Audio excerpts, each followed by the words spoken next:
us. God bless every one of you. Thank you. Please help us to share and like. You can see Paul Den, Kingsley Ogbona. Thank you. Yes, that's why I tell like I'll quick do this one come on for. If I not quick talk that place, that comment section, no, it don't full. Okay, I'll come back there again. I appreciate every one of you, my people. Like I said before, we have a link right there. Click on the link and join us here on screen. I appreciate you all. Meanwhile, in instructions, or rather, illustrations on how to vote. Let's quickly take on that. You can see Nell James is just joining us right now. Kingsley Ogbona, Paul Dan. Thank you very much, my people. Betty Richard Carey. Thanks very much. God bless you all. Let's listen to this quickly. Vote. This is with specific consideration for February 25th, 2023 presidential election. How do we vote? This is very important because this is the vote of our lifetime. And I know a lot of you are excited, and please don't take that excitement into the voting proper, because you might put all your hands to vote because of the excitement you felt. But however, make sure you use your index finger. And when you are accredited, when they check all your biometrics and they give you 3 papers, ballot papers, one for presidential, another for senatorial, and another one for House of Reps. Most importantly, focus on the presidential and use this and search for LP, a logo of Papa, Mama, Pikin, and vote within the line, not touching any of the 4 corners of the line. Otherwise, a vote will be invalidated. Once you put your fingerprint on that spot I'm talking about, at the center of the 4 corner, you are safe. Fold it back, not in a manner that will make sure the ink touches any other part of the ballot paper. Slightly. You can drop it and you can walk away and wait for your votes to be counted. This is very important.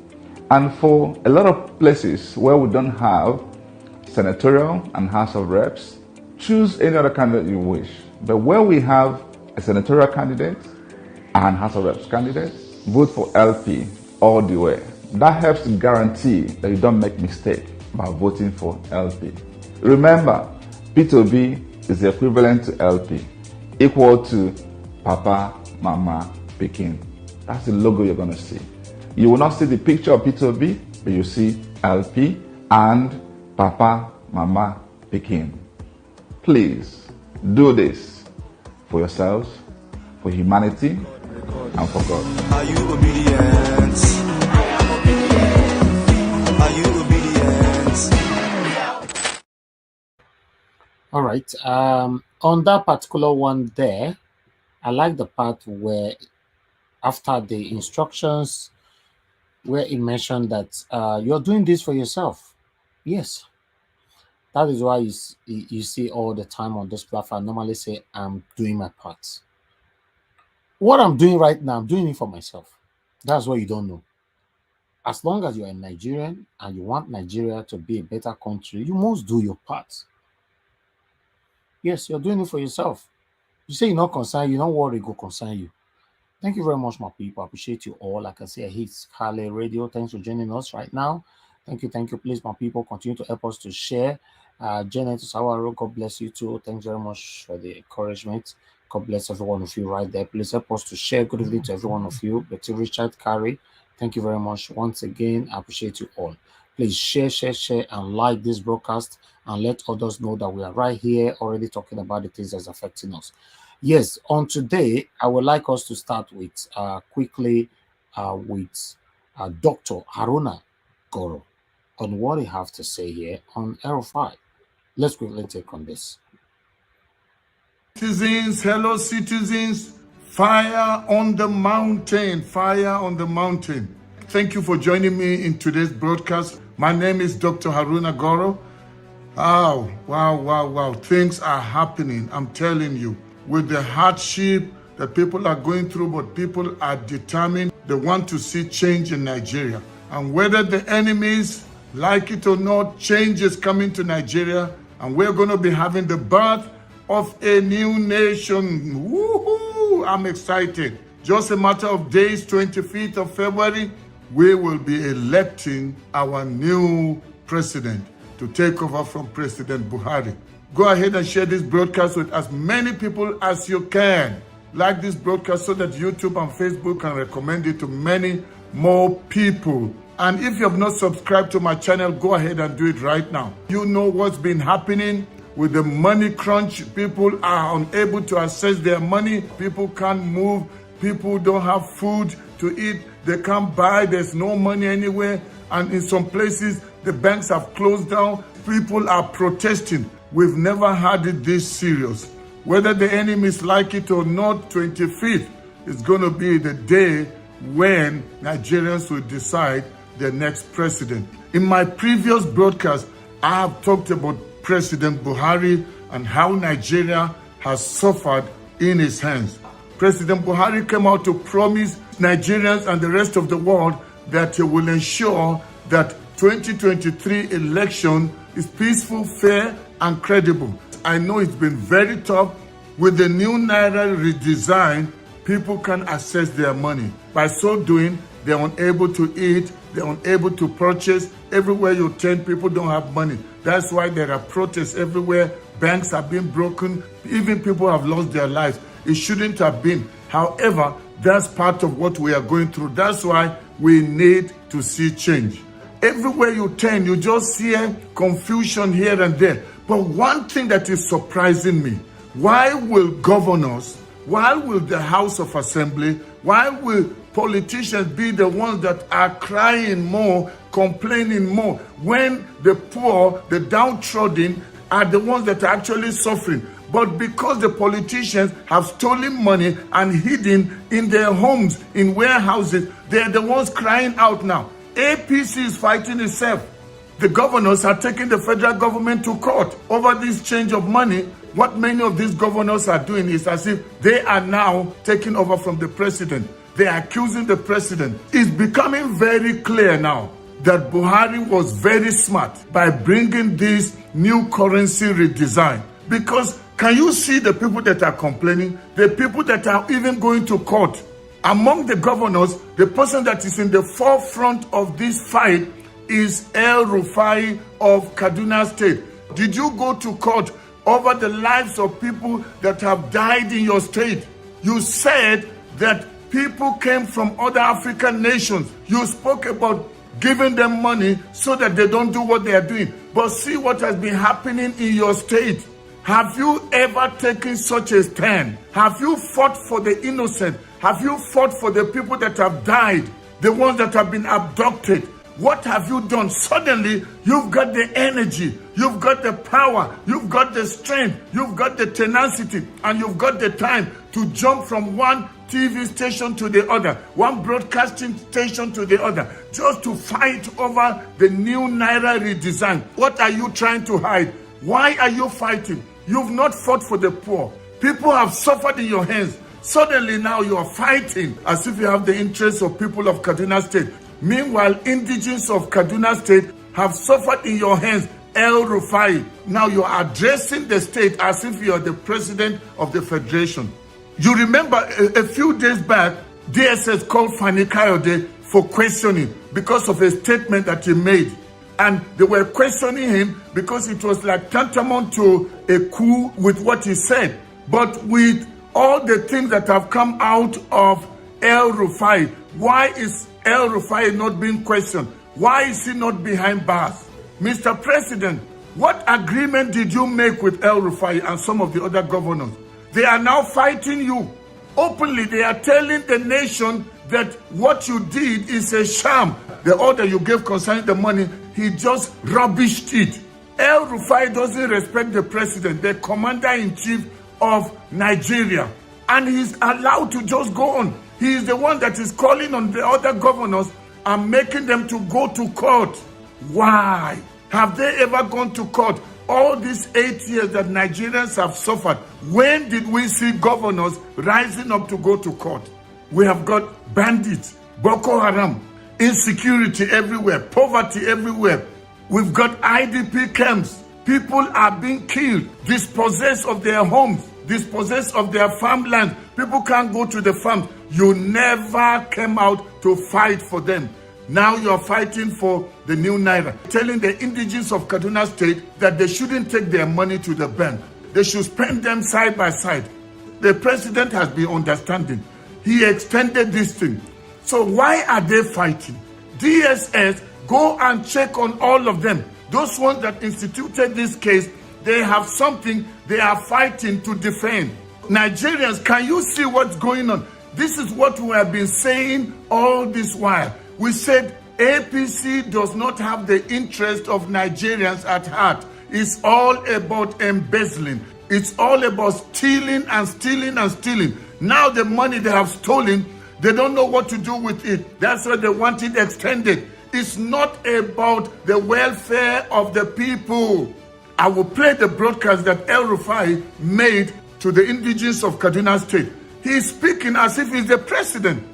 I have given approval to the CBN that the old 200 Naira banknote be released back into circulation, and that it should also be allowed to circulate as legal tender with the new 200 Naira, 500 Naira, and 1,000 Naira banknote for 60 days from February 10th, 2023 to April 10th, 2023, when the old 200 Naira note ceases to be legal tender. In line with Section 20, subsection 3 of the CBN Act 2007, all existing old 1,000 Naira and 500 Naira notes remain redeemable as CBN and designated points. Considering the health of our economy and the legacy we must bequeath to the next administration and future generations of Nigerians, I admonish every citizen to strive harder to make their deposits by taking advantage of the platforms and windows being provided by the CBN. Let me assure Nigerians that our administration will continue to assess the implementation with a view to ensuring that Nigerians are not unnecessarily burdened. In this regard, the CBN shall ensure that new notes become more available and accessible. Stampeded to deposit your old notes or in isolated. Let no artificial or illegal deadline frighten you. Whether you live in towns, villages, or in isolated rural communities, do not feel stampeded to deposit your old notes into the banks. Hold on to them. Continue to use them as legal tender as ordered by the Supreme Court of Nigeria. No deadline can render them worthless, ever. The law is on your side. The Central Bank of Nigeria Act 2007 in Section 20, subsection 3, and the Bills of Exchange Act both oblige the Central Bank of Nigeria to recognize your old notes and give you value in new notes whenever you bring them to the CBN, even in the next 100 years. Therefore, as your governor, I wish to assure you that the Kaduna State Government, in collaboration with elected legislators, our traditional institution, elected local government councils, markets and traders associations, and so on, will help you collect, record, document, collect and deliver all your old notes to the Kaduna branch of the Central Bank on your behalf into the new ones immediately after the elections. We'll also ensure the delivery of your new notes to your various locations without any hardship or expense on your part. We shall save you any panic and the stress of a long journey from your community to the CBN office in our state capital from March until the end of December 2023, if need be, by the grace of God. For the avoidance of doubt, all the old and new notes shall remain in use as legal tender in Kaduna State until the Supreme Court of Nigeria decides otherwise. I therefore appeal to all the residents of Kaduna State to continue to use the old and new notes side by side without any fear. The Kaduna State Government and its agencies shall seal any facility that refuses to accept the old notes as legal tender and prosecute the owners. If need be, we shall take further consequential actions available to us under the law. And you people of Kaduna State, my state, don't be fooled by El-Rufai. When you lose your money. All right, my people, as you all know that Dr. Aruna Aguru is from Kaduna as well. So that means El-Rufai is his governor, right? We have more to talk about on this. You see, we are recapitulating back and how it all started. We are getting somewhere. Please continue to share and like this broadcast, please. Thank you. Let's listen further. He already has money. He has tapped as governor, and all the money they've gotten, maybe from Tinubu, himself together with Yaya Bello, Ganduje, and some of the other governors. You don't know what money they have tapped. Some of them may even have money in foreign nations, in foreign currency. So this does not affect them. What they are angry about is that they will not be able to buy votes or buy the voters and get Tinubu to become president and fulfill his promise to all of them. So now they are all jittery. They are all fidgeting. They know how to go to court, but they have never been concerned about justice for people that have been denied justice in their different states. With the mass burials that has been happening in Kaduna State, when did we see El-Rufai going to court to challenge the people that have been killing, mass burials in Kaduna State and some of the other northern states? Suddenly now they know the law. They are going to the highest court in the land. This is wicked. They make it look as if they are concerned about the poor people, but it's not so. It's because the new Naira notes is cutting them below the belt. They will not be able to perpetuate the vote buying, the rigging, and whatever they've done previously to get elected. That's why they're all angry and angry. Nigerians are taking back their nation. You will be put to shame and disgrace. Mr. President, why are you quiet? You issued an order. Somebody like Governor El-Rufai is going against your order. Basically, what El-Rufai is doing, and some of the others, especially El-Rufai, he is inciting the nation against the sitting president. El-Rufai needs to be arrested, because if DSS can go after FFK, why not or not? And all these governors that went to court, it's like they are fighting themselves. This thing started with when Tinubu started to say that they are working against him. You can see now his spokespeople, all these governors that are jumping around like little rats, they all know that this is going to work against them. And their candidate, Tinubu, will not make it. Ganduje, have you people forgotten Ganduje with money? Nigerians, I want to say to you, congratulations. Your time has come. You are taking back power from these evil people that have stolen the wealth of this nation, the ones that are behind all this insecurity. For once, Nigeria is going to have a fresh start, because these people are crying the cry of a dying horse. APC is dead and gone. Nigerians are taking over with the obedient movement. Obi is going to be president, and they can't stand it. And I'm so happy. Obi has not bribed anyone. That's why they are calm and not feeling perturbed about what's going on. Just concentrating on his rallies, visiting markets. He goes out on the street. Everywhere he goes, crowds are following him, because he's going to be the president of the people. Nigerians, you have tried. It's time to take your nation back. El-Rufai and all the other governors that went to the Supreme Court, shame on you. No matter what you do, your time is up. You better surrender now. You better give up now, because you will never win. Nigerians will win.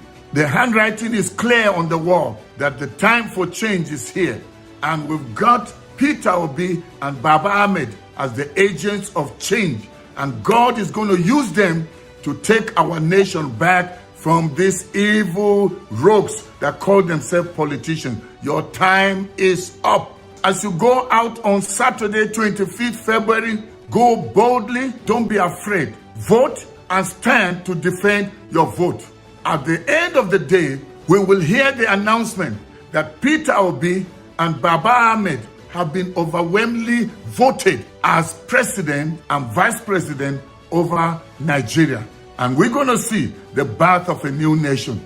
I am very, very excited with what is happening. Nigerians, please be patient. The hardship that we're going through now is just for a season. Very soon, we will smile.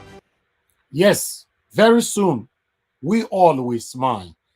I don't talk for a couple of days now. Thank you very much, Dr. Guru. Aruna, I appreciate you, sir. Thank you very much for all you're doing. For it's not easy to see a northerner doing this like this. To be honest, you are a patriotic Nigerian. You have a golden heart. We really do appreciate you. Very soon, we all will smile. It's just a couple of days from now. Buhari is deliberately doing this to frustrate Tinubu and his cohorts. Please, let's be calm. Let's be patient. Because if Buhari changed the policy, how these satanic APC members want him to do, trust me, there will be vote buying. Let's listen to the citizens of Kaduna. Remember, Dr. Aruna Guru is also a citizen of Kaduna, you remember? So let's also go to the streets and listen to what the Kaduna people are saying over the order of El-Rufai. Let's see if they obey, or rather if they disobeyed him. Let's quickly take on this. Muhammad Buhari's national broadcast banning the old 1,500 naira notes and allowing the recirculation of the old 200 naira notes. In a broadcast on Thursday, Kaduna State Governor tells residents that the 1,500 naira notes will remain legal tender in the state, in line with the Supreme Court's order. I wish to assure you that none of you would lose the money you have in old notes. Let no artificial or illegal deadline frighten you. Whether you live in towns, villages, or in isolated rural communities, do not feel stampeded to deposit your old notes into the banks. Hold on to them. Continue to use them as legal tender as ordered by the Supreme Court of Nigeria. No deadline can render them worthless, ever. The law is on your side. A tour around Kaduna City, especially the markets, where trades are carried out. Residents aren't complying with the governor's directive. It's not CBN, it's not president. President said they should collect 200, and people are collecting it. El-Rufai said they should collect 500 and 1,000. Nobody is collecting it. So he don't have right. It's only he have right only in Kaduna State, not federal. So we can only obey the president. It's a very unfortunate advice to give to the citizens, because a president cannot issue an order, then a governor counter it. El-Rufai he may be very intelligent, he may be a very wonderful, fantastic governor to some extent, but in some areas he's wrong. In this particular one, he's very wrong. El-Rufai, you are very wrong. So you need to advise your people to follow the president's lead, and let's build a stronger policy together. When you go to the market or elsewhere to use it, they refuse to collect it, despite what El-Rufai has said. So El-Rufai is there saying what he likes, while in the market where I am in, something else is happening. So it's like, let him be saying what he likes. We will do what we like here. Governor na Buhari. Now Buhari is charged now. Now he be the all over. How councillor you go attend, say you go talk about the waiting governor talk. If governor talk, now he be the overall. Between Buhari and El-Rufai, between councillor and governor. Stacks of cash comprising old naira notes could be seen with those who queue at the Kaduna branch of the Central Bank of Nigeria to deposit. Many are tired of queuing, so they use the stacks of cash to rest. Meanwhile, others express their frustration in trying to deposit and do business. I'm having 2.5 million. That's my capital.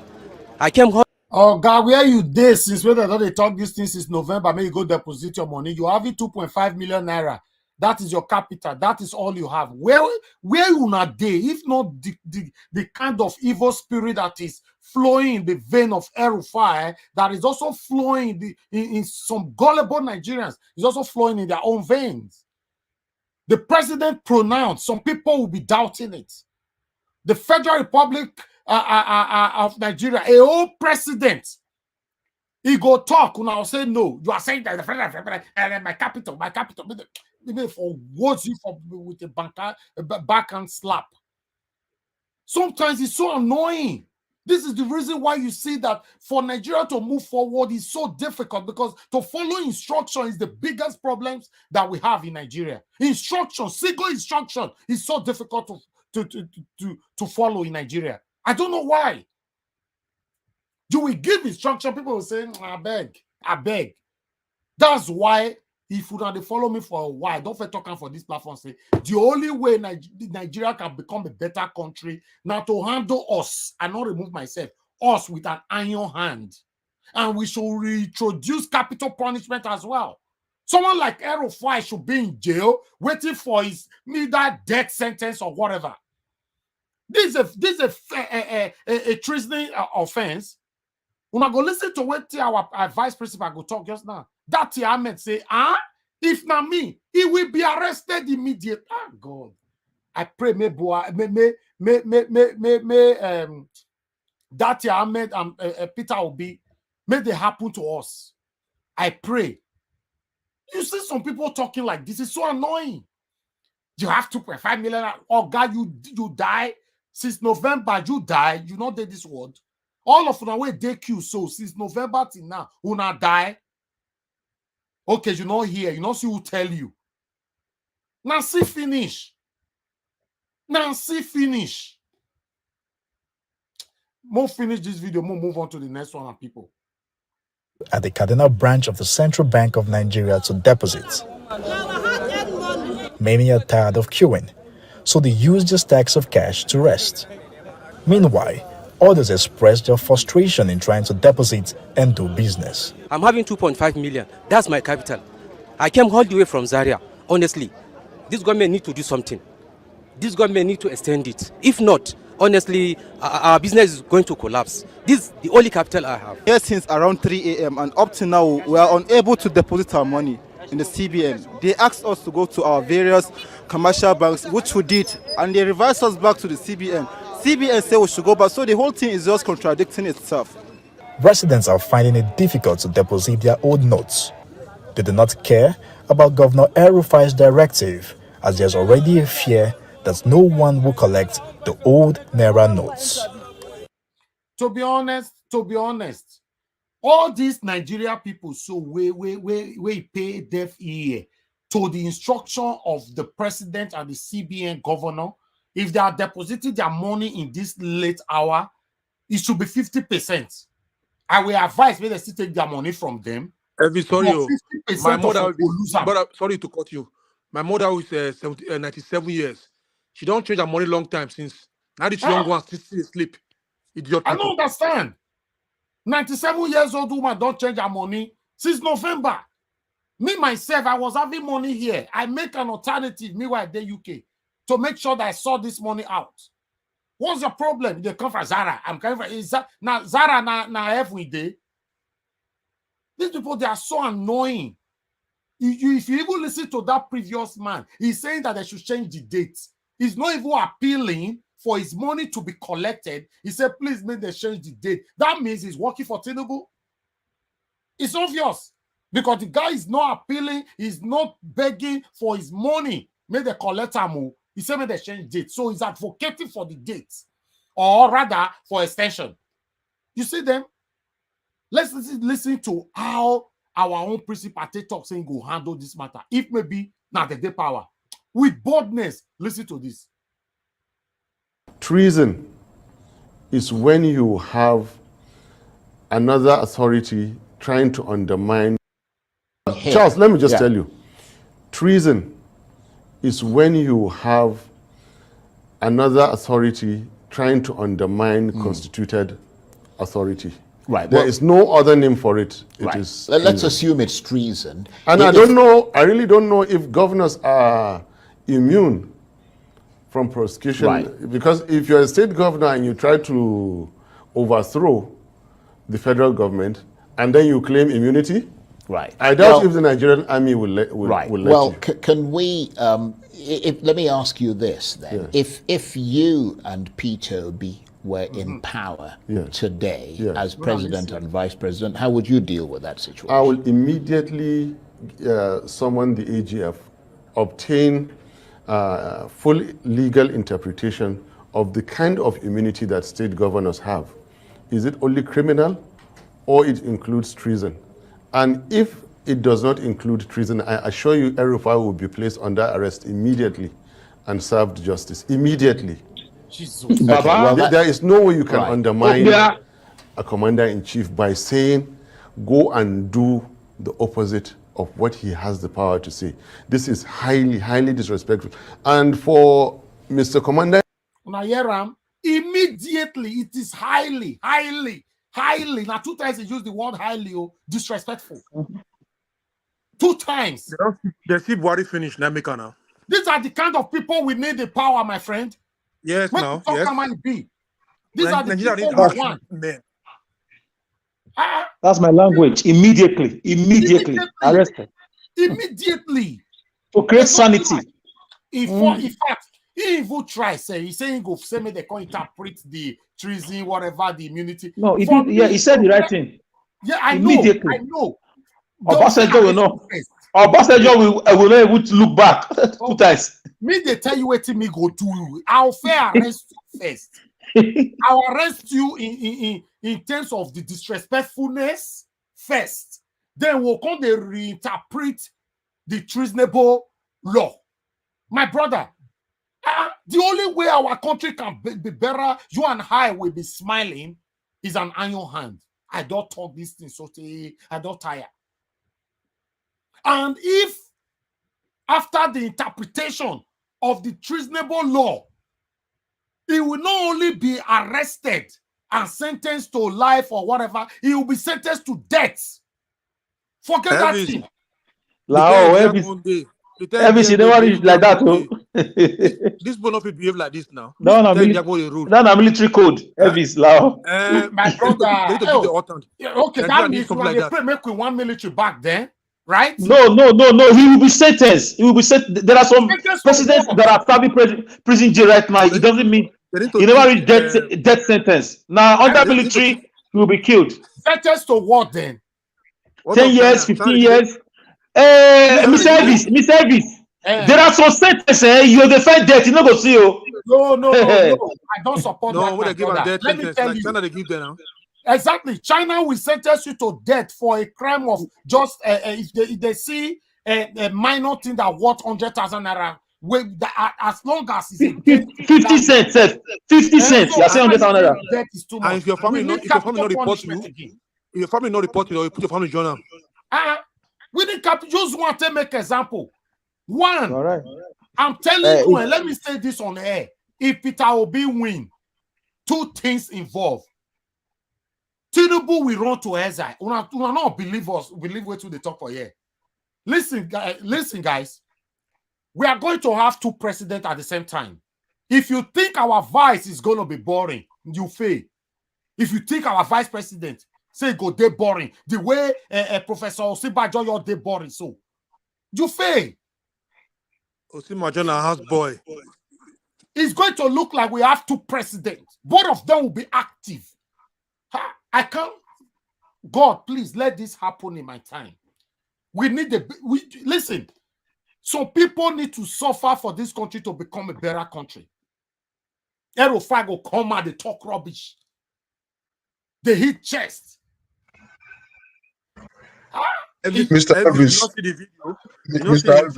thank you very much. You don't do verse today. You just the verse. Calm down.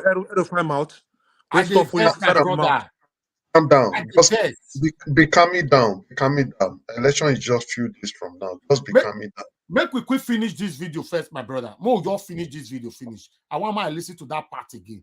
Mo, start time again. Treason is when you have another authority trying to undermine constituted authority. Right. There is no other name for it.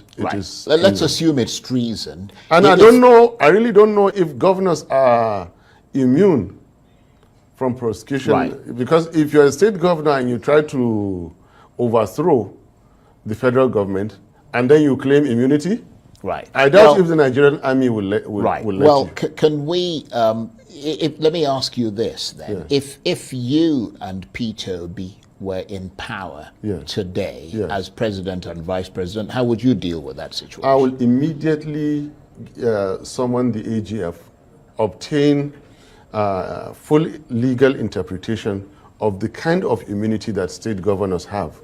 Is it only criminal, or it includes treason?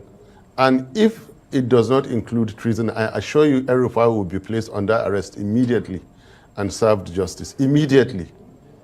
Okay, well, there is no way you can undermine a commander-in-chief by saying, go and do the opposite of what he has the power to say. This is highly, highly disrespectful. And for Mr. Commander-in-Chief, I don't know what has transpired between them for them to disrespect him this much.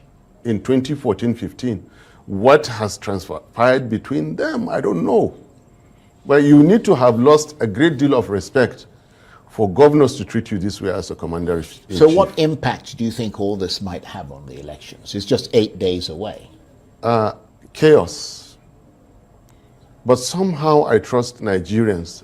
Really, really, we want to unite. The Obi opportunity, Nigerians will not throw this away. Not the Naira swap, not intimidation of anybody giving counter orders and all those kind of things. Nothing will stop Nigerians. Yes, a bit of difficulty in feeding daily hand to mouth, moving to the election polling units and all those things. Nigerians want to see a new Nigeria. Nothing will stop us. All right. Thank you very much, my people. I appreciate you all. Let me quickly take all these videos so we can start talking. To be honest, we can't continue like this. It's just the fact. We can't continue like this. And the citizens of people, they say, Elvis, calm down. There's nothing like, if the software way that Nigeria never tire, and I don't tire me, oh. There's nothing, no romance but deal with any kind of crime for Nigeria. Corruption, they should introduce capital punishment for corruption. As long as you are caught and investigated that you caught with corruption of 10,000 naira, not debt. Do you know that it's corruption that destroyed Nigeria the way it is today? Corruption. I don't know. I'm not sure you know the negative impact corruption is playing in Nigerian system. Corruption that have destroyed everything in our country. Look what happened just last weekend for here. Where Arsenal, Abi on Wednesday. No, Abi, last weekend. Arsenal play match. Referee, go away, not supposed, assigned to the other opponent. He assigned that to Arsenal and they end up drawing that match. Then we lose 2 points. Within 72 hours, everybody was bitter about it. What kind of rubbish is this? Yesterday now, the referee had been sacked.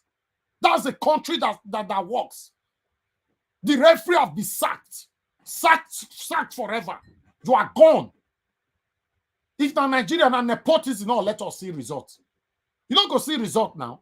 Because it's just a mistake now. Now only 2 points. Now you lose. So I'm gonna move on. Listen, guys, it might sound harsh, but I'll stick with the harshness. That's the only way we can have a better country. We cannot continue like this. It's not working. We don't need soft hand. We don't need to romance each other's. If you know you don't want to die, then don't commit crime. Don't engage in corruption. Don't engage in any kind of internet or whatever crime. We can't continue like this, my people. Some people, somebody go rob another person. You go call and go say, God, thank you. God, I know, say this year and my year. What are you talking about? What are you talking about? Let's move on, my people. I have a couple of videos here, but let's move on to pastors. Pastor Jerry passed the message today. Let's listen to this quickly. You're going to scream this after me.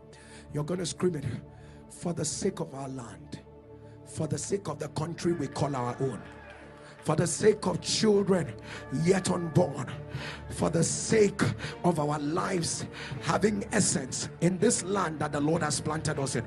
Lift up your two hands. Will you thunder with a loud voice? Say, Nigeria, let the will of the Lord be done. Let your amen thunder louder. Let your amen thunder louder. Let me make the first prayer. No matter the scheme of man, no matter the scheme of man, as the amen of this congregation will thunder, the will of the Lord will be done. The will of the Lord will be done.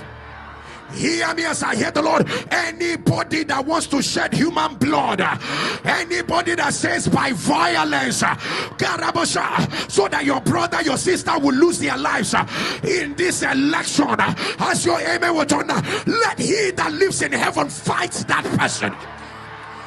May they not wake up the next day. May they not wake up the next day. Let your amen thunder. Let your amen thunder. Let your amen thunder. We decree and declare, if there is God that superintends in the affairs of men, let the evidence show on Saturday.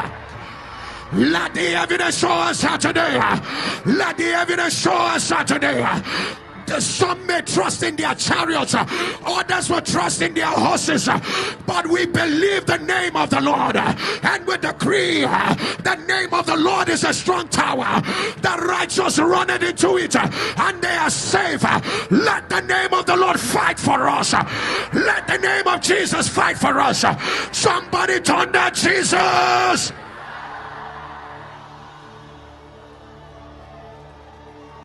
Yes, a big amen to that. A big amen to that. I followed that up this morning. I have to bring this part here. It's very, very important to us because I don't want any Nigerians to lose their lives during this time of election. We all, directly or indirectly, we are fighting for a better country. Even though we have the gullible ones, many of them don't know.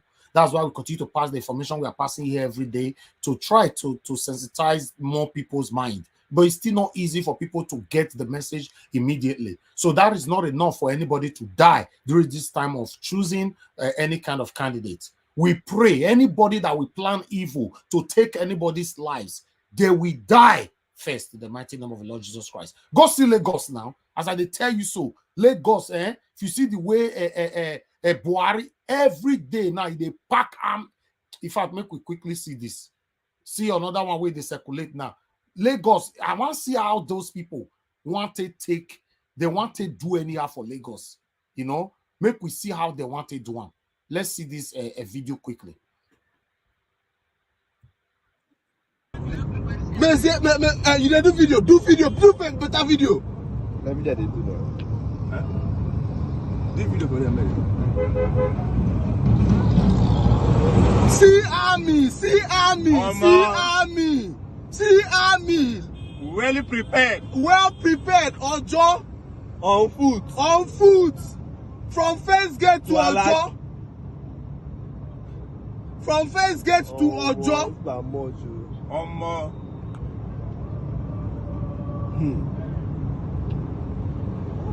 Mandy black.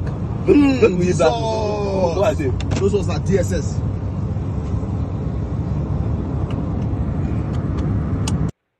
Listen, guys, one thing we must understand, the way the president stay mean Lagos, especially the attack where happened to the obedience during the time of that last rally.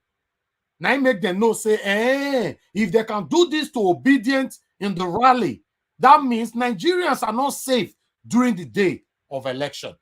Make we prepare for them. They say every day, armies, they call of them on black. You know, if they see their face, might see how Tinubu want to bribe all of them. See how road, see now, might see how they want to bribe those people that day. Tinubu is ready. Is ready for these people. Thank you very much, my people. There's other video that is circulating. Let's quickly hear from this pastor quickly. Lastly, concerning the 2023 election, as a renowned man of God, the members of the public want to hear what you have to say, a voice of hope, and at least to tell them something to give them. 2023 election is an opportunity to change the situation of this country. 2023 election is the opportunity to move away and depart from the evils, the wickedness, the darkness that bedeviled our nation for the last 7 to 8 years. 2023 election is an opportunity to choose whether we want banditry to continue, kidnapping to continue, whether we want terrorism to continue, underdevelopment to continue, massive corruption to continue, nepotism, clanistic operations, regionalism, and all these kind of things to continue, or whether we want a complete total departure. When we see the candidates that are presented for presidential election, it is very, very clear. We are having choices between people that have the issues that we know and people that have record that are clean and untainted. It is a choice to make, and it is very, very clear. It is the choice between corruption and incorruption. It is the choice between light and darkness. It is the choice between progress and retrogression. It is the choice between the old order and a new order. If we choose the old order, the old way of doing things, if we choose expired, retired people who should be resting and choose them back, it means we are ready to continue in the adversity and the calamity. But if we choose people with proven results, proven credibility, proven integrity, if we choose people with proven track records, with a heart for the people that emerge right now, then we have the opportunity to change things. So I want everybody to rise. Ensure you get your PVCs. I'm sure, I hope I'm not advising that too late. Ensure you inform all your brothers, sisters, to the grassroots in the village. Tell them who to vote. Tell them how to vote. Show them the logos to vote for a change in our nation in this season. And by the mercy of God, I believe that change is here. Thank you very much. Thank you, sir.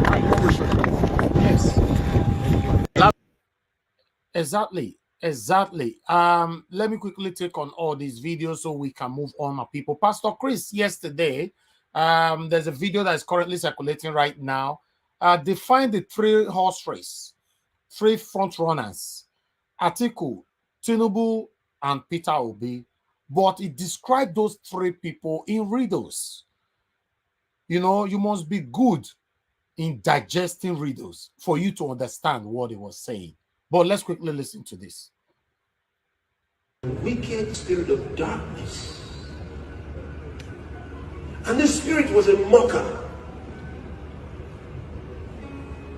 Today, when I was praying, as I was praying, the spirit called him a name.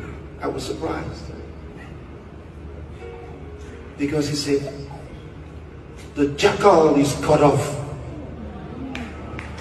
I said, jackal. I thought I knew the meaning of jackal. I had to go into the dictionary to find what is a jackal. I said, why do they call him a jackal? What is a jackal? It means a trickster, a swindler, and one that operates in behalf of another for the purpose of deception.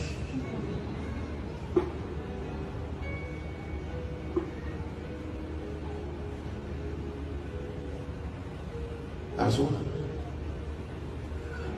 So in the spirit, the second one, I said, what about him? What about the second one? He said, if you let him get in office, you will have no country. The first one, according to his definition, is working with an evil, no-go area. The second one, we said Nigeria, no-go area. Look how he go to define the third one. But listen to this second one first.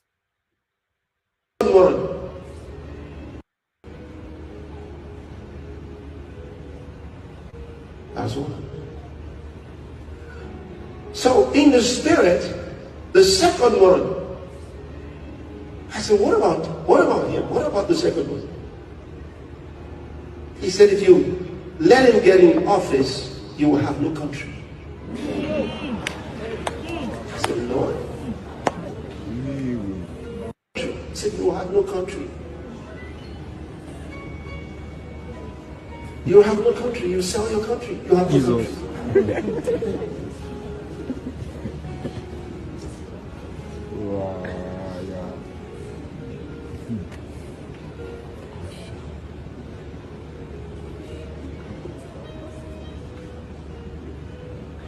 Then in the spirit, put our country for. I saw the third one. He was afraid. Yeah. He was afraid he might win now. He was afraid of losing. He didn't want to lose. But he was almost scared of winning. I said, Lord, Nemesis, pray. I said, God of heaven, give him wings to fly. Yeah.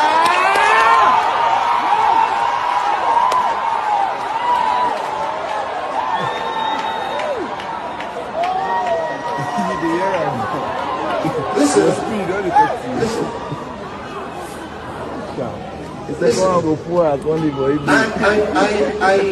When it comes to elections, because of the sensitivity of, some of our position, because I said they're all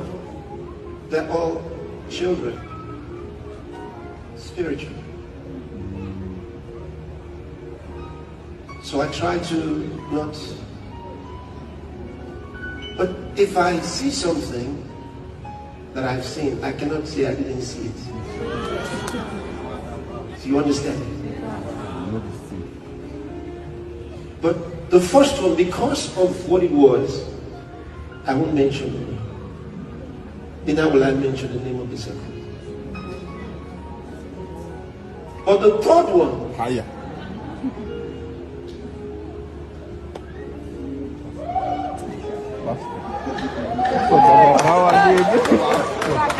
The third one, his name is in the Bible.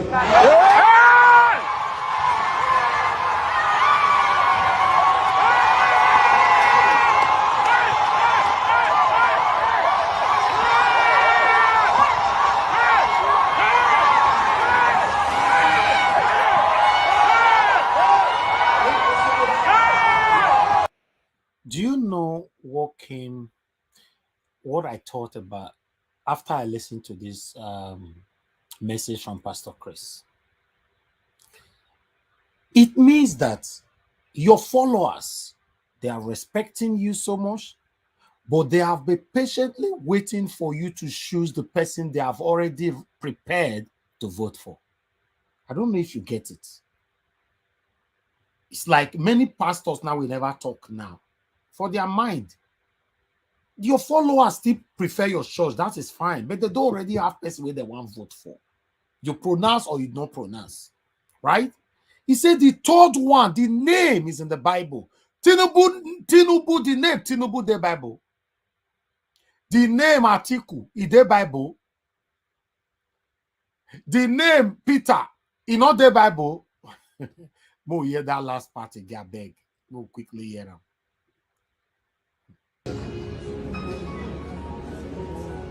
But the third one, higher.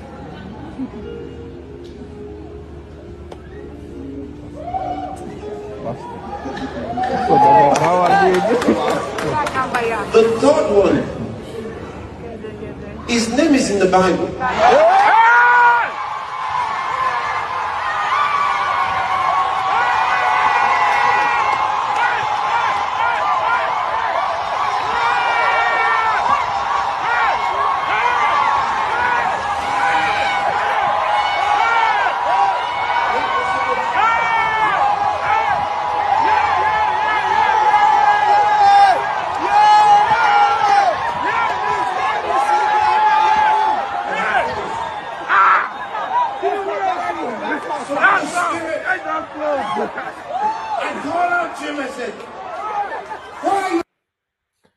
All right, my people, thank you so much. I'm very, very happy, but I know I will share a tears of joy if my principal, Mr. Peter, will be chosen or pronounced as the next president of Nigeria. I can't hold it.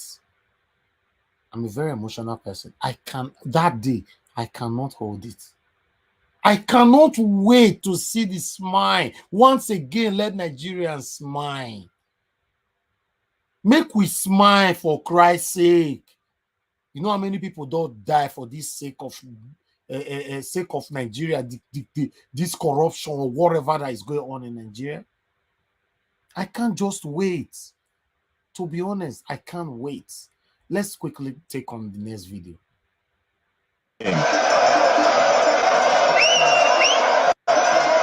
Before long, Mr. Obi emerges and the ovation that greets his arrival on the stage is deafening.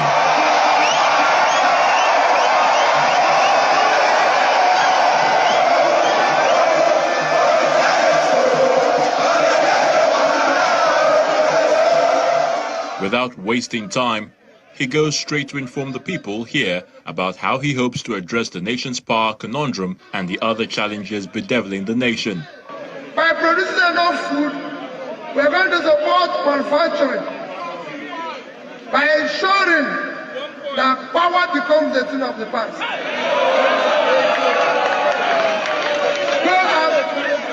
I want you to take what I'm saying.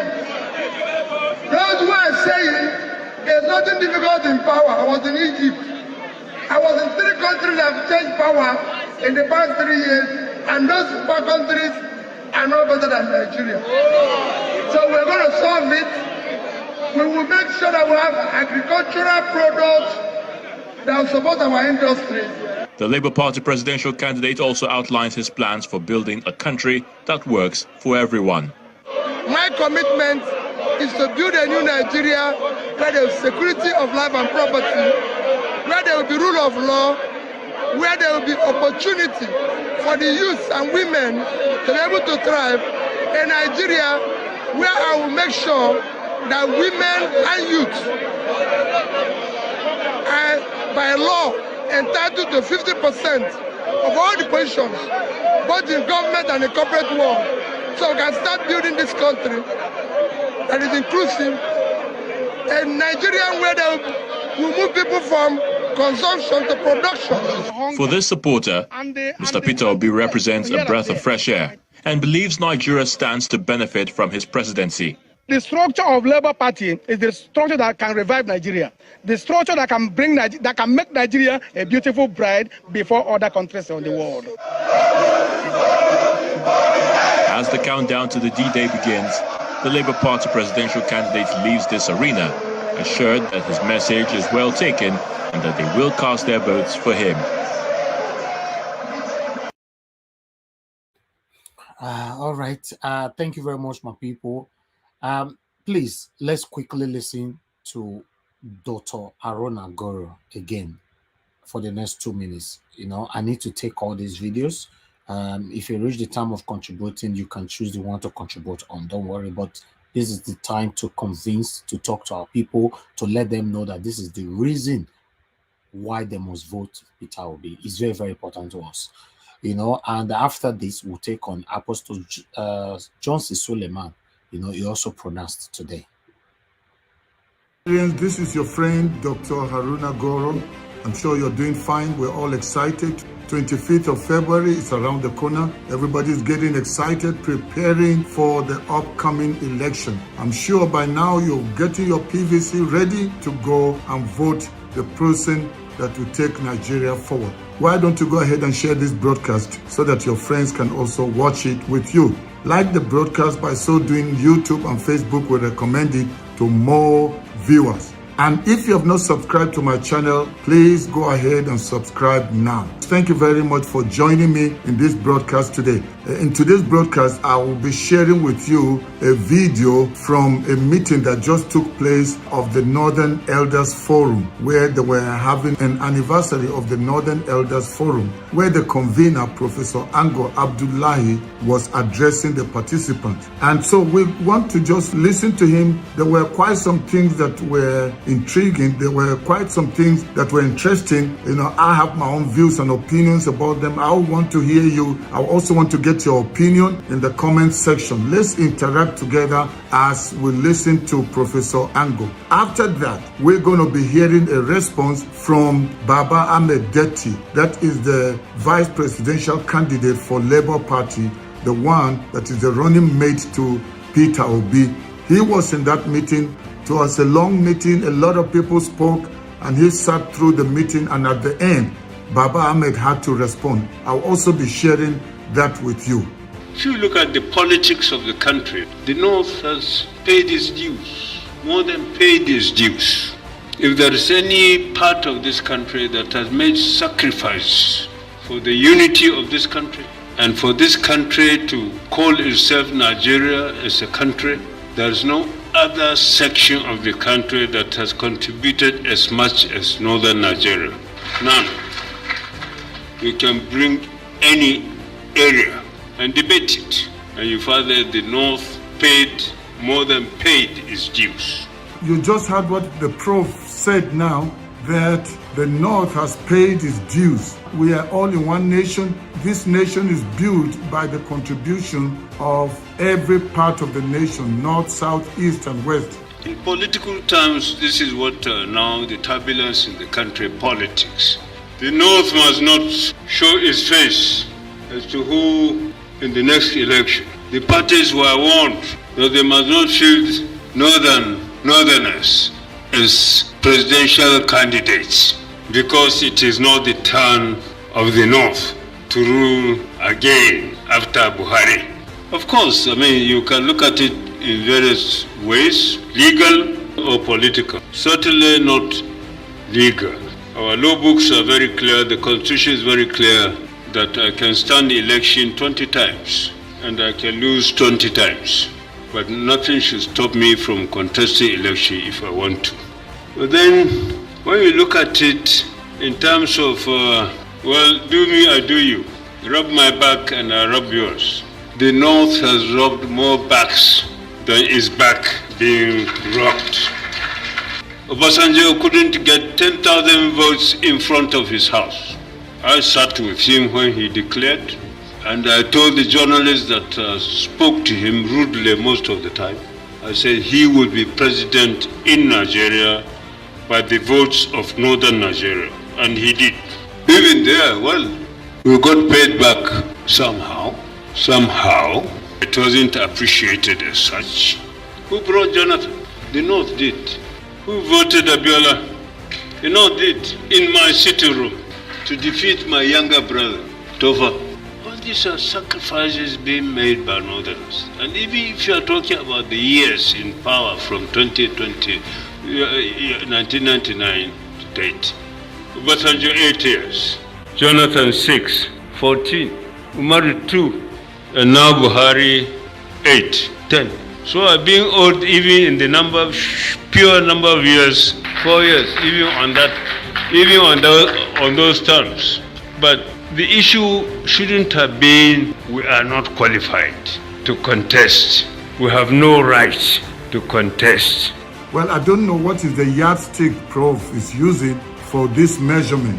Did you hear what he just said? He's talking about parties being warned that they should not allow Northerners to contest. Well, I think it wasn't a constitutional issue. There was no law that said when a Northerner rules, we can't have another president coming again from the North as a successor. It was more of a gentleman agreement. During Obasanjo's regime, his vice president was Yar'Adua. When Yar'Adua took over, his vice president was from the South, specifically South-South, that is Jonathan.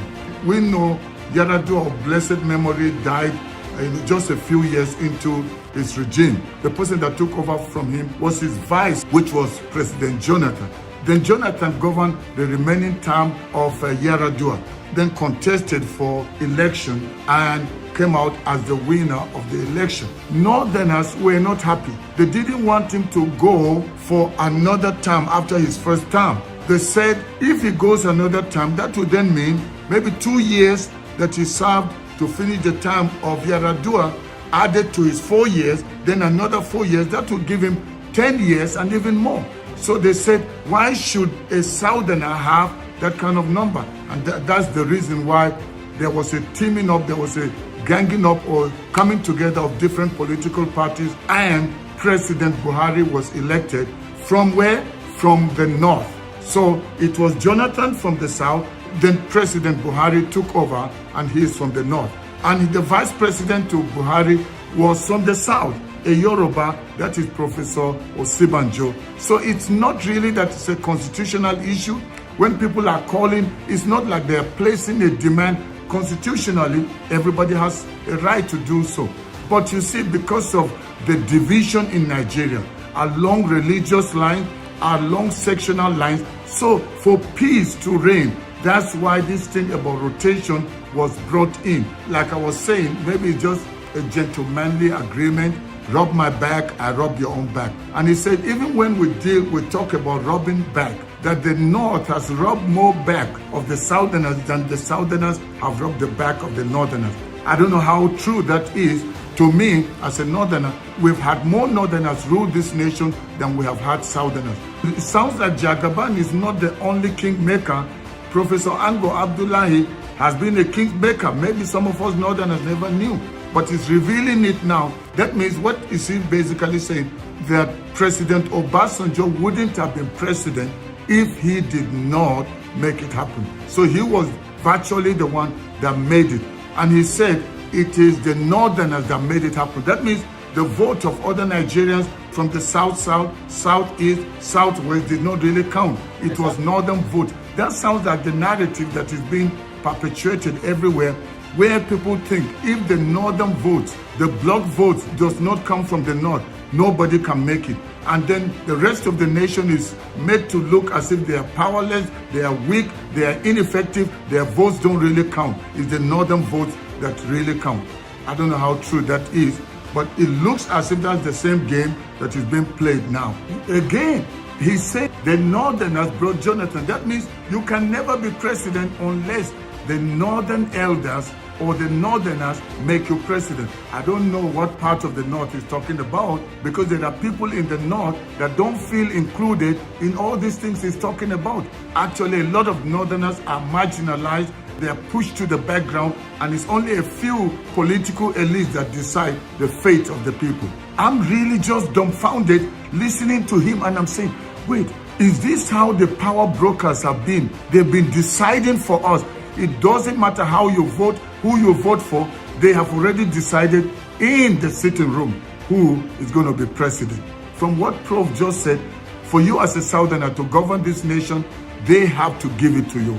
Basically, that's what he's saying. He says the North has made more sacrifices than the rest of the nation, and that the sacrifices have not been appreciated. I believe that Nigerians truly appreciate the sacrifice of every Nigerian, whether you come from the North, South, East, or West, because it takes everybody to build a nation. The building of Nigeria has been the combined effort of all Nigerians, irrespective of religion, tribe, or culture.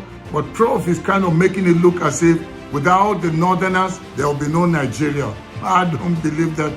Prof, I think there you've blown it. Why talk about the interest of the Northerners? It should be the Nigerian interest. We are not voting a Northern president or a Southern president. We are voting. Una dey listen to this in-depth analysis from Dr. Guru Aruna. Now they hear him. This is a Northerner talking right now, right? Dr. Aruna is a Northerner. He's analyzing it how it should be. Let's further.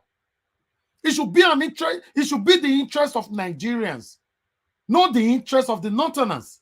And the Northerner is the one analyzing it right now. Whether you come from the North, South, East, or West, because it takes everybody to build a nation. The building of Nigeria has been the combined effort of all Nigerians, irrespective of religion, tribe, or culture. But Prof is kind of making it look as if without the Northerners, there will be no Nigeria. I don't believe that. Prof, I think there you've blown it. Why talk about the interest of the Northerners? It should be the Nigerian interest. We are not voting a Northern president or a Southern president. We are voting for a Nigerian president. So talk to Nigerians. This is what I expect.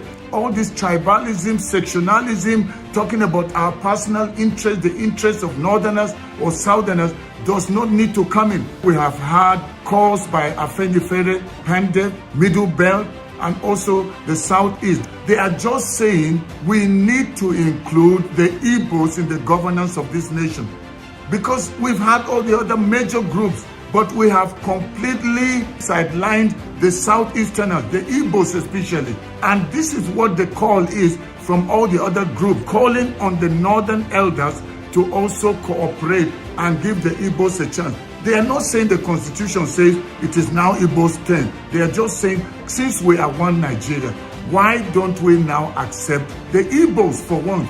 Nigerians, is it too much to ask? I am a northerner from Kaduna State, and I've been calling and calling that we should give Southeasterners a chance.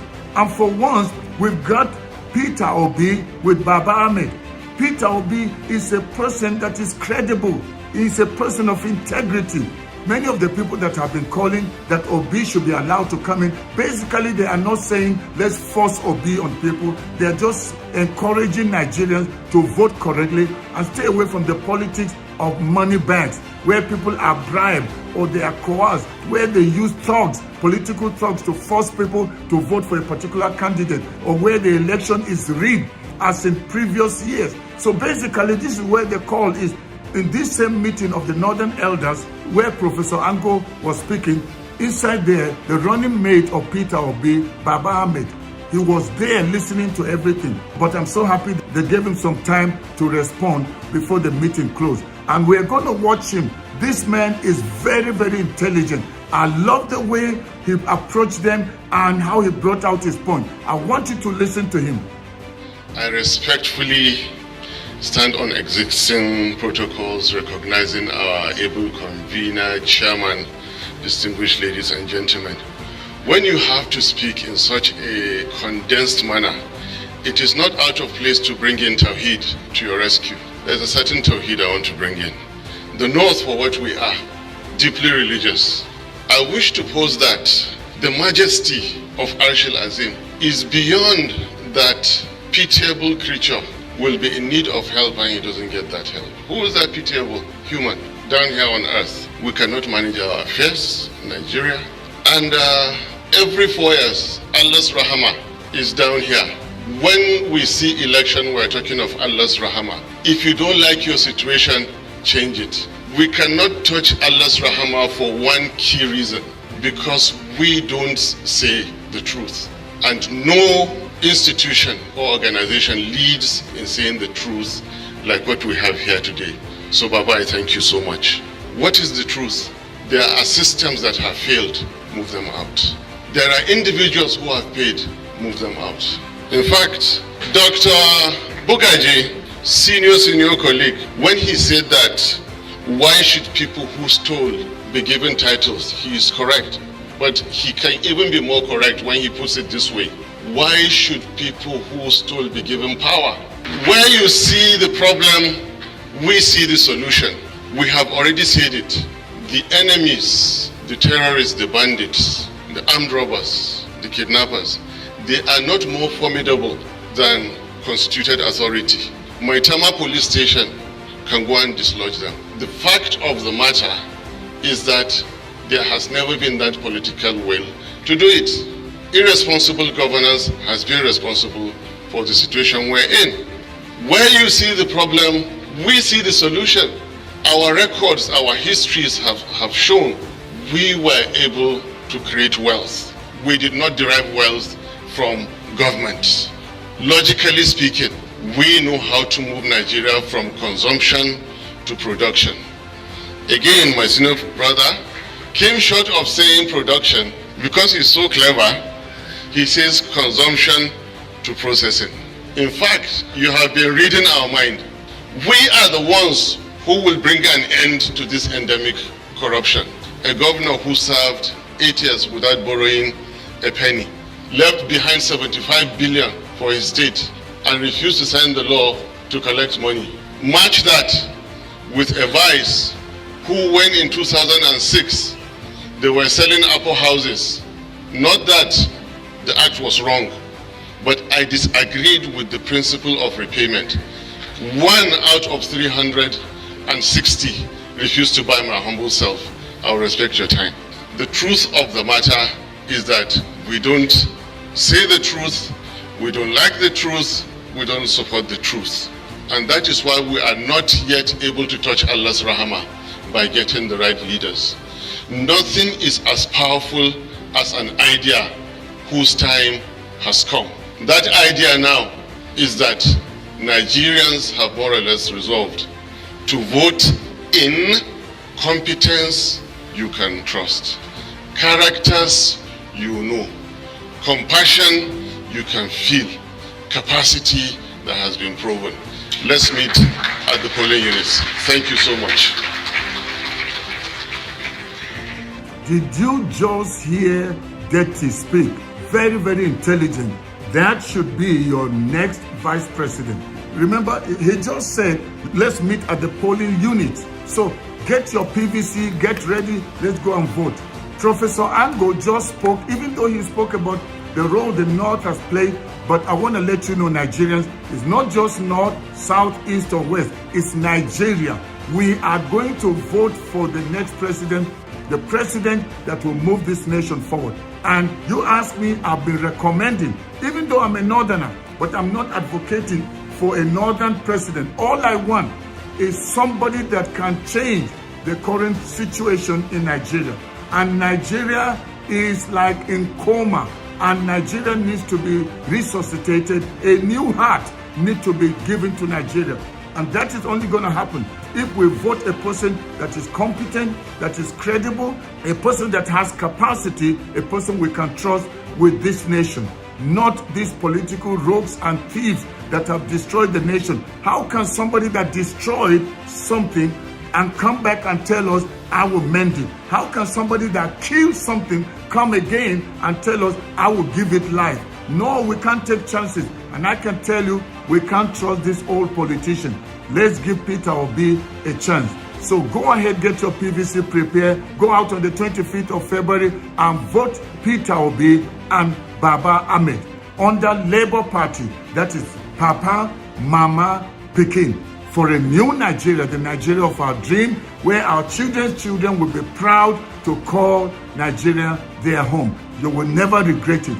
Nigerians, let's be patient. Times are tough and they are rough with the fuel shortage and also the challenge with being able to access your money. But let's be patient. It's just a short while, just a few days, and it will be over. Let's pray and trust God to help us. God has been protecting this nation. He's been keeping this nation, and He is still faithful. He will not leave us. We are going to see the birth of a new Nigeria. Thank you for being part of today's broadcast. I look forward to seeing you in my next broadcast.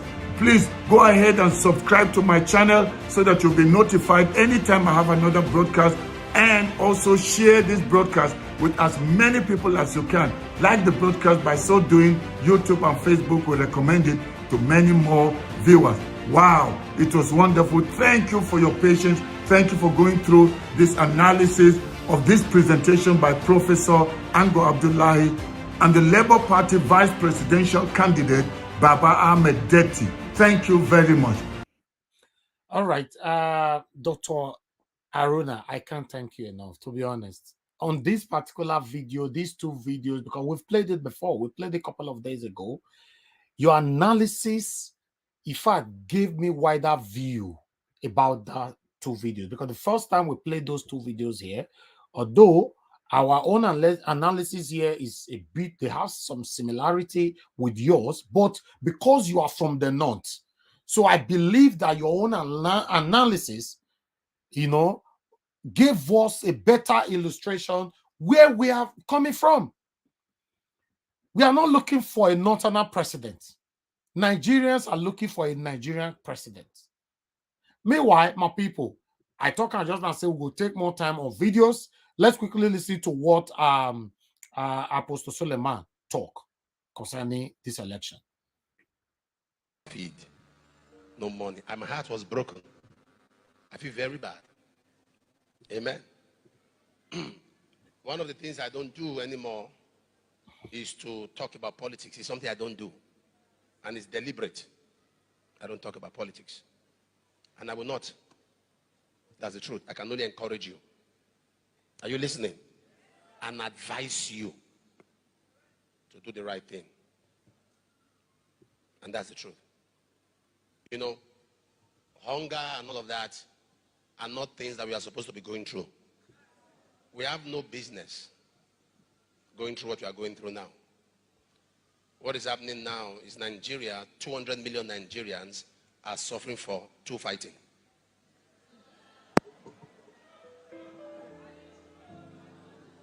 We are victims of two fighting.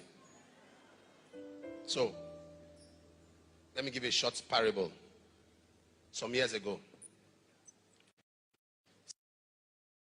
from different parties, decided to come together to form one party, to chase out one man.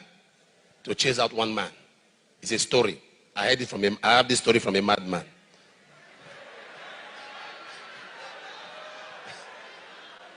They came together that they want to stand by somebody. So all of them collapsed their structure and gave it to one man. They sponsored him with money that they kept at home. They didn't take the money from the bank. It was at home they kept it. They sponsored him. And on the inaugural day, the first thing the man said was that, I'm for everybody and I'm for no one. That should have told them that this is not a reliable person. This is an ingrate. All of them came together again, supported him a second time. Not knowing that this person never had them in mind. Now the person came back, and the first thing he said he wants is that they don't want vote buying, so they have to make sure there's no money anywhere. For people to agree to sell their vote is because you made them poor. You weaponize poverty. That's why you're scared of vote buying. If you made everywhere okay and people are comfortable, you will not be scared people will buy vote. And it takes bulk money to buy vote. It doesn't take people withdrawing their little money from the bank to buy vote. Money has to be so many to buy vote. You know who you are targeting. Why not go to the person and collect the money they kept at home? Why dragging all of us into your fight? You know you are targeting. Why will you drag all of us into your fight? And those who supported him, their eyes are clear now. Many of my friends have been retired from, they retired them because they gave their support. And we hear the other part, they're all right. Thank you very much, my people. I appreciate every one of you. It's time for us to start talking. That is Apostle Johnson Suleman right there, also giving his own view concerning this politics and all that.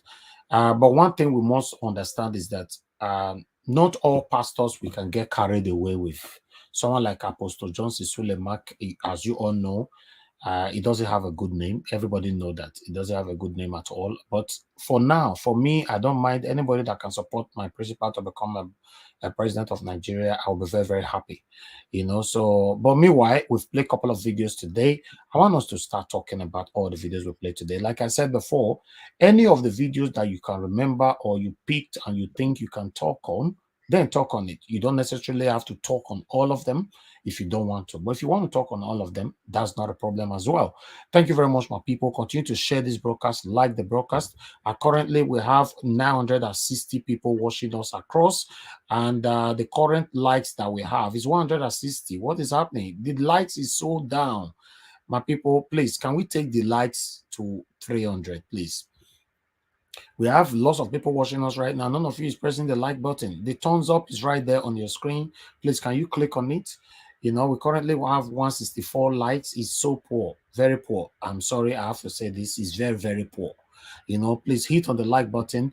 The thumbs up is right there. If you can see me, if you can hear me, then you're supposed to be able to see the thumbs up. The like button is just beneath there. Continue to press that, please. Press that and share. Currently, we have 42 shares. It's also very, very poor. The shares is very, very poor. This is one of the things we are talking about every day. If you don't share, an election is around the corner. How do you want us to impart others that is currently still sitting on the fence positively? It will be difficult. And if you don't like is an equivalent of shares as well. Because you like, that means YouTube will do the sharing by themselves. That's what likes means. The more you have more likes, the more YouTube will share the video later on, recommend the video for others that have not watched it before. So you sharing right now, you are playing a positive impact straight away, especially for those people that is still thinking they want to vote for the satanic people that have caused you and I pains that we have been facing. Please continue to press the like and share. Now, okay, good. We have 52 shares right now. God bless you. Let's take that share to at least a minimum of 100. At least before we round up this show today, we need to have a share of a minimum of 200 to 300. Why the like supposed to be a minimum of 400? Please, because all every information we are going to be passing here today, our panelists now, they have been patiently waiting to eat this video raw. They want to talk about it, so at least their voices needs to go far. And for those of you that have been commenting since, wonderful comments coming on the comment section. All your comments supposed to go far. And we're going to have 1 or 2 persons that we called into this show today to also give their submission. Their voices need to also go far. And the only way these voices can go far is by pressing the like button and sharing to other platforms where you belong. God bless every one of you. Currently, we have 213 likes. Continue to press that like button, please. Press it. Now, God will bless every one of you that have pressed that like. And for those of you that have shared, we have 72 shares right now. Wonderful. Continue to share and like. Share and like. Continue to do that, man, before we finish. Now, God will bless you now. With together spirit, we will take Nigeria back. Lefties, back to you. Thank you. Good evening to you, my brother. Yes, good evening, Elvis, and good evening to all of us. Today is another beautiful Sunday. Yes, we are getting close. It's getting hotter and cooler. And as such, you can see the good, the bad, the ugly. They are all in the wagon. They are all in the moving train, whether you good, bad, ugly. I'm not a fan of certain pastors we play here because I don't play religion with politics. When I'm doing politics, I'm doing politics. God's business is not political, straight. When I see men of God now dashing into politics, I wonder why they are dashing. They can encourage their people to go do the right thing, but go into politics in full, and I think it's not. The Bible said what belongs to Caesar, Caesar. What belongs to God, God. It did not say go and be romance with government, the fiscal government, the worldly government. See as we are seeing them. So when I see them talk, I listen a little, I shake my head. People, this is not politics. This is not religion matter. Religion has brought us where we are today. Those people talking, we're part of the people that usher in the last president. Mbaka, is it God that asked them? Let's not fool ourselves and not let's fool God. We should be careful how we listen to people who don't know themselves, but make themselves deity before God. God has put shame. Many of them have court cases, human court cases, because they are dealing with human being, human business. Do you have courts in heaven? No. You don't have court in heaven. You have no business. Jesus Christ never went to court. He had no business with earthly business.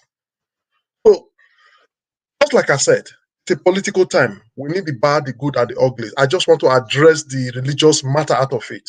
I'm not interested in the religious matter. I'm interested in Nigeria as one. That is how Datti Ahmed came in to utter a professor. I said he was a professor by using tribe and religion. Not. Let's look at it. Thank you, Dr. Aruna. Dr. Aruna, we listen to you very more because you are from the north. People think the northerners don't have this kind of people who are very rational.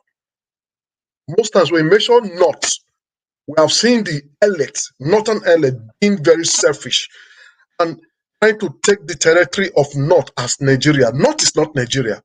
It's a part of Nigeria. Just like every other region is a part of Nigeria. So I hereby challenge that professor when he said the election was done in his city room. That is ringing. And that is being proud to tell us that the rule of law was not applied. And that's not what we want. That is why we must change the status quo now.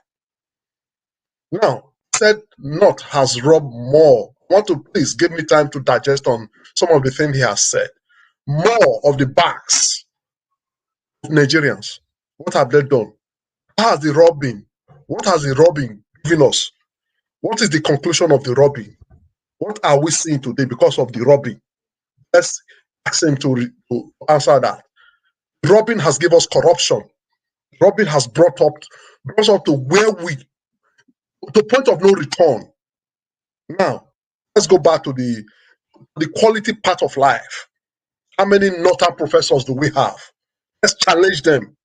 If they say they are clever, let's go to an open exams with our professors and see what they will get. I'm challenging them now because when these people talk, they talk as if because we are so, a lot of people don't understand. We give them this time. do whatever they like. Some of them think they belong to them. Now, the word Nigeria, how many oil has Northern contribute to Nigeria? Lagos was the former capital of Nigeria. Was it the Northern cow that was used to build Lagos? So that this is why Tinubu must keep quiet. Money was from all the oil producing area. This area that has been underdeveloped. This is where the money is coming from. NFPC was put in Kaduna. Where was the money coming from? Where have oil then in Kaduna? The pipe was laid all the way from the Niger Delta, Kaduna. And they are doing a lot of expenditure there without production. This is the north we are talking about. So let them not come and tell us, start this problem that we are trying to solve. This division, this tribal division and religious division. Otherwise, if anything happens to Nigeria today, the north will be more. There will be anyway. Let me not say that because they are worse hit when it comes to education. They go to school. Majoris. They go to school. What is their cutover? How many of them can compete with a common Southern primary school boy? Even the professor can overwrite exams in a diploma. Will fail. Because they have their way, they do their thing. We try to encourage them to be educated and they think taking over this country by legality is the best. I dare a professor come on a national television to do a broadcast to tell us they own the country. Was that why they brought in Boko Haram? Was that why they were looking for cow roots? Was that why they were taking our community to make sure there's cow in everywhere? Did we pass oil into them by force? Did we? So let them be careful. Thank God we have persons like Datti. You saw his position. We will meet at the pool. Yes. And he came up with, how you say, you are a professor.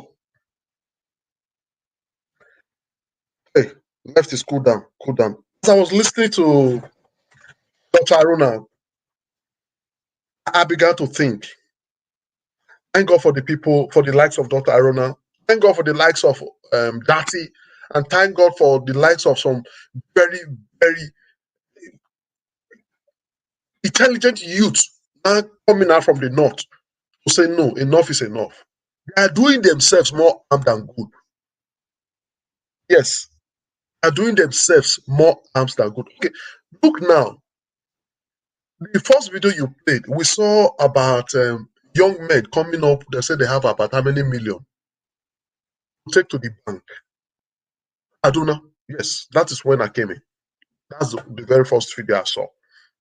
I don't know if there were video before then. Now, CBN gave an order 3 months about for you to take your money to the bank and check. Where were they? Were they living the cave? Why now?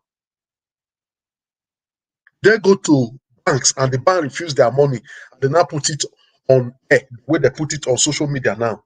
That they brought their 5 million or whatever million. The bank refused. Why did they do that? No, they didn't do that. They followed the instruction of El-Rufai.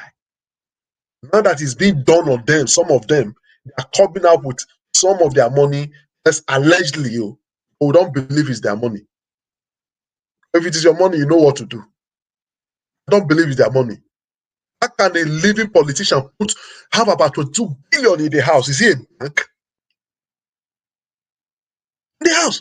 This is why this policy is superb for Nigerians, not for the elites. So people, let's be serious and let's take this policy very serious. This policy is not against Nigeria. This policy is to make sure corruption by more than 70%. Those who have stacked billions of naira in their house. Why putting money in your house? And you are a political figure. This money are money made for road, for something about for us, we Nigeria. Put them in your house. Then let them get rotten in your house now. It's a simple matter. And they're the one now making people to go to the street and start rioting. They're the one introducing, go and intimidate them, go and take it from them, go and use force. Nigerians, please, let's wake up. Our Mumu don't do now. Now, where are the children of these people that are asking you to go and destroy banks? Are the children there? Where are the people the children of those people? Do you see any of their children on the street? Are you not clever to be sensible enough to say, to behave like them? Their children are US, having nice education, paying, enjoying, eating your money raw money. You, Mumu, you are listening to them. These Nigerians, we have few days to go. Very few days to go. I think this is no time to listen to mind games. Those people coming out, those criminals, I call them criminals. I cannot call myself a criminal because I've not gotten a government contract and I didn't do it. I talk less of even applying. And if I have such money, it should be in the bank. Normal transaction. Conspiracy, and this is what Datti is talking about. They are not, none of them is head wanting. They are not telling you, they are not crying over the legacy, over the why those cry, why are they crying? You're a criminal, you're a thief. Only the thieves will cry. If you're not a thief, you don't need to cry. Respect the rule. Even the Bible encourages you to respect the rule of the land. To respect the rule of the land. Put down, let other people to talk. You can come back again. Yes, let me not talk. Let me not finish the whole talk. So this is just what I saw in these videos.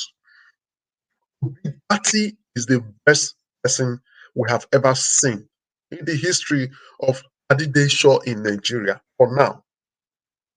For now. No history of criminality. No history of embezzlement. No history of land grabbing. No issue of anybody took them to court because they did that, they did that. Instead, they are the one being taken to court for being honest. What are we talking about? They're not stupid people now. Okay, Nigerians, we are not stupid people. So, because we are not stupid people, please, let's go to the polling unit and cast our vote wisely for the wise people who are there and very ready to rescue this country. Thank you very much. I hand over back to you, Mr. Elvis. All right. Thank you, my brother. Thank you so much for your submission right there. Yes, I support you. Like I said before, some of these pastors don't have good reputation. So, but on this journey, we need everybody to support us. We need everybody to endorse us. We want to win. You know, it's just like some people also crying and saying that, no, Obasanjo have bad reputation. You and I know Obasanjo have bad reputation, but we don't really want to talk about that now. If we have to go in depth to analyze that, Obasanjo is part of the problem that we are facing today. But should we be discussing that at this particular crucial time? No. So we want everybody, no matter your history, your past, or whatever, support Mr. Peter Obi to become the next president of Nigeria. That's what we want right now at this particular time. Because all of them, they have followers. That's the truth. See, even Tinubu, where everybody they criticize, we don't want Tinubu, don't want Tinubu. Do you know the massive followers that Tinubu have today? So it's the truth. You know, so no matter how bad you are or how good you are, everybody have followers. So, but when you now know that this one of these people, they want Peter Obi to become a president, that means, yes, the same Peter Obi, just like me now. You know, I've dedicated everything about my life for Mr. Peter Obi to become the next president of Nigeria. Tomorrow now, Peter Obi now become the president. I'll go do anything wrong for Nigeria. I'll say because I support Peter Obi made the law, not cash me. Why not? You go in for it. That's what it means. So if you be bad person, you are supporting Peter Obi today, when new law come, it will affect everybody. That's the truth. Thank you very much, my people. I appreciate you all. Continue to like and share and hit the dollar sign. We have a dollar sign right there on the comment section. Please encourage us to do more for you. Thank you very much. Somebody actually super chatted us earlier on. We have Janet Usawaru. Thank you very much for the super chat. We have Anthony Ola. Thank you so much for the super chat. And love of God is my strength. Thank you so much for the super chat. May God bless every one of you. Please continue to encourage us. Hit on the likes, share the video, and hit on that $ and support what we're doing here. Okay, let's move on to the next person. The first person we have today on the panel is Mr. Henry Gabriel. Thank you very much, sir, for joining us, and thanks for your patience as well. Please talk to us. You have 10 minutes. Everybody's going to have 10 minutes. Okay. Maybe I will not use the whole 10 minutes anyway. So meanwhile, good evening, everybody. First of all, let me go to the so-called Northern header. So these are one of the headers we're talking about now. That I don't respect people like this. And he calls a professor. I don't respect people like this. You bring in the Nigeria is burning. You are bringing tribalism. You are bringing the Northerners have contributed a lot. The Northerners need to contribute a lot. What about everybody? Every state contributes a lot. So these are people. These are kind of people we don't need in our society. These are the kind of people we don't need in Nigeria at the moment. These kind of people need to be dumped somewhere else. You know, these are the people who's dividing this country. We want to be one Nigeria and make Nigeria move forward. These kind of people don't want Nigeria. These are the kind of people don't let the northern part move forward, because they believe they owns the country. They owns the country Nigeria. How can a man who calls himself a professor, who calls himself an elder, come out in the public and speak like this? But anyway, we have our able vice president who respond to him. So we're not afraid of that. I'm just looking for on Sunday next week to say my president is there, Peter Obi, and the vice president. That's all. But let me go to Lagos. Let me first of all go to Lagos about the military. You see, some people. You see, if you look at the video, some people were happy to see the military there. The military don't take no shit. Sorry to use language. Don't take no shit from nobody. Because the police in Lagos, the commissioner of police in Lagos is already corrupt. Because Tinubu can buy those police, whatever. But the military they send to come and do something there. They will not do this kind of nonsense with those area boys, whatever, talks, those Agberos, those Lagos Agbebaku, those Lagos talks, Lagos Agberos. The grandfather of Agberos is Tinubu. I cannot imagine somebody will be thinking of even trying to give one vote to Tinubu. But it's a shame. And those people who want a better country will spend their time, their energy, their money to support Tinubu. I feel sorry for them. But anyway, by this time next week, those who want better Nigeria, they know the right thing to do to vote for Peter Obi.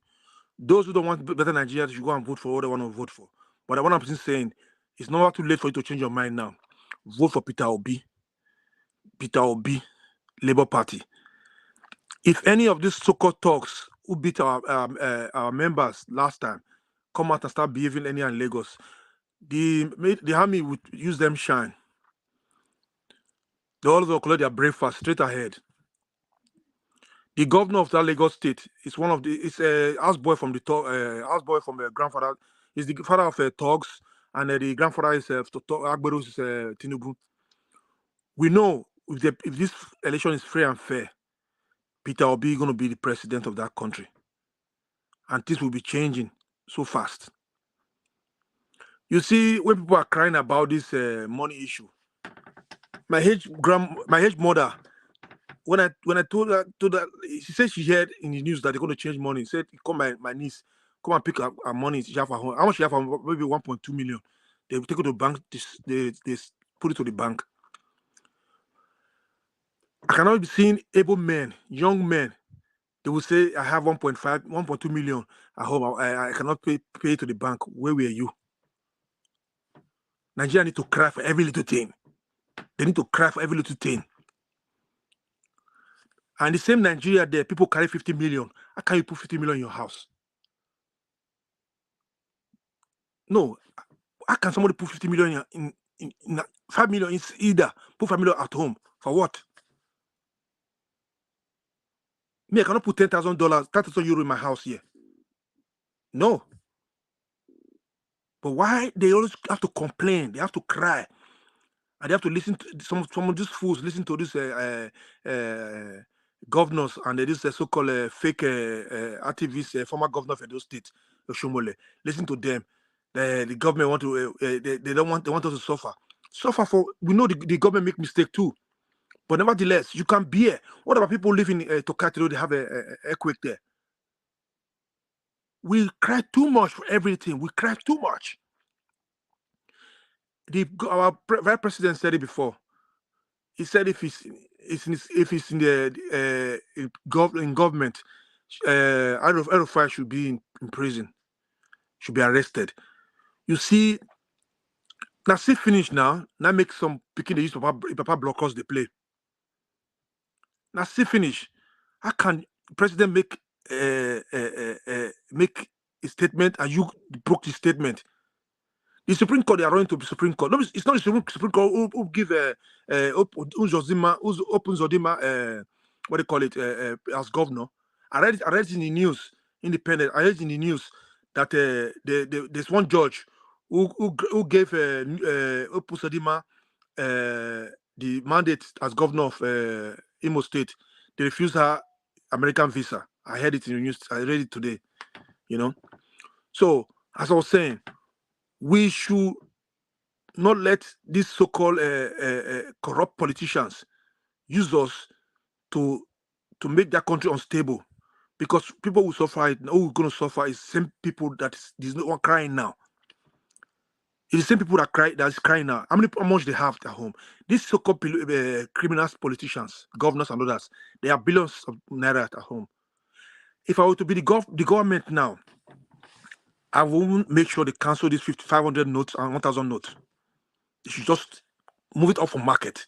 No more 1,000 notes, 500 naira notes, because people use the opportunity to store money at home. Now it's difficult for them to bring it out. Now they are crying. Nigeria should stop listening to these corrupt politicians. They should stop destroying banks. They should exercise patience. This will go better soon. They should stop crying. We cry too much. It's Nigeria forget so fast. When they were kidnapping everywhere in the country, did all these so-called corrupt politicians go to Supreme Court, say because the president could not save the life and property of this of a citizen? Did they go to the president, cry to the president? No. When ASU was strike for how many months, did they run to the president and make problem with the president? No. When they have hunger in the land, did they try to go to the president? See, we don't have hungry. People are hungry in the country. Unemployment. Do they cry to the government? No. We don't have electricity. To electricity. Do they cry to the president? No. Nigeria should not fall on these criminal politicians. All they know is their own personal interest. They should start. Let them cry. Let them cry me river, because they are the one who's using this money to buy vote. But now it's paining them that this time around it's so difficult to get this money to buy vote. They can do the transfer with their phones. They can do transfer. They should stop crying. And Nigeria, the other Nigerians should bear it. They should bear it. They should do trade by barter these days. They should do it too. Those who have goods to sell. So we should try to support Peter Obi this last minute now. Please, undecided voters, make up your mind this time. If you want better Nigeria or you want the same backward Nigeria, I wish you good luck. But what I'm saying, if you change your mind, please, Peter Obi is the right person to vote for. That's Labour Party. Please, make sure you don't change your mind. Vote Peter Obi, because all we need is a better country we call Nigeria. So we can call Nigeria our home and go back home and be happy. Thank you. God bless you, my brother. Thank you so much, Mr. Henry. Thanks for your submission. Please, guys, can you continue to press the like button and help us to share, please? Thank you. God bless you all. Guys, share, like, share. It don't take anything from you. Please share. Exactly. All right, brother Nice, thanks for joining us. Please talk to us. Good evening to you. Good evening, Mr. Najawash. Happy Sunday to you guys. Happy Sunday to my fellow panelists, those on the comment section. Yeah, thank you for having me. Yeah, I salute all the pastors that came out to speak. It's very necessary. I salute all their courage to come out and to speak. We need it right now. So that is for that. And yeah, the northern elder, that man that came out that was trying to say that they own Nigeria, that they are the one that always makes all the kings. They are the king makers. So this kind of sentiment, we don't want anymore in Nigeria.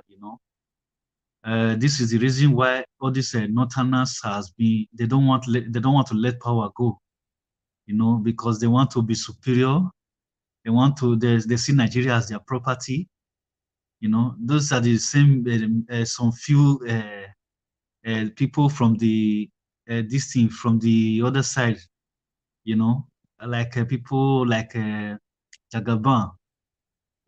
We have all those kind of kingmakers all over Nigeria. These are the kind of people we don't want them to be in our politics anymore, because these kingmakers are the ones that put Nigeria backward today.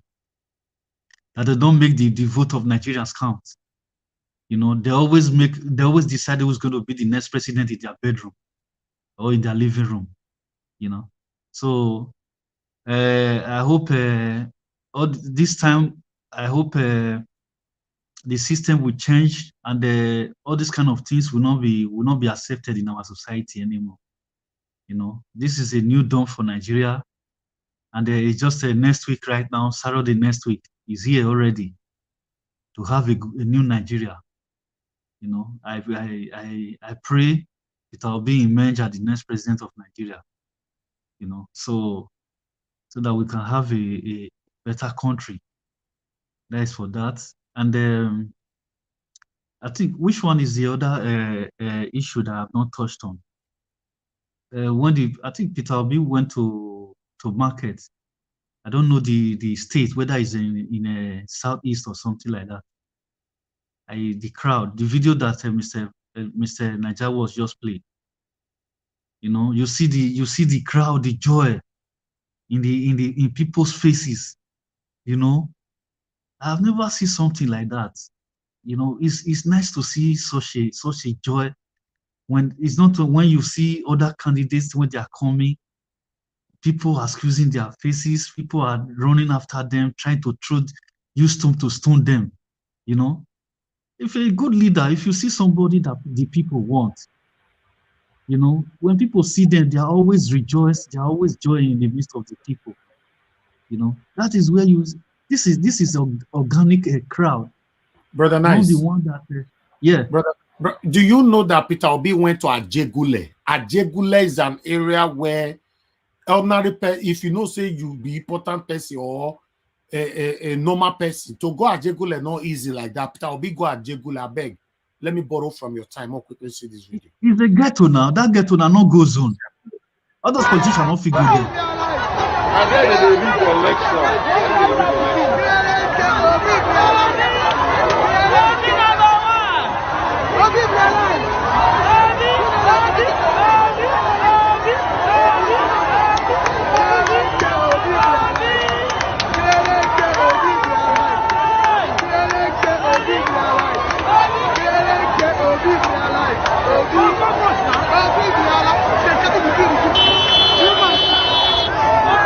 Peter Obi live in a Jekinol boundary market.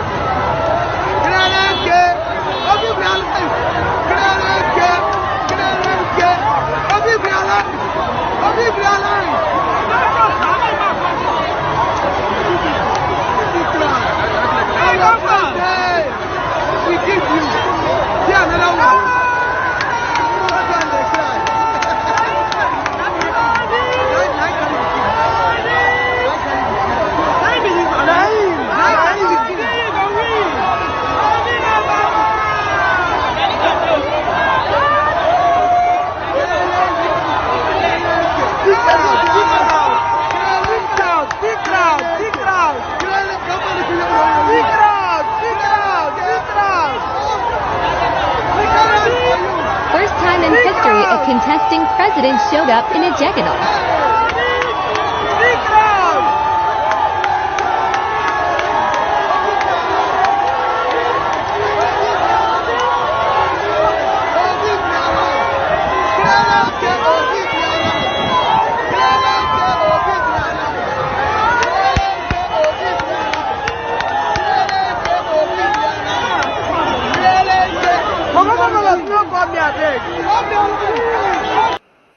This is the first time a presidential candidate will go and campaign in Ajegule.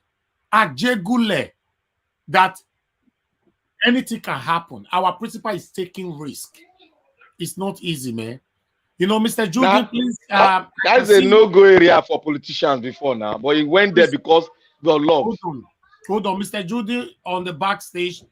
If you want to be on the screen, please let your mic be turned on, sir. You know, always turn your mic on. That's why we removed you just now. You know, okay, I can see you now that you are there. Yes, you can turn off your camera, but let your mic be turned on. God bless you, sir. All right, Brother Nice, please move on. Because of what you were saying, I have to quickly reference to this particular video. Yes, I said I wanted to even ask you to play this video. You see, this Ajegule, all those no-go zone in Nigeria, is only Peter Obi that always go to those places and bring joy to the heart of the people. I bet Emilio come to go to this kind of place if they will come out alive. Or Atiku. Or all those politicians, the El-Rufai. They cannot go to those kind of places. It's not possible. They will not come out alive. The majority of the people that is there, all those people now, people will be say, they don't want to see any politician with their eyes. You understand? But now let Peter Obi go there. All those, I don't know whether people know what they call it, Mataviziga. All of them go, they rejoice.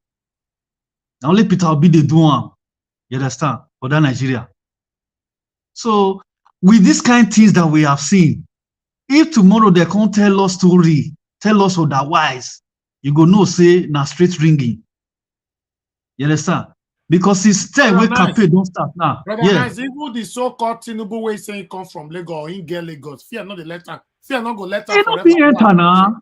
May go Ajegule. You know enter. May go. You see, you got another area where they call Mushi. You know enter Mushi. There is all those no-go zone where Peter Obi they enter. With me, I don't they see Peter Obi since then.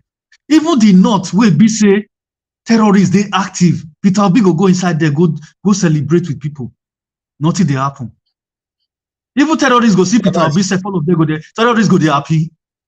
Brother Nice. Yes. Thank you very much. Say you at least you do with us today.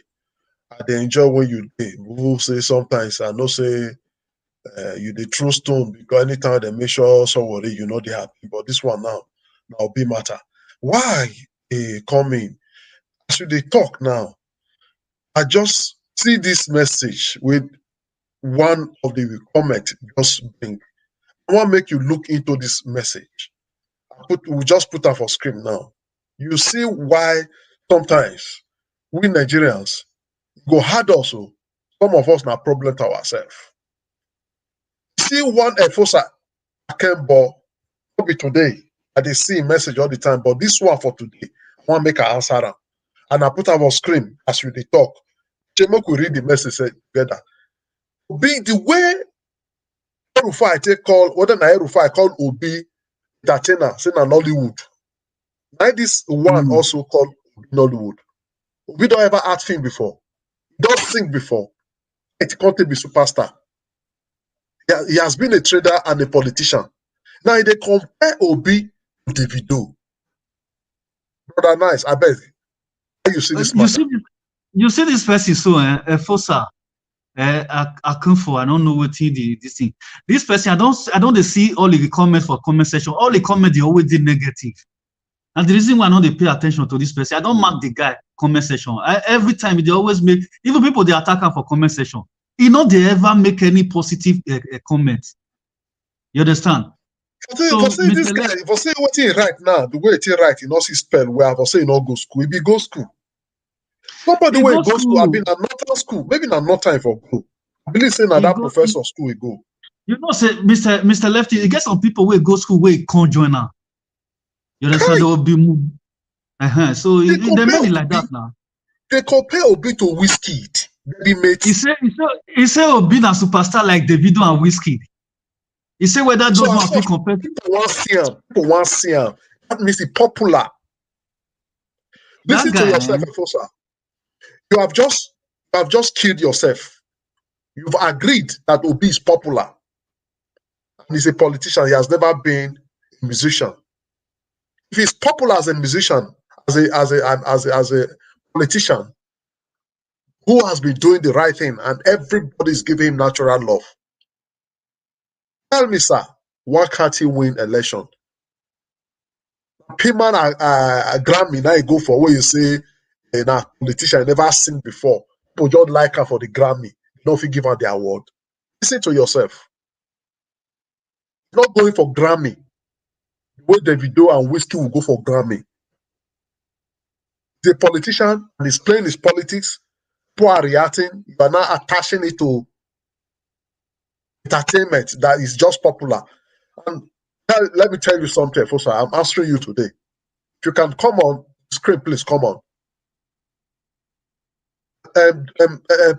Democracy is about what? Popularity. Are we not in democracy? What is election? Election is what? About popularity. So you've just answered yourself wrongly, like the way that professor spoke. Because you are selfish, you have something that you self. That is if you are not being paid to be here.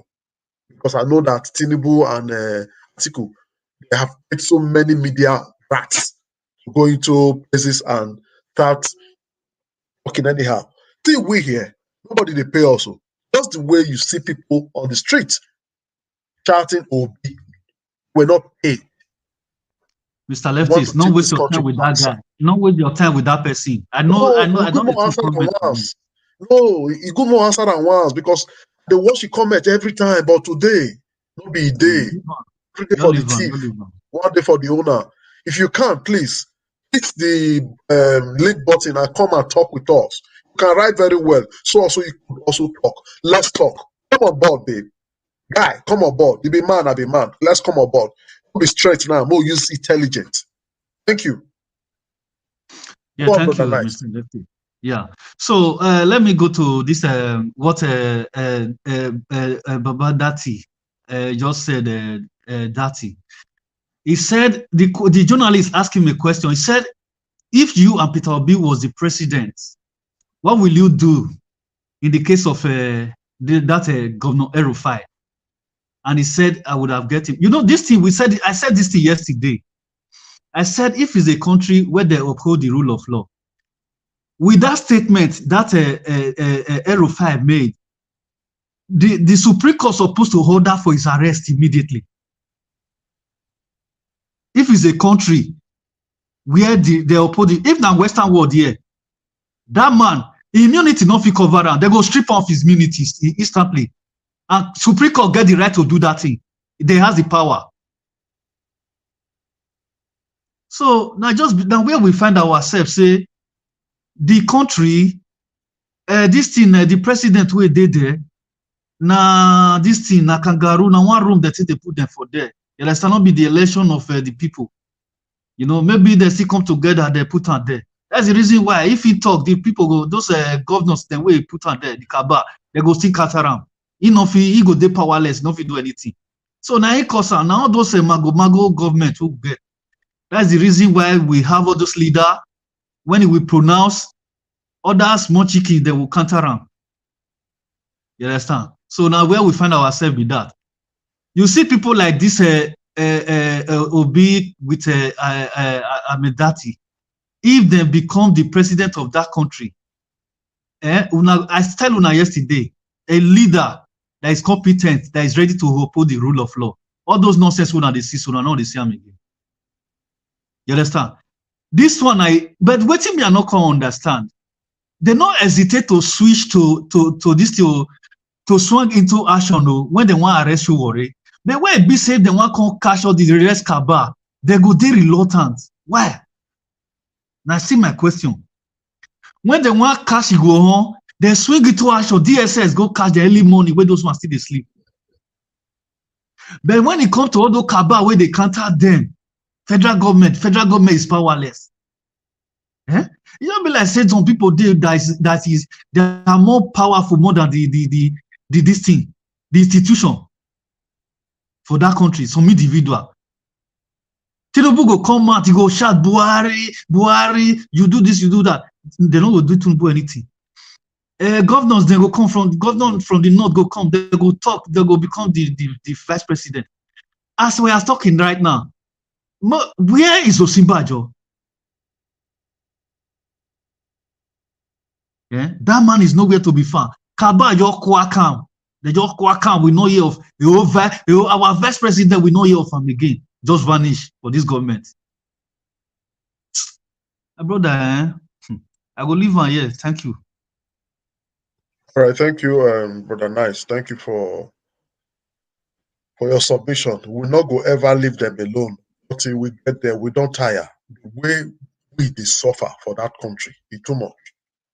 The country belongs to Nigerians, not certain people.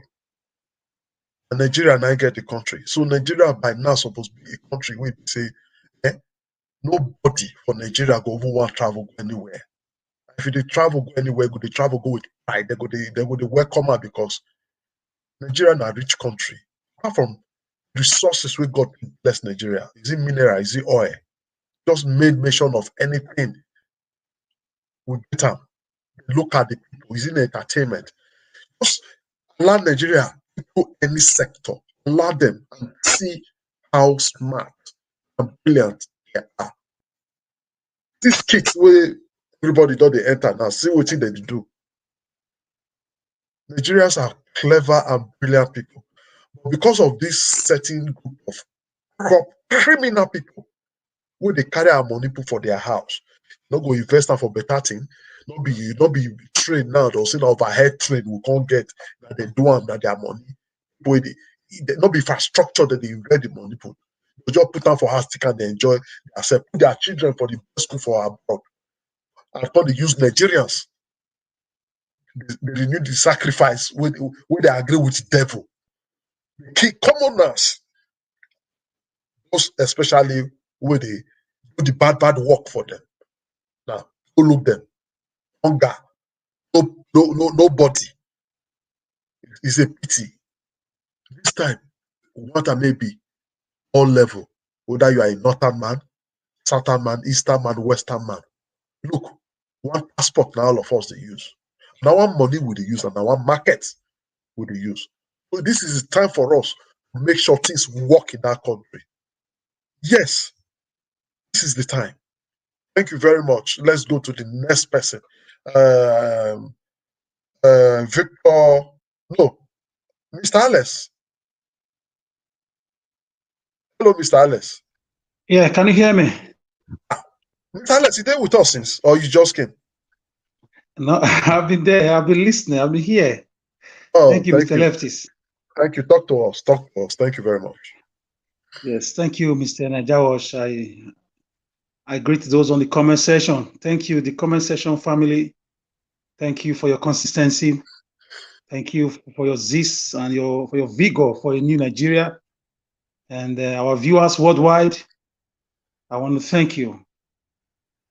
I want to start with Malam El-Rufai. I really don't know what the security apparatus or apparatchik of the presidential Martinonipos, the presidential villa that is, are still doing. It's been more than 48 hours since that Aram-Scarum acts of character assassination, of usurping of authority on an already hemorrhagic democracy. For me, it's malodorously so, like a dance macabre, that somebody will be opining or objecting to the imprimatur of a Nigerian serving sitting president. And we have DSS or SSS, whatever the nomenclature you may want to say. We have the army chiefs. We have we have everything when it comes to security apparatus. Even the so-called Supreme Court and the judiciary. Why have they not interpreted the so-called immunity that the governors are using to parade themselves and exhibit this shameful dance macabre. I totally condemn the hypocrisy and hypocritical display of this serving governor who has engaged himself in a political gambadorism. The citizens of the Federal Republic of Nigeria must come out in unison and condemn these acts. Because we still have a precedent the last time I checked. We have to prevent other people. It will serve as a deterrent for other people to go into this, to avoid a state of anarchy vis-a-vis the president or the executive at the presidential villa. Malam El-Rufai, the governor of Kaduna State, must just now come out and either tender an unreserved or a profound apologia to the Nigerian public or to the Nigerian president. For me, I do not see any justification why the likes of Igbo and Nnamdi Kanu were all arrested for just asking for a referendum or for asking for emancipation. Emancipation is a choice entrenched in the international charter that binds the United Nations. More so, when the people have existed for more than 100 years, they have the right to renegotiate on the clandestine meeting, on the roundtable talk. That is their tenets of the situation of their staying together as one. If my history serves me right, in 1914, the northern and the southern parts of this country was joined together. The so-called famous fraudulent amalgamation, which formed Nigeria, and we gained freedom in 1960. If you look at 1914 to 2014, that gives you 100 years. So for somebody to ask for self-emancipation, and he was arrested, and we know the things that led to these things, the suffering of the masses, the killings nationwide. But a man has publicly decimated, defied, destroyed, assassinated the character of the person of the president of the nation, is still working scot-free. We have to reveal the so-called immunity these governors are riding on. So for me, I'm very angry this evening. I've been having like nostalgia. I've been perusing my books, reading the Nigerian Constitution. In desperate times, the Nigerian president has right to arrest anybody for security threats. El-Rufai's comments, his life comments, sound as a security threat to the Federal Republic of Nigeria just now. And I call on the DSS. I call on the Nigerian police force to get a warrant from the Supreme Court, since everybody is not using the Supreme Court as a yardstick now, to invite him for questioning before this hemorrhagic democracy collapse on our head. If Nigeria breaks the way it is, nobody is going to escape it. So let me not deviate too much on that. I just want them to know that Nigerians are watching. The children are watching. The teenagers are watching. And whether they like it or not, Nigeria nationwide is already obedient.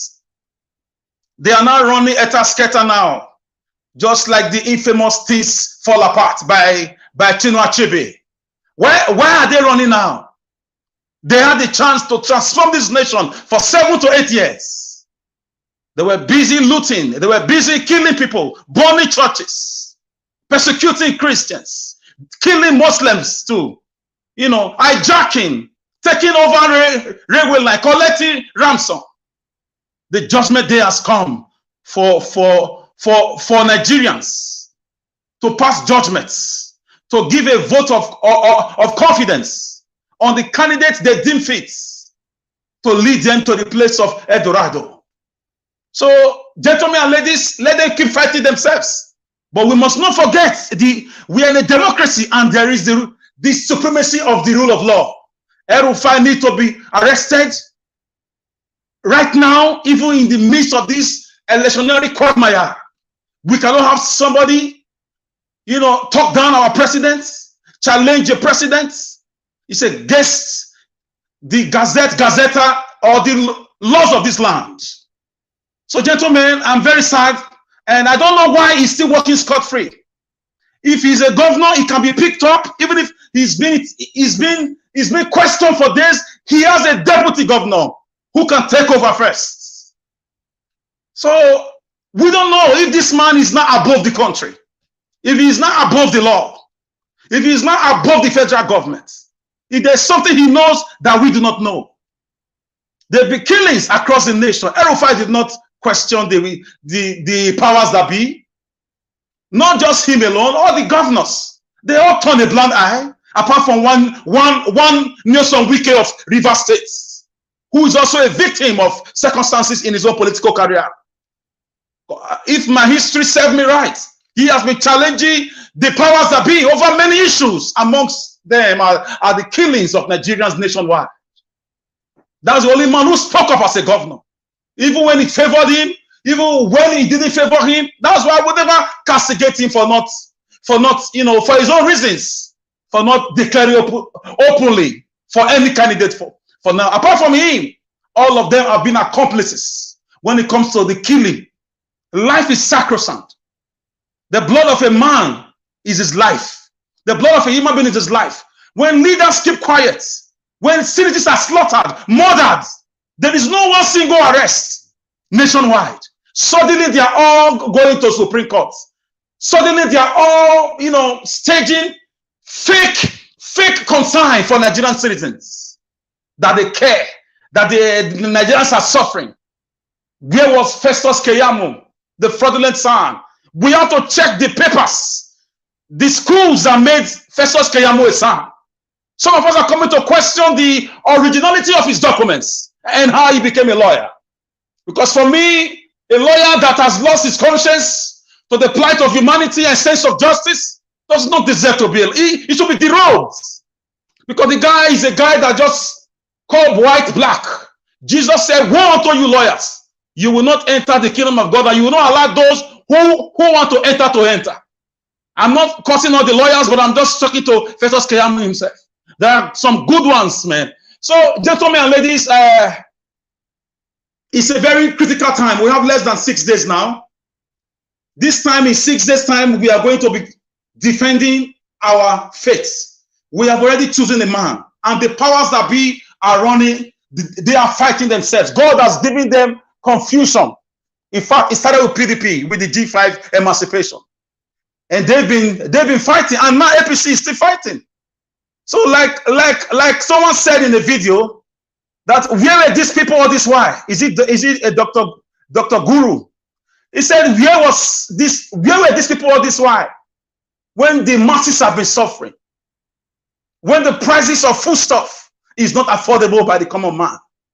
Where were these governors all this while? When insecurity has been ravaging the country, intentionally, brought by the ruling party.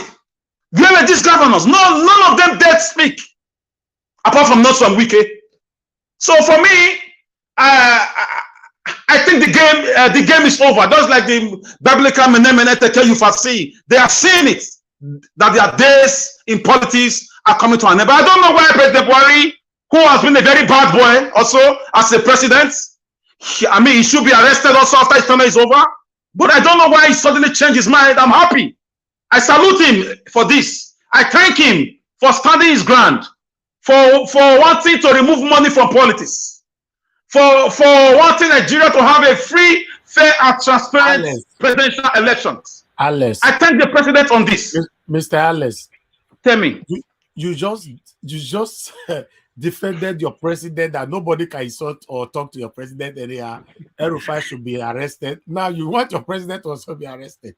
Yes, after his Senate is over. After his Senate is over, yes. Yes. That Mr. Elvis, you are not a biased person at all. No, Mr. Elvis.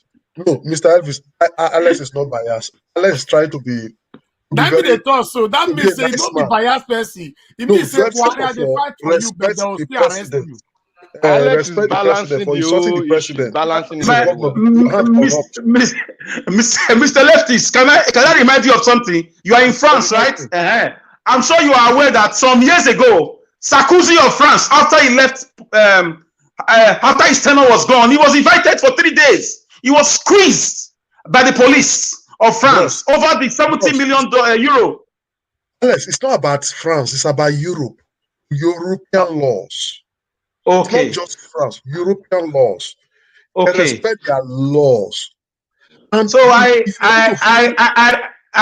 really hope that Mr. Peter Obi, looking at what Datti Ahmed said, Datti Ahmed, he made my evening. He made, if I didn't have appetite, he made me to go and eat, because his response shows hope. His response shows class. His response shows, a respect for rule of law. His response shows that we can cast our votes, we can go and sleep and depend on them, Obi and Mr. Datti. He used a word I like. He said, I will consult with the Attorney General of the Federation. Then I will review his immunity. Immediately he will be arrested. If you don't use people as example, it won't serve as a deterrent. So we live in a country where a group of people, they've hijacked the system and they practice cabanocracy, a government by the cabals, and some people are above the law. Ahmed Datti has shown us. Listen, I've been doing the research for like 5 months now on Mr. Peter Obi. Mr. Peter Obi happened to be a governor in a state that has if not the very highest godfathers in Nigeria at the time. Peter Obi he managed to fight them, bring them down, and send them out of the state somehow before he could work. Those who are from that state can testify to that. Peter Obi is not as soft, so I can depend on him and his vice. I'm very, very hopeful, and I'm very, very, I believe in them. I believe in their conglomeration. I believe in their, in their vision, because Ahmed Datti was not intimidated by that man. People like that man from the north was the reason why Odumengo wanted us to go our ways, because of this entitlement mentality. The North did this, the North did that. And if you really check it very well, which section of the nation have about 10 to 15 million out of school children? That is a sign of irresponsibility. That's a sign of irresponsibility, a sign of leadership failure, a sign of lack of planning, and they have become burdens to the whole nation. We don't want to talk because we want to hide our dirty limits and live as one and forget about, some things and move on. Although I trust to be all things, when all things, become equal, Obi's government come to be by the grace of God. If Jonathan could organize a national confab, Obi will do more. He's going to heal the land. Look at the video he went to that place at Jegule. I'll get about Jegule. Those are places you cannot even dare to pass broad daylight with your phone in your hand. Rich or poor, they don't care. Before you enter that area and you are not from there, they already see you from far away. They know. I've heard about that area. It's an area seen as people who are hard cast, criminals, hardened criminals, ex-convicts, and so on and so forth, drug dealers. For a man, and the system made them so. A man is showing us a character of a leader, inclusive leadership. He went there to go and meet the Bokte and the Rakta, the Amino Kano Kala towers. So Obi has displayed to us, not once, not twice, not 3 times. Remember where he spent his Christmas.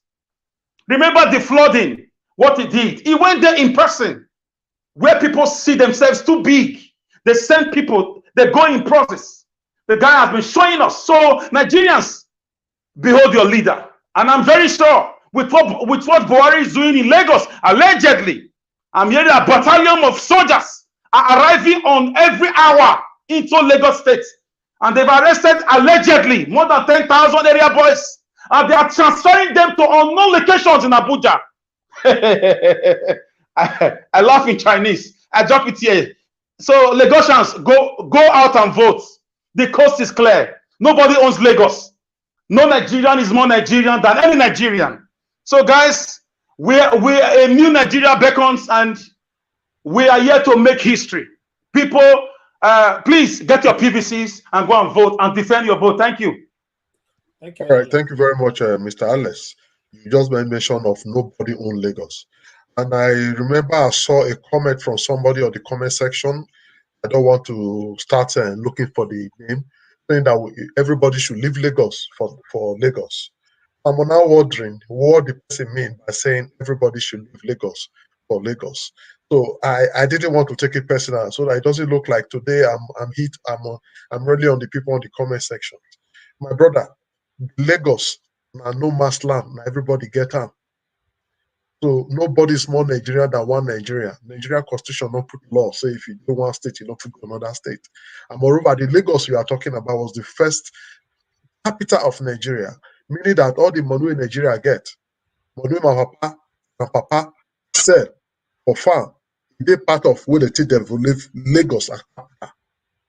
So when we talk about Lagos, people, please, Nigeria own Lagos. As far as it was once a capital city, it means that it belonged to Nigeria. The capacity and infrastructure belong to Nigeria. So anybody from anywhere can go to Lagos because our money that did develop Lagos. The wharf where they built for Lagos, they pack water, not out of money to build them. It was money from oil data. So my brother, if you want to talk, get sense. Apply sense. You cannot say somebody should leave Lagos. Who built Lagos? In fact, it's not the Yorubas that build Lagos. It is the people that come to do business in Lagos that built Lagos. If you don't know history, learn. At least we get a Tusa local government. You know what it be a Tusa and a Beninemo. I want you to understand. So let's not start to do things that will be dividing us. And the word Oba of Lagos, that word Oba is a Benin name too. Eko is a Benin name. It's from the word Eko, gathering. and the Tusa local government is the biggest local government in the island in Lagos, the biggest ever. You know. Yeah, I think also for whoever is saying that some people should leave Lagos, they are just throwing out their tribal bigotry, and so I don't think there's any need to even pay attention to them on this platform. The Yorubas and the Benis are very close. They are very close. Don't pay attention. Edo people founded Lagos, according to history. They're just trained tribal bigotry. We have people from different tribes on this channel. So for me, I mean, I'm a Southwest person, a Yoruba person. So, and we've decided Peter Obi should be the next president. So whoever is out there training this, all of this bigotry out there, I don't think you guys need to pay attention to them. Just let them be. Thank you. All right, thank you. Before Elvis, sorry, before you continue, I want to quickly answer the Fosa. Before you answer Fosa, please let me acknowledge Wilfred Fosa. Thank you very much, my brother. Good to see you here. Thanks for the super chat. Thanks for your encouragement. Thanks for being a brother. I appreciate you. I appreciate every one of you that have super chatted us. Please help us to share, help us to like, you know, and please hit on the $sign. Encourage what we do here. We really do appreciate every one of you. God bless you all. Okay, go ahead. Lefty. Yes, he said. I said something about his writing. No, I never said. Mr. Lefty. Your English was hold on, please. Say not that what you were writing is correct. Your English is good. You can write, meaning you can speak. You can write like this. If not that you are writing like that, I would have said maybe you went to school in the north. As far as you can write cleanly like this, it means you can also speak, that your English is good. I never condemn your write-up. Only condemn what you said. Thank you.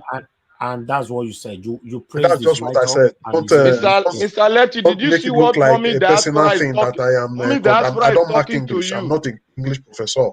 And nobody's even too good when it comes to English. Only one person that is good here when it comes to English is Alex. Somebody is talking to you. Are you hearing the person at all? No. I'm not sure if they hear you. He's not hearing. That's what is going on. Mr. Leftist, I don't mommy hear in the other diaspora is person. No. speaking to you, right? Are you hearing me now? No. Go ahead. We can hear you, but he cannot hear you. Go ahead. Okay, I wanted to tell him that mommy in diaspora is trying to take him Okay, somewhere because trying to. Yes. Yeah. All right. The next person here is Mr. Juden. Mr. Juden was removed just now, so it's his turn now to talk to us. So sorry, guys, if he come before any one of you, it first concerns. Mr. Juden, good evening to you, sir. Please talk to us. Good evening, everybody. Good afternoon and good morning from wherever you're watching from. And thank you all our panelists and our listeners. Yeah, time is almost there. We are almost getting at the point that we have to decide whether we want to continue as slaves or we want to chart a new course for ourselves in the country called Nigeria. I want to first of all talk about the churches. To me, today, it still baffles me, it's still unbelievable that most so-called pastors or GOs, they still have not got the fortitude to, nobody is saying that they should, declare, say they are PDP or APC or Labour or anything.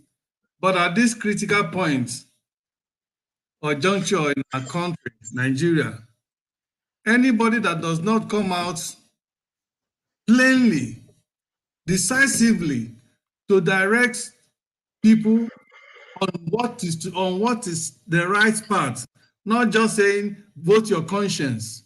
We have gone past the days of vote your conscience because many Nigerian consciences today are led by money, are twisted by money from people like Tinubu and Atiku. And that is why they are fighting the bill that decided to change the color of our naira. Now, all those churches that are still telling their members, vote your conscience. I don't understand I don't understand what actually they mean by that. They think that God is going to punish them if they tell their church the truth, because their church is looking up onto them for direction. It's not as if they don't know what to do, but their church is depending on them for direction because of the respect they have for them. Because you can see that in the video that you played. Everybody already know if you can read the mind of all those members, they already know what to do. But they have been yawning and waiting. Oh, how I wish our leader can at least tell us his mind, give us the kind of direction. And when he gave them a pointer, look at how everybody exploded in happiness. And the many churches are still standing on the fence. Why? Because many of them have been cozying up with these old, rickety politicians who have stolen our country dry. Well, future will tell. Prosperity will judge all of them who have remained silent. During Jonathan time, many of them were on the road, on the street, protesting against Jonathan. Even if I've not been a fan of Jonathan, it was his administration that brought about this calamity that we have today. But many were on the street protesting, and all those pastors and GOs that were on the street protesting today, who protested that during that time, none of them can be seen today. They can't even have the guts to tell their members, at least tell them, just like Tunde Bakare did in his church. He didn't mention a particular candidate, but he was able to x-ray all the candidates, their qualifications, everything about them, and then left his members to decide. And after all those things, at least the members could see clearly. Even if he didn't say it, the members could see clearly the right candidate to vote for. Well, I leave it for them. I hope those members tomorrow, if mistakenly they go and vote for the same people that have impoverished them, the same people that have put their children, many of them, their children have run out of Nigeria. Some even died in the high sea trying to run out of the problem of Nigeria. if tomorrow they go and vote for the same person who have the same group of fools and thieves who have hijacked all the resources of Nigeria to themselves and to their families, and then they continue to suffer, they have nobody to blame but themselves and their Jews. So I will stop that on the churches. Now, concerning that northern elder, we could see clearly that is why some people have apathy in going to vote, because they believe that election doesn't count. And as a matter of fact, up until now, one can rightly say that election doesn't count, because before you go to vote, they have already decided in so many ways to invalidate or to make your votes, to make your votes useless, okay? Because they have decided in that their coven, in that their secret meeting, in that their parlor, who to give the presidential candidate. But this time around, they're not going to succeed. God will never allow them to succeed. They said the northern part have, because of the fraudulent colonial masters that have, skewed everything to their advantage, and they are taking it and using it since independence, and then to frustrate Nigeria and to lie against us that they have the population, when in fact they don't have the population as they claim. If geography and science, were to be correct, which I know they are. Now, talking about El-Rufai, like some of us have already identified and highlighted, what El-Rufai did. You see, I am not a lawyer, but I have listened to so many legal scholars, including our dear brother Dele Farutini. This man committed a treasonable felony. That was an act of treason. In other words, Kaduna today is running a concurrent government. It's running a parallel government with the federal government. Okay? So for going there, in as much as I'm not a fan of Tinubu with his terrorist administration, at least he's still the president of Nigeria. And to issue an order, and a governor came out blatantly and clearly, openly, issue a counter order, telling the people in his state to go about and totally disregard whatever the president has spoken. In other words, he's telling the president of Nigeria, he's telling Buhari, he's telling his the people in his state, don't mind that stupid man. Just go ahead and use it, and you continue to use your naira. Forget about that foolish idiot in Aso Rock. What he's saying is nonsense. The right thing, go ahead and continue to use your naira, your old note. Nothing is going to happen to it. And that man is still walking free today. Man, it's amazing. It amazes me. Anyway, people like, some people say, well, what surprises them is that many Nigerians are surprised at certain things. Okay? Because, yes, I feel surprised, but unfortunately, if you look at it on the other hand, you can't be so surprised. They are so surprising because Nigeria is a country where anything goes. There's nothing that is not possible in Nigeria. It's a country of lawlessness, a country of those that are even making the law are the one that will start breaking the law. And because there is no accountability and nobody to counter them, they go free. Nnamdi is still there in jail. He's still there in their captivity. For what? For asking for self-determination. For asking that we should come together and discuss on how we can continue, how we can, continue to exist as a nation if we want to exist as a nation. Otherwise, let people go their own. Since we cannot get our acts together and put the country right. And then he was kidnapped, rendition, and put in jail for how many days? Even when after the various courts, the various judges in their own court have given them order, have discharged and acquitted him, they still refuse to release him.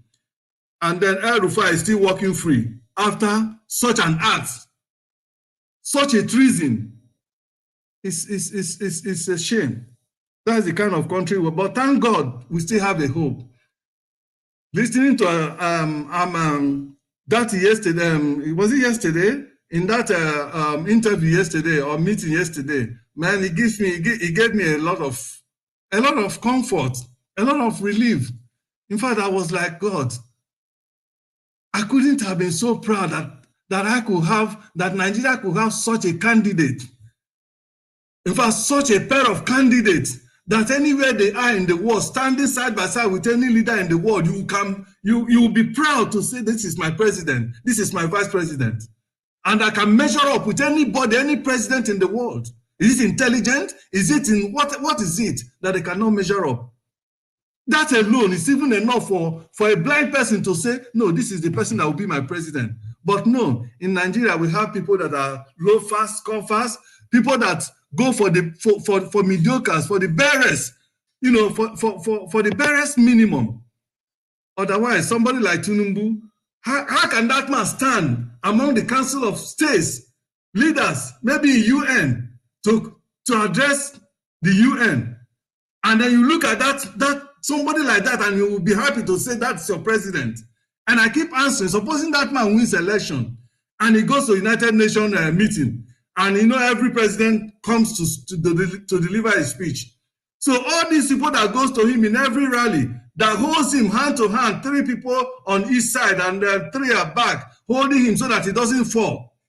Even in the 1 or 2 minutes he will make address, they are still holding him, prompting him, pushing him, trying to help him to climb one flight of stairs.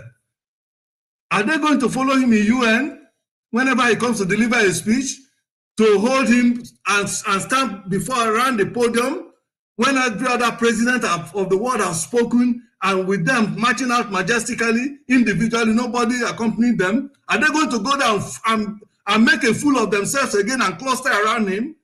Those are the things that sometimes I think about. Imagine if that man were to be a president. Oh no, okay, he's going to send his proxy, like he has always done, to go and represent him, right? Because he can't go there and stand there. He doesn't have the stamina to even stand 2 minutes in the podium alone by himself. Nobody is laughing at him because of ill health. But if you have an ill health, for Christ's sake, you shouldn't bring out yourself in the public. You are not the only person that can be a president. Don't even have the capacity to be a president. Don't even have the mental capacity. Every time he's gapping, he's talking gibberish. And that's the person people are prompting to become their president. What a shame. What a blind people. Then the military that are all over Lagos. Well, it's a good thing and it's a bad thing in the sense that most of those military, let us not forget that we have in the military, in our Nigerian military today, Boko Haram, all these so-called forgiving, what do they call them? Repentant terrorists, repentant Boko Haram, that they say they are repented, and then the Buhari terrorist administration will enlist them into our military. Most of them are there, and those are the people that are shipping to the West.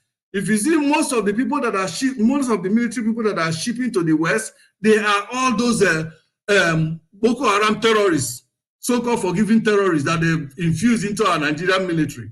Okay, so only God knows how many people they are going to kill, how many people they are going to arrest. Even when Brother Alex said that they have arrested a number of people, towns in Agberus in Lagos. My brother, let us not rejoice here, because you don't even know all those people they have arrested, if all of them are actually Tinubu's touts. Because it's not written on their faces. Okay? So, and we all know these people, whatever their mission is not pure. Their mission is not pure. Even if the person sending them, their mission may be pure, but these people will go there and begin to do whatever they want, they like. Remember, some of them don't even hear English. They don't even speak English. So the point is this: Nigerian people, the time of deliverance has come. It's up to you to accept Obi and Datti, to dig us out of this mess that we have been plunged into for the past 2 decades, thereabout. Okay, sir, please try to round up. Otherwise, time now. we will continue to suffer and we can continue to blame the leaders rather than blaming ourselves for making that wrong choice. So this is the time to make the right choice so that we don't have anybody to be blamed. May God bless everybody. Yes, thank you very much. May God bless everybody. Well, I just wanted you to finish because I saw you use the word blind people. You didn't specify which people are blind. I hope you are not saying Nigerians are blind. I'm talking about those who are parading somebody like Tinubu and Atiku to be their president, which I can't understand. People like this, I don't know, from every indication, you can't elect a thief and expect a thief to go and fight bribery and corruption, which is one of the major problems that has bedeviled Nigeria. You can't elect somebody like Tinubu and expect him to go and fight corruption. Somebody that came on the platter of corrupt practices to get his nomination, or somebody like Atiku that came on a platter of corruption to get his nomination. You can't expect that person to go and fight corruption. Who is he going to fight? His cronies? Is it the same people that sponsored him, that gave him money they stole from their various states like Okowa, that have indebted his state to borrow money to sponsor PDP? You can't expect him to go and fight corruption with that. It's not possible. Yes, Judah, thank you very much. Just like I said, Nigerians are not really blind, but the few that are supporting these criminals, I think they should really go and do more research and look well, because we all have right to what we want. But it should be that we are not talking about personality selfishness. We are talking about a representative of us all, the country. So we should put selfishness aside. We should look at what will favor us as a people. Just like those days when we go for football, you have Yakubu. Yakubu is not a Benin name now. You will now be seeing Efosa. You will now be seeing Oluwale. That means you now be seeing Nandi. Well represented, a northern man, a Yoruba man, you see the big stars from all the regions to represent Nigeria, not Ahmed Abubakar, John Ahmed Sule, or all football. No, different from. You see, this is why we are nations. This is why we are Nigerians.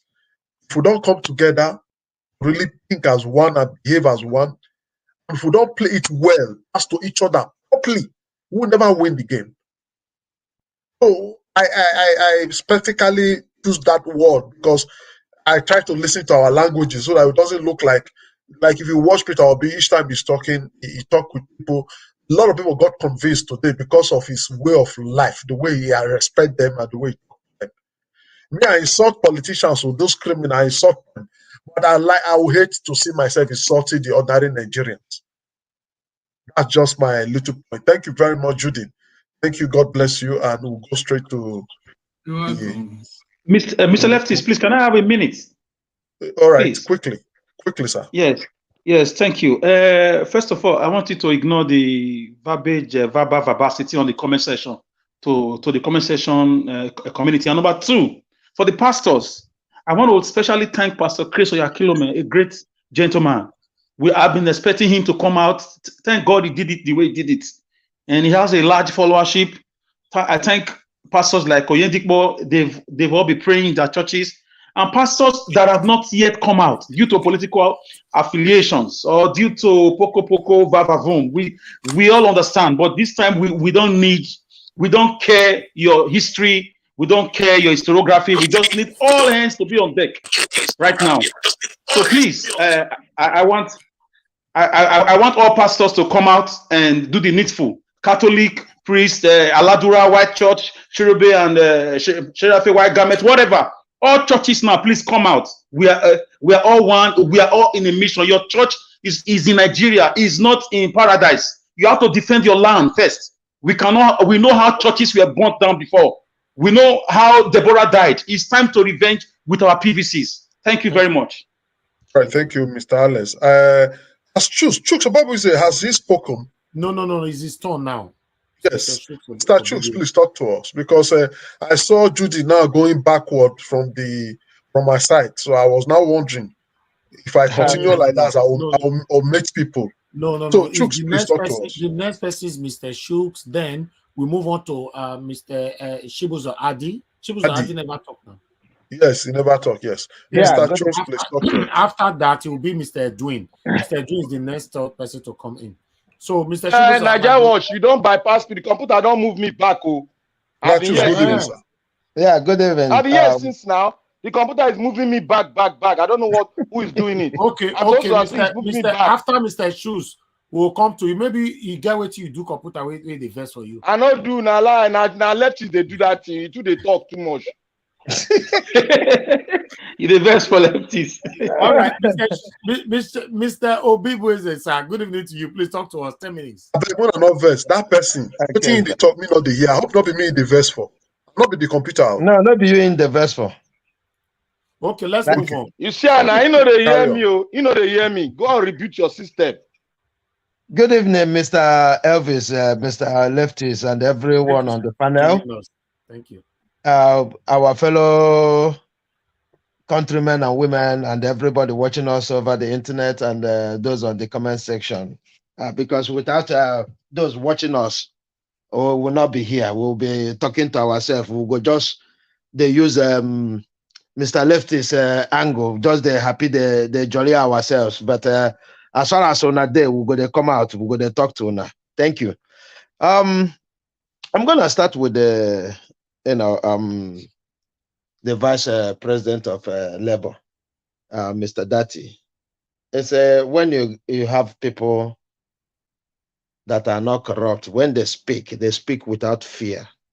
When they speak, they tell you as it is, and not just coming out to make unfounded accusation or something like that, but they speak on issues that matters to everybody in Nigeria. That's what we have in these candidates of Obi Datti. Watch whenever they talk. They don't just dive into issues. I see some issues when people come, oh, they haven't spoken on it, da. Yes, they haven't spoken on it because they are watching the players. They are watching the players, messing themselves up. If they have spoken, that will give the likes of what is it called, El-Rufai, more power. All the bulldogs in APC, more power to come out. They were laughing at those 14, what is it called, parties that went to court. They said there are no parties. Nobody knows them. That's why they went there. Not knowing that the president want to fight to the end. Because he's infighting. What we're seeing is nothing but infighting. All the abuses, they abuse him. When he wants to hit them, he is hitting them hard right now. And that's why he cannot stop. When they point out, oh, Nigerians are suffering. Okay, Nigerians, do you know what? I know you are taking your own part in this. Have this little one. That's what he's been doing. The last time he shifted the date to the 10th. The next one, he said, oh, I'm going to talk to you in 7 days. After 7 days, we didn't hear from him. Then he came out, okay, you can use 200. I know 200 is for middle class people and the poor people. The rich people is them that have 1,500. I like your analysis, my brother. Yeah, that's what he did. He knew those who owns 1,500, and he knew those who have 200 and below. That's what he did. So, and those who have 1,500 are crying for those who have 200. Buhari he's not stupid. He knew what he was doing when he did the last broadcast. He actually talked to Nigerians. That's one of the first time I listened to his speech and they say he really talked to Nigerians. I've been doubting his speeches because there's nothing independent speech.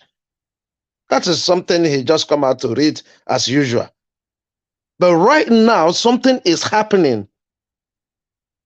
Imagine what has happened in Nigeria and the Buhari never talked to us. And right now, because his enemy is involved, he can say, "Hey, Nigerians, I know. Yes, I know you are having your own share of the pain, but don't let them deceive you. 200 and below is your money. Just go to bank, get it, and move on with life till we finish election. Then we'll talk about how we're gonna deal with the situation." So, for Mr. Datti to call for El-Rufai, and the way he said he's gonna respond if he were to be in power, that was absolute. There's nothing short of that statement. He made it clear. He's gonna deal with the law. He's not gonna break the law just to carry out that. He is gonna seek advice from his highest man of the law before he do anything. And that's how it should be. And you listen to advice and suggestions, and you carry out the whatever he says. After asking him questions, he will carry it out. So we are supporting him and calling the interrogation, if not arrest, of Mr. El-Rufai. If there's something he knows that Nigerians didn't know, he should let us know. Like Mr. Alex always reference, that for him to have the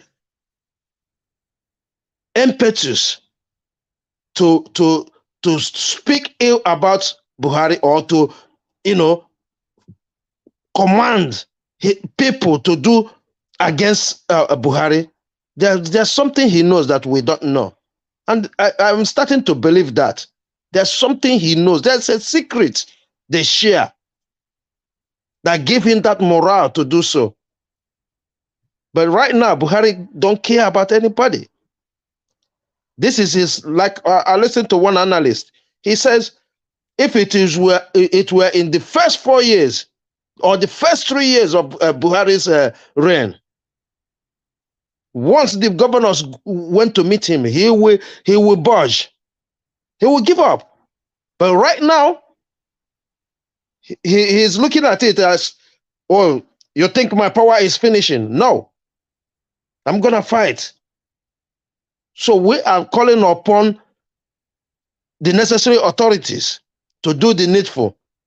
Just like they did to Fani Kayode. I'm still calling upon them to bring Fani Kayode to book, because he's not gone. He's not gone. What he did, sorry cannot heal it. What he said, he need to explain.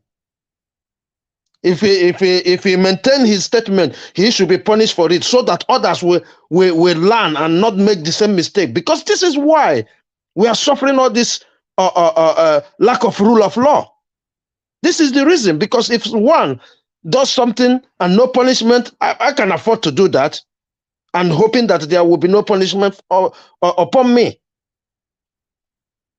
I'll quickly talk on the churches, passing message to their members. Well, I don't think they are allowed, to say whoever they endorse. That is wrong. Okay, but we understand the situation of Nigeria. Nigeria is so polarized now that you can't use on certain languages, and that is why, we call it upon the likes of El-Rufai and the Fani Kayode. So we understand where they're coming from. And if you are going to the church, you need to understand how your pastor speak. He's been speaking for you for years. Though I'm still, angry with the pastors, because if they have been preaching, talking to people in the manner they should understand, By now, they shouldn't even worry about calling names or not. Because if they're telling the people the right thing, by telling them you cannot mingle with the corrupt politicians and corrupt individuals and do this and do that, if they've been preaching that live from time, it is all the campaign they're doing is as clear as daylight. Everybody knows the truth. We know those who are talking to us. We know those who come to our community to feel with us. We know those who have compassion. We know those who are right in their thinking. We know those who do not play ethnic or whatever card just to get there. We know those who are desperate to get there. So if they have done their job in the first place, there will be no need. So in as much as I see a fault in them, it is a welcome development that they are now passing the message and they're passing it solidly. I can understand the other man who said a name is in the Bible, so we know who he's talking about.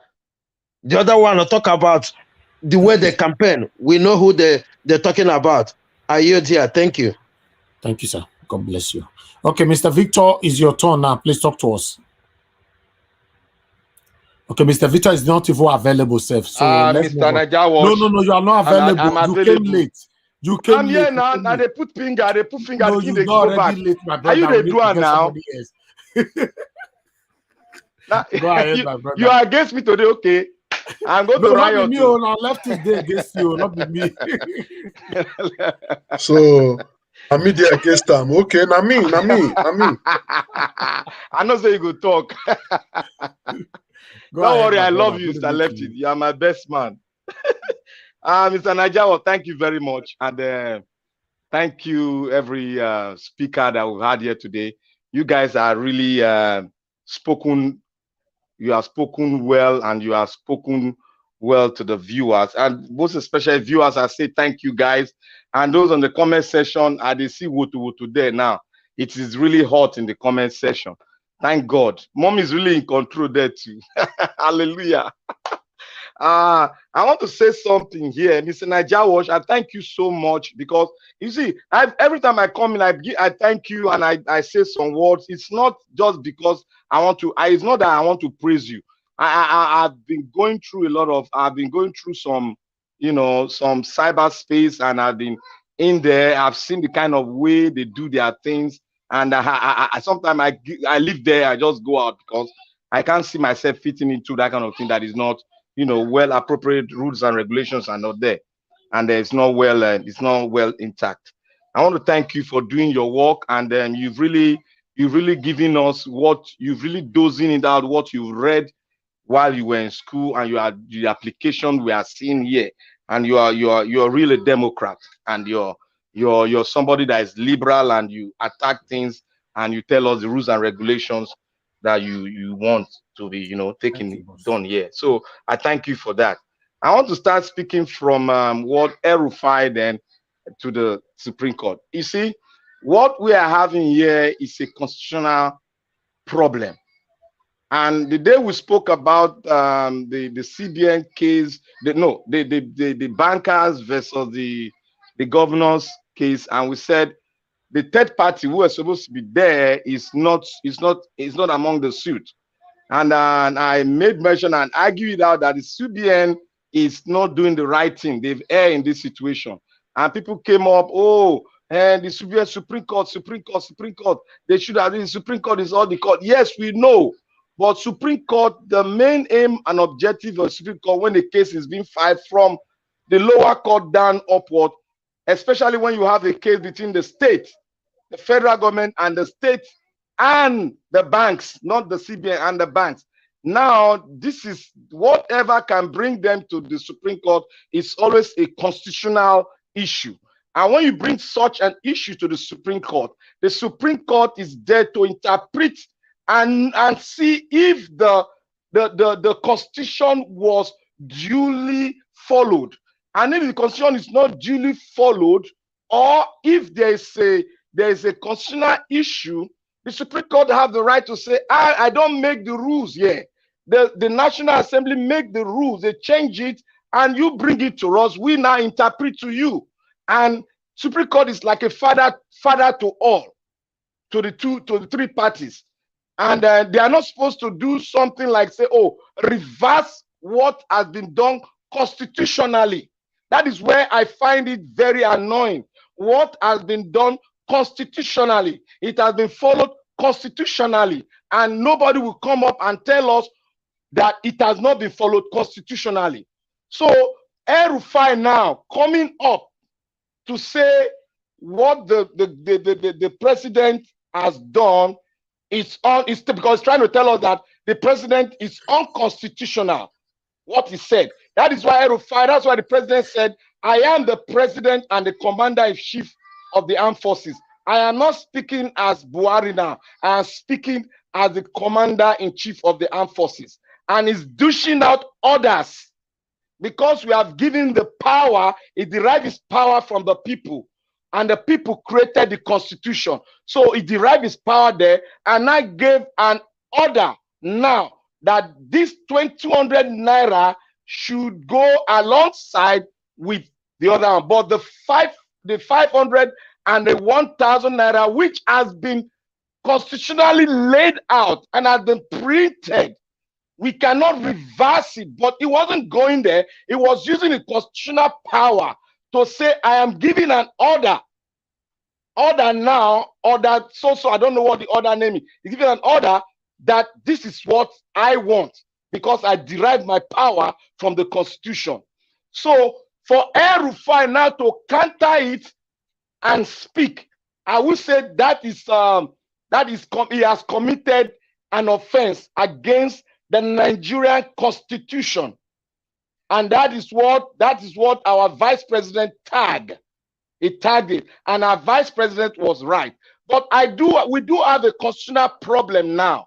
If he committed that offense, what did the constitution say about what offense? The offense that would strip off the power of the governor and now make him open for the constitutional to act upon him and take him to jail or being arrested.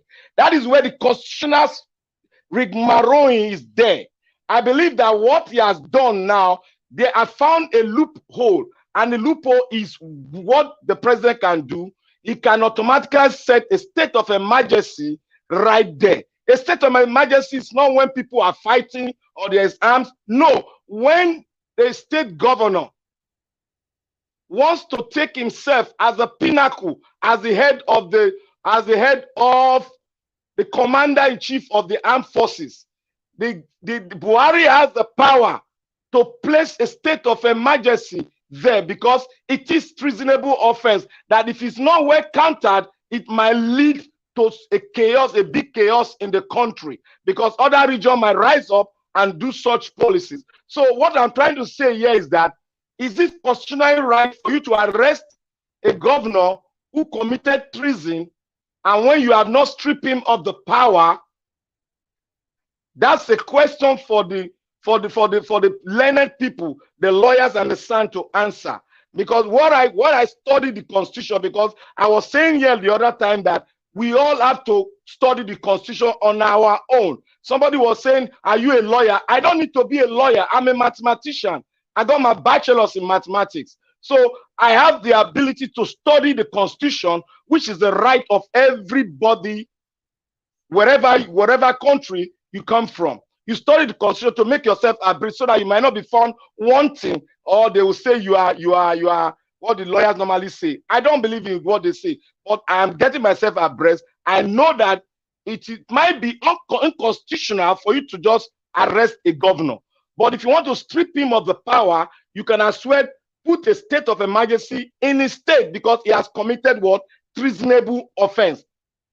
So that is it. And he can go to court and give the Supreme Court directly, because it's going to be a case of a state government and a federal government, and the Supreme Court will interpret, because I know he got to be stripped of that power before you can get him arrested. So on our other issues, like Mr. Najawash, I must tell you, every one of us here are obedient inclined.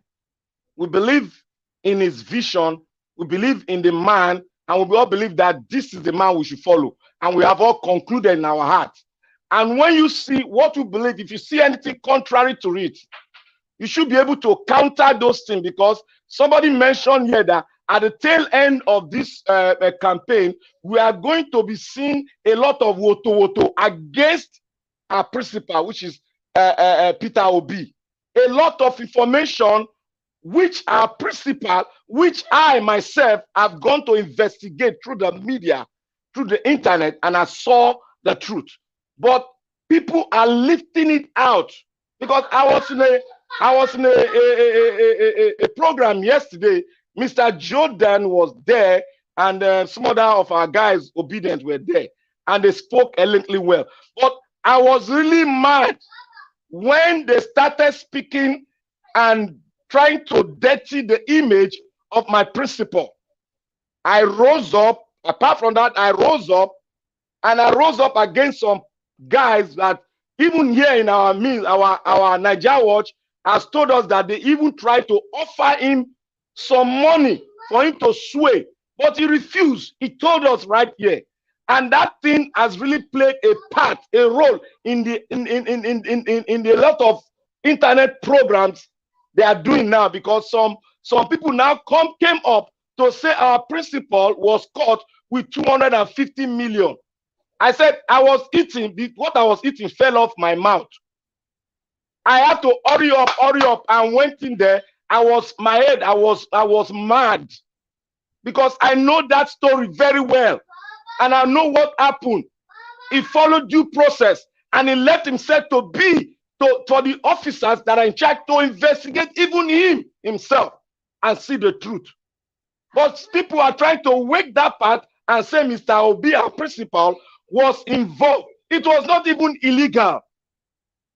But because they found 250 million, they tagged it, oh, Mr. Obi was caught. That is why I say Nigerian media has been compromised too. They are the problem of Nigeria too. They are part of the problem. How can you tag Mr. Obi was caught with 20 million naira?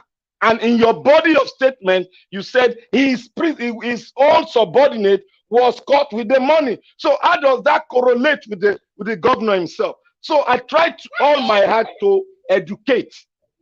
And that is what all of us should be doing. Where you see your principal that you believe in, for them to rubbish a man that is selling himself, bringing out his CV, for you to employ him as the president of your country. Why should somebody bring something that is out of it, that you know what happened, and not try to rubbish him? Thank God I was in that thing. And thank God people like Mr. Judy and other guys really counter that stuff. I thank you all. And I want to talk on the can. I thank my father. I call him my mentor, Pastor Chris Oyakilome. He spoke well and he applied wisdom. This is what a lot of churches, a lot of men of God who have not realized that you cannot dwell in a land which God has given you, and you allowed those perpetrators of evil to continually rise. You are going to be questioned by your creator. Why did you allow evil to exalt itself above the name of God, above good men? You are a carrier of God, and you have to go against such. And I thank men of God who have arisen to this state that yes, the church is part of the society. And when the church sees something that is going wrong and sees a man that wants to rule, and we stand as a citizen of this land, we got to speak for it. And we got to tell our people the truth. This is the man. But what we got to do is apply wisdom, so that the law cannot say we are partisan. We are trying to do this. We are trying to make Muslim and Christian to fight. I just thank my mentor for doing such a thing, and I thank other pastors, other well-noted men of God for applying wisdom in their approach to tell them. And I want to go on our vice president. I told you all last when I spoke, if you guys remember, I said I am so elated to see such a bright man should come from a region where a lot of people have been saying, oh, Is there anything good that can come from the north? They are all religious hooligans or whatever. Sometimes I don't buy that idea, because when I spoke, I made mention of Tapai Balewa. I made mention of some of their elders who really love Nigeria. I think we have gotten the north has given Nigeria their best, and their best is in our vice president Ahmed Datti. And I thank you all, and I thank the president of Nigeria for carrying out his constitutional right, bringing in military officers to sweep the entire Lagos of hooligans and perpetrators of evil in the land. I thank you all. And anybody that will go against him, I'm ready to give that person to right here. Thank you all. God bless you, my brother. Thank you. Well, I was not really hearing him from here. I had to switch on to other divers to listen to him. And I heard some of the things he was talking about. Well, thank you very much. I didn't hear you from here. I don't know why today they separate us. But there's one important thing you made mention of that is so important. This Supreme Court, let's look at it properly. I know you said you read the Constitution very well. Is it the Supreme Court that is supposed to handle such policy problem? Because I read from a lawyer, and it's quoting from the Constitution. If I have time, I can go and look for that write-up. I said, they rush to Supreme Court, and the Supreme Court does not have the jurisdiction to handle such a case. That stated the case the Supreme Court are supposed to handle. Hold on. And the case High Court, Federal High Court are supposed to handle. And this very matter fall within the jurisdiction of the Federal High Court. Mr. Najawash, can you hear me? Supreme Court? Yes, and why did the Supreme Court quickly?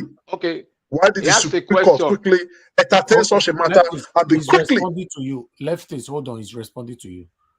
Okay. Go ahead. Okay, now, Mr. Leftist, this case started from, these people are very smart. They are cunning. They have the twisted mind. They started from the High Court. Do you know what the High Court said? The High Court used the Constitution, because this is a constitutional matter. This is not a matter of changing money. This is a constitutional matter. And it's between a state versus the federal government. Now, they don't have to place judge. They have to look at constitutional matters now before they can give a judgment. And their judgment is, it should be in line with the Constitution, not to change the policy, because you don't have the right to change a constitutional policy. You don't have the right as a Supreme Court, but you have to quote the Constitution and tell them to go back and make an amendment to the law so that they can have right to make a judgment on it. That is why I say the Supreme Court, one, they have a right to go into the case because it's a constitutional matter. What they need to do was to quote the Constitution and see who is here in the Constitution and see who is having the right to challenge the federal government. And when they see that the federal government is following the Constitution, they will tell the two parties to go back and amend things and find a way out. But they don't have the right to say the federal government is wrong. That is where they've heard. Thank you. Thank you, Mr. Victor. Thank you so much. All right. Let's move on to the next person, which is Mr. Chibuzo Adi. Mr. Chibuzo Adi, good evening to you, sir. Thanks for joining us. Please talk to us. Yeah, thank you, Mr. Niger Watch. Thank you, Mr. Lefties. Thank you, listeners and commentator viewers down the comment below. Let me just come from a different angle. Let me just come from, this policy of cashless. This transaction that is affecting people. You see, that is why you see our new system now is affecting those people who are no more in social media, because those people who are in social media, those are smart people who understand the system. I quite understand that this policy that Buhari introduced affects ordinary people, and those ordinary people are those who doesn't have bank account. Those who have bank account do their transaction digitally. And though it does affect them somehow, because some certain area they have to, make sure that they pay cash, but it's still. But what I'm trying to say, the majority of the people now who have bank account, they don't feel it as much as those who doesn't even have it at all. So that is now where Nigerians need to educate themselves. It's like we have everybody have a bank account. All these things, this problem we are going through now, we won't be been going in. We will be having time going to ATM. Anything you want to buy, you do it digitally because the system is there. People who are buying tomato, selling tomato, everybody understand what is happening. So it won't affect us much. But now it come all of a sudden that we are not educated in those areas. Government did not build proper infrastructure, and no well educated people are not educated in this new form of transaction. So it affects a lot of people, and that is what is giving us a problem. And that is where our representative now come in place. The character that we are positioned in office to represent us. El-Rufai and some of these governors and so-called lawmakers, they were there when all this law were passed. What they're supposed to do is to carry on the letters and go to their communities and advocate for them and build infrastructure ready for this eventuality that is going to come. But now they couldn't even understand the meaning of even this cashless transaction. Most of them, even this vote itself, they don't even understand that it's going electronically. They think that it's still the old way. Most of them don't even know. So it became a kind of a kind of education to them also. They are not even aware of what they are representing, and that is why you see this thing affecting them very seriously. How can you dump 22 billion naira in your this thing and knowing that the country is going a certain process and there is a condition they give, go and deposit the money. Even though you use a state account and deposit it, bank could have collected as of then. You couldn't even do it. And now the deadline have choked up now. Problem have come out.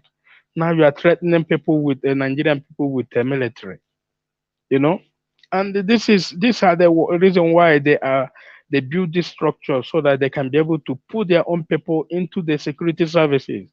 When such a thing now, when we have a problem now, they will appoint their boys they have already put in position to come and they do the damages. Because that is why they are recruiting them and putting them into the service centers so that they will use them and they do their rugged jobs. And I believe Nigerians are becoming more smarter. Both those people in the military are being smart today because ordinary civilian cannot use them to go and kill their own people. I don't know how smart they will be to obey them because these are just a common civilians giving them order that does not even concern them. You are doing election is fine. Do your election. It doesn't concern military, you know. But now you are involving military to come and do what? A place there is no war.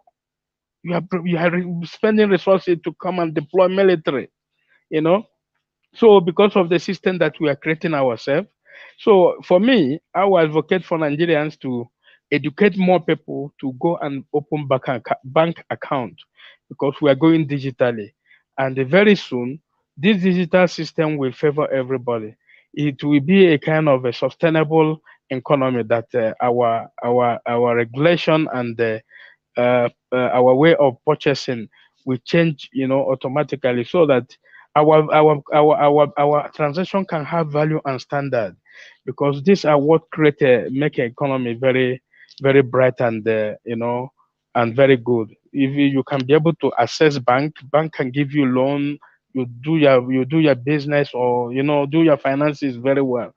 This digital economy can digitalize you, profile you, do everything for you. That is a very good opportunity for Nigerians to educate ourselves so that we can acquire bank accounts, so that in all this kind of thing we won't feel it, because so everybody will be doing their thing. Even for me, if Nigeria can have, like, even our mobile phone can be doing the transaction through our mobile phones, government will create an application that can take those kind of area so that people will go free. They don't even need to go to bank. But the way we understand it is not the. It's very hard. Nigeria need to educate us very much to go that system. Let me go to the old man that that he said that rob my back, I rob your back. You know, those are a kind of old political system they have structured in the olden past. You know, now you can see all these are old veterans and so-called Kabarians. They are now coming out because the thing is biting them. You know, they cannot be able to hold on again. You can picture them the way they are commenting. You can see that the position is hot. They know that few days everything will be over for them. And I don't know what they build in this Nigeria that they are so much aggressive that if they don't hold the power, the thunder will blow. I don't know, but we will find out when we get there. You know, so that man, when he said "rub my back, I rub your back," that was the old way of doing politics in Nigeria. And today, Nigerian smart people have waken up and understand that this rub my back and rub your back does not work for us anymore because they are using it to do their illicit transaction and their behavior. You know, so now Nigerians are waking up. It's not in those days that if these comments were made, it will be only written in the newspaper. So few people can read it.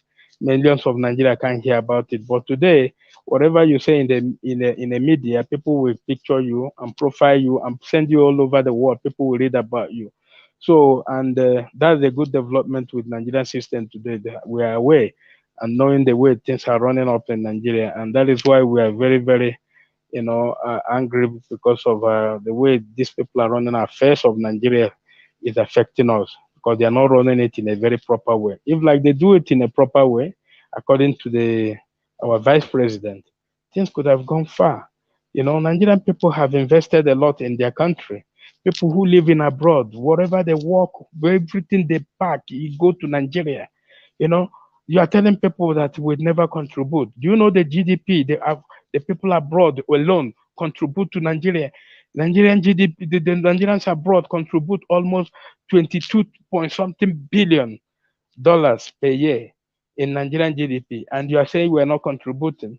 You know, if you come to Nigeria today, the South have contributed almost 70% of the Nigerian resources and intelligence that is working, making Nigeria develop the way it is today. You know, because the government does not give us any platform of development. We don't even have water, no water running, no place water is running. You know, a common thing the government can build. No road, no electricity, and the rest of it is became a history. You know, so investment cannot run, nothing can happen. So the kind of the way the government have put in us they have made us so we became actually we are misbehaving. So the only thing is Nigerians have to be very careful this time around. We are wise enough, and we thank God that the electoral process of voting today have changed. It's no more like the way they think they used to be.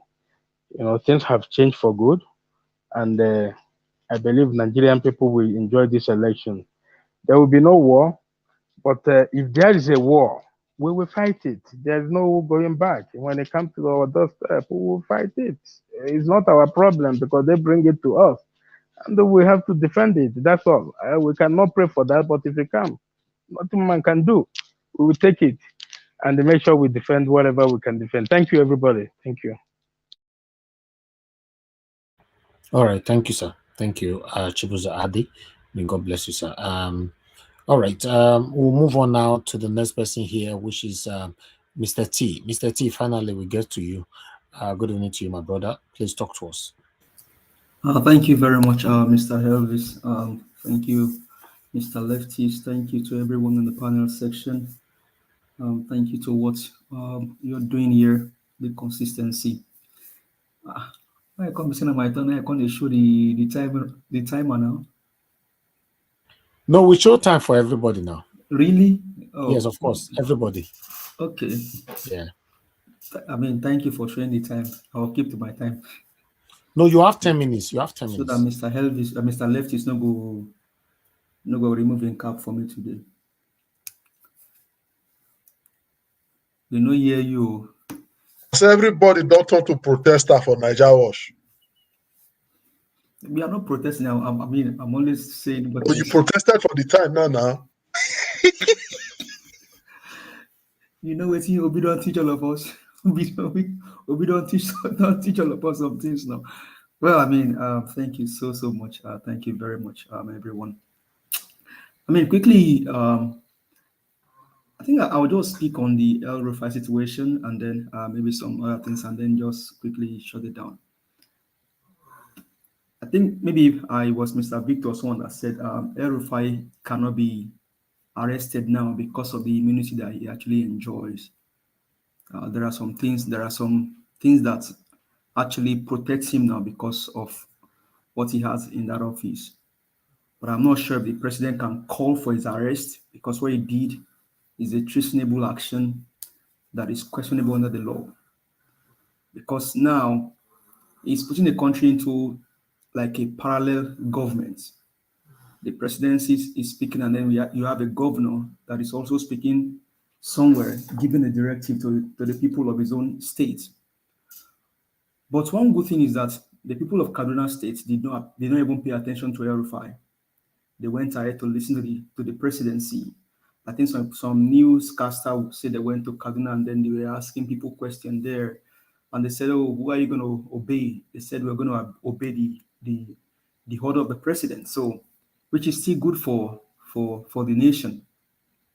It is only sad that you can see the impunity, the level of corruption, the level of disrespect that people have for the law. And if I may use I think it was Mr. Victor that talked about constitution again.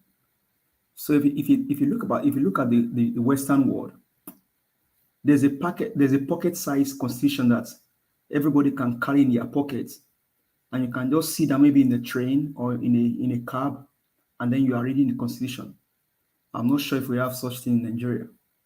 And so there's also a need for people to be enlightened about the constitution. What does the constitution say? So that, like the guy that was talking about 70 million naira for anyone that want to contest for the House of Rep or Senate will not boo people. So that I think El-Rufai's action calls for an arrest. Maybe after his tenure, he can be looked into and then brought to book. Because if the likes of Igboho, the likes of Igboho and the other freedom fighters have been put in jail for doing what they did, I don't think they did what El-Rufai did. They didn't call for their people not to obey the order of the president. They were only fighting for freedom. And so that goes back to what they said yesterday. I think it was Madam Rita that made that statement, that if a 16-year-old girl stand up and slap a 70-year-old man, it is because maybe she has seen the nakedness of that old man. So there is something that El-Rufai has seen in Aso Rock that can make him stand up to that level and then stand against the presidency. But it's good. I mean, it's good for Labour Party, good for Obi. Then to talking about the pastors, I think I may not want to talk in that regards, because one thing is, every leaders know what to do, but how they do it is left for them.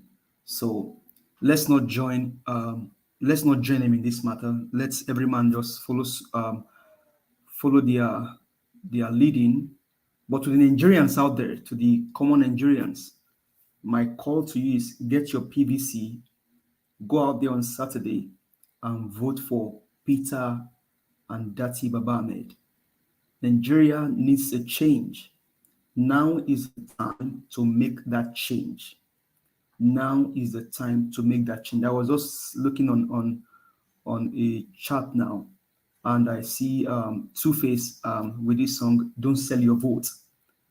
And I think INEC was the one that probably made that video. So I don't know if Mr. Elvis can play that video maybe in the long run. But please, Nigerians, this is the time to make the right choice. The nation is on its knee. These people will not relent. They will go all out. So make the right choice by voting for Peter and Datti Baba-Ahmed. Now, in the case of the military, I think it was in 2019, maybe thereabout, some generals were removed from their active duty. Have you guys asked yourself the reason why they were removed? There is a case of a close generals in the Nigerian army, Peter Ekpeyong. Now, this guy was only protecting the votes then in Lagos. And because the APC thug snatched ballot box and this guy went after them, that was the only reason why Buhari removed this guy from being a general. You may say that they are deploying military to Lagos State or other states, but you may not also know their intention. Hopefully their intention can be made known. Hopefully their intention can be to support that there should be a free and fair election and not for any wicked acts.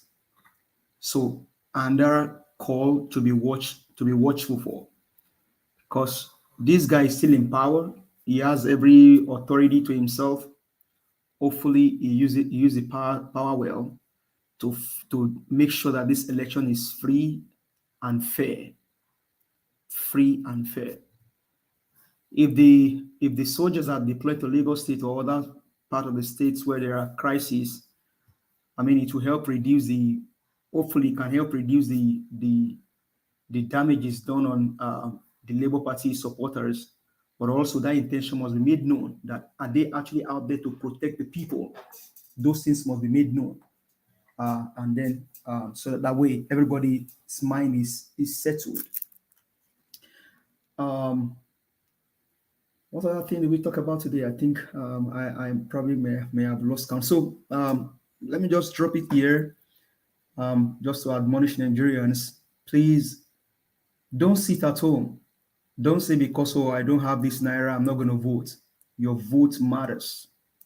Go out there and cast your vote. The only way to make a change now is through your PVC. So please, Nigerians, go out there, go and vote. Stand there, make sure they count everything and ensure that everything enters into the system accurately, and then your vote counts. Thank you.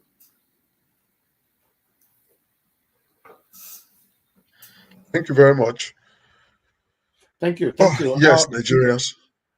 Is Mr. Edwin now? Mr. Edwin, sir, I know you've been waiting for so long. Please mute everything you are watching us from, sir. Because whenever we unmute you, we are hearing double sound from your background. If you can mute any gadget you are watching us from, that would be nice. Good evening to you, sir. Please talk to us. Good evening, ladies and gentlemen. Good evening, Nigeria World. Go ahead, sir. Thank you, sir. I thank you very much, Alex, all of you. You are all contributing in a wonderful manner. I appreciate you guys, everyone. Let me quickly go with El-Rufai. Your financier is always your boss. El-Rufai was one of the major financiers of Buhari coming into power. So he will always remain like a boss to him. Don't see him by size. Tinubu was the same thing. So these people believe they brought him there with their money. And as a result, Tinubu, El-Rufai and Buhari has gone a great way, length. Don't let us not forget one thing. When Boko Haram issue started, I think one of their basic commander was accused to be El-Rufai. Let us not forget. Then, all the Boko Haram that was arrested during Buhari time, who was the one going to say, I have gone to settle them, I have gone to see them? He said that El-Rufai, or this other Muslim cleric. At the point, El-Rufai told us openly that he has settled them and they refused to go. Himself and the current vice presidential candidate of Tinubu right now. Now, this is not supposed to be a surprising thing. There are some people Buhari cannot talk to. A very good example, somebody like Okorocha, when they were to arrest him, he was boasting and saying, I will go to Abuja, nothing will happen. We know what's there. We know what's happening in Abuja. Open our mouth, Nigeria will turn upside down. Was it not? Now, let us come now to the professor. When most of us were now looking for, when we our secondary school, it was grade 1, grade 2, and grade 3. When most of us were looking for grade 2 to go to reverse this. This is not an entry interested with government class 4. So if you look at the age of this man, I think he belongs to one of those classes. So what did he really know? I doubt if he knows what he's doing. For him to come and address at this peak of time to say, in my living room, I did it, and we made sure Obasanjo was elected. Living room. I mean, it's funny. The same thing Tinubu said. Buhari was not begging him, was him crying. And that comment is what has put him to this now. El-Rufai, gentlemen, playing game with the northern young ones want to use by telling them the federal government use this money. It's not, the money is valid. Nobody can do anything. He will use to pay these opers.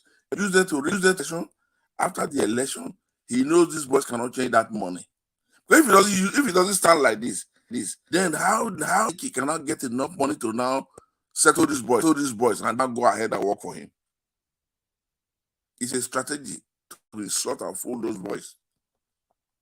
Is there somebody coming to you to pet you and pay you with counterfeit money? That's what he wants to do. That money in their hand. Now that this man is trying to destroy it with them, he now convince those youth northerners that this money is valid, use it continuously. At what? If he meets Buhari, we tell you, sir, go. What do you want me to do? I want to use this for those boys. We can have money to do what we are doing. They have a way they will always settle this thing. So let us not believe that by saying what he said is from it. He will explain where this is heading to, what he meant by it actually. I don't think it's mind. I will not mind read that.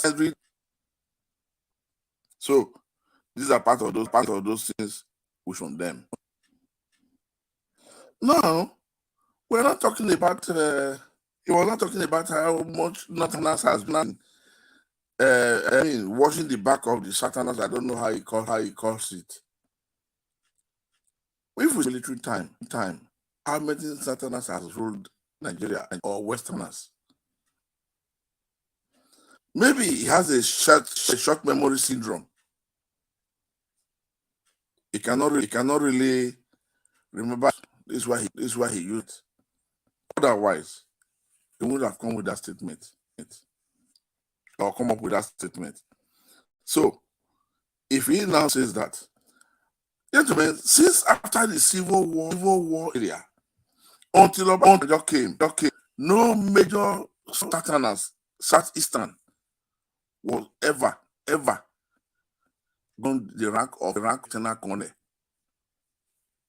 until 2009, until when Obasanjo came, they tried to change the whole thing. They were really marginalized, like the military setup because of what happened before. After, if you look at if you want to start about if you don't know the history of this, you don't understand. The mother is a Fulani woman.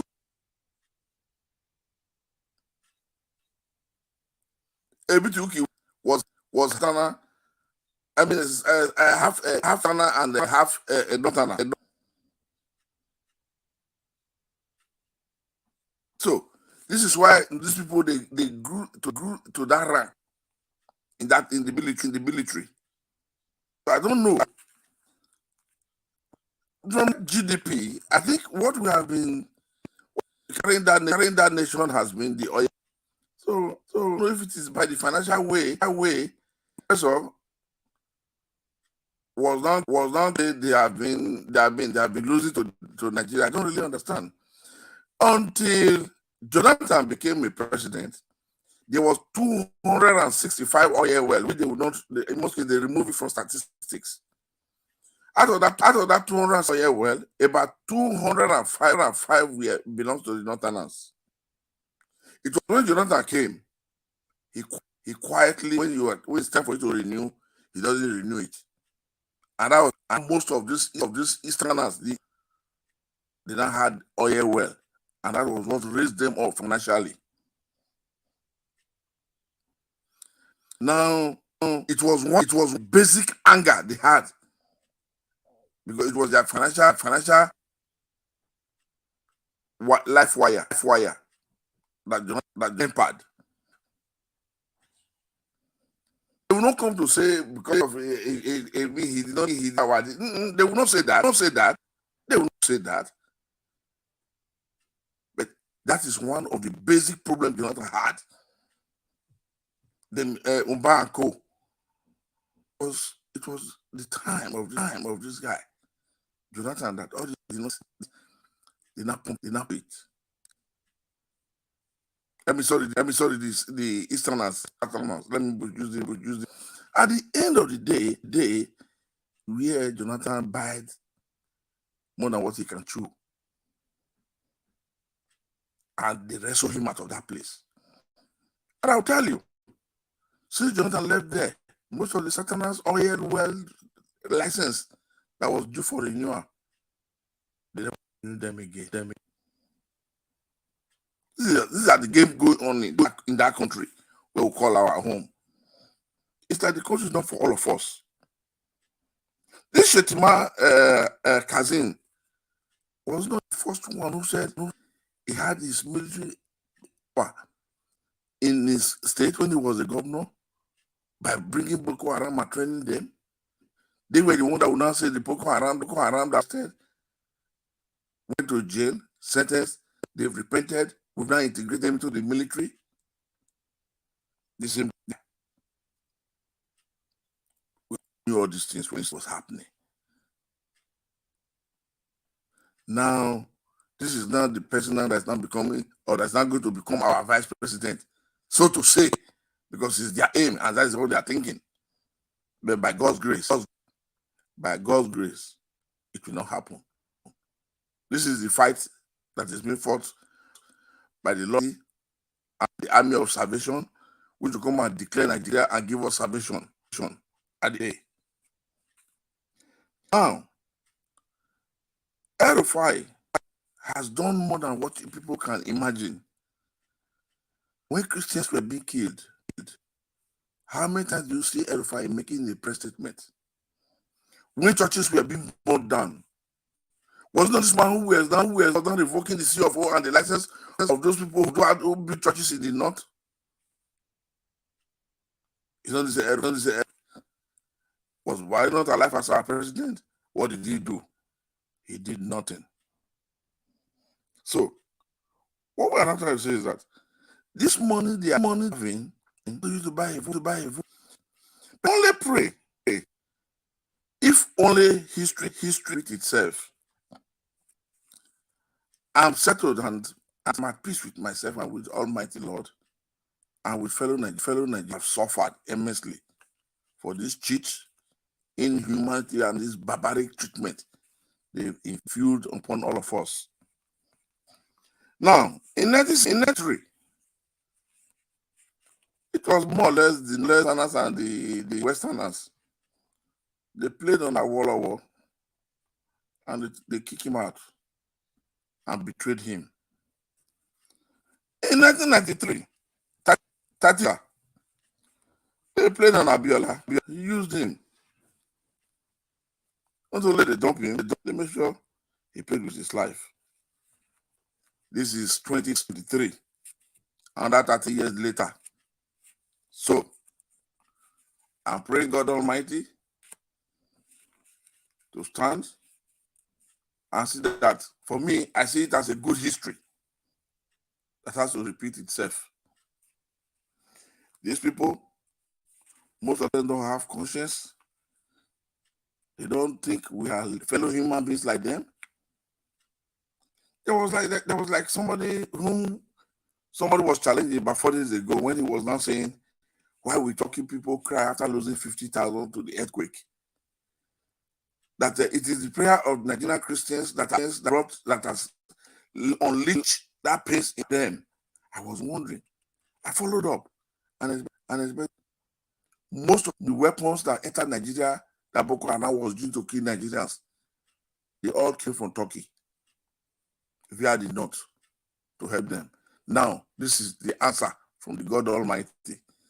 If that is true, then this ballot paper, this ballot, voters card, is still going to be the revenge from God Almighty for the Southerners and the Easterners, because the pains beyond what anybody can comprehend. Thank you, sir. So, thank you. I will say, you guys that has been coordinating all these things, I appreciate you all. This is what we call selfless job that you have been doing without pay. Thank you, sir. But I want all of you to know all that is contributed. God Almighty will pay you guys. Amen. You all will be paid in one form, Thank you very in much, one sir. way or the other. So I appreciate everybody. I say thank you all. If there's anything more, I will still come in. So, Thank you very much, sir. God bless you, sir. I will really appreciate your submission. God bless you. Thank you for the education as well. Thank you. All right. Yes. The next person that we need to speak to us right now will be Mr. Fidelis. Thank you for your patience. I know you don't wait tired. Then after you will be a Engineer Ken. Mr. Fidelis, are you there with us? Even Mr. Fidelis is not even there. Okay, let's see if Engineer Ken is available. Engineer Ken, are you available to talk to us? Good evening to you, sir. I'm here, brother. I'm here. Okay, good. Talk to us, sir. I'm here now.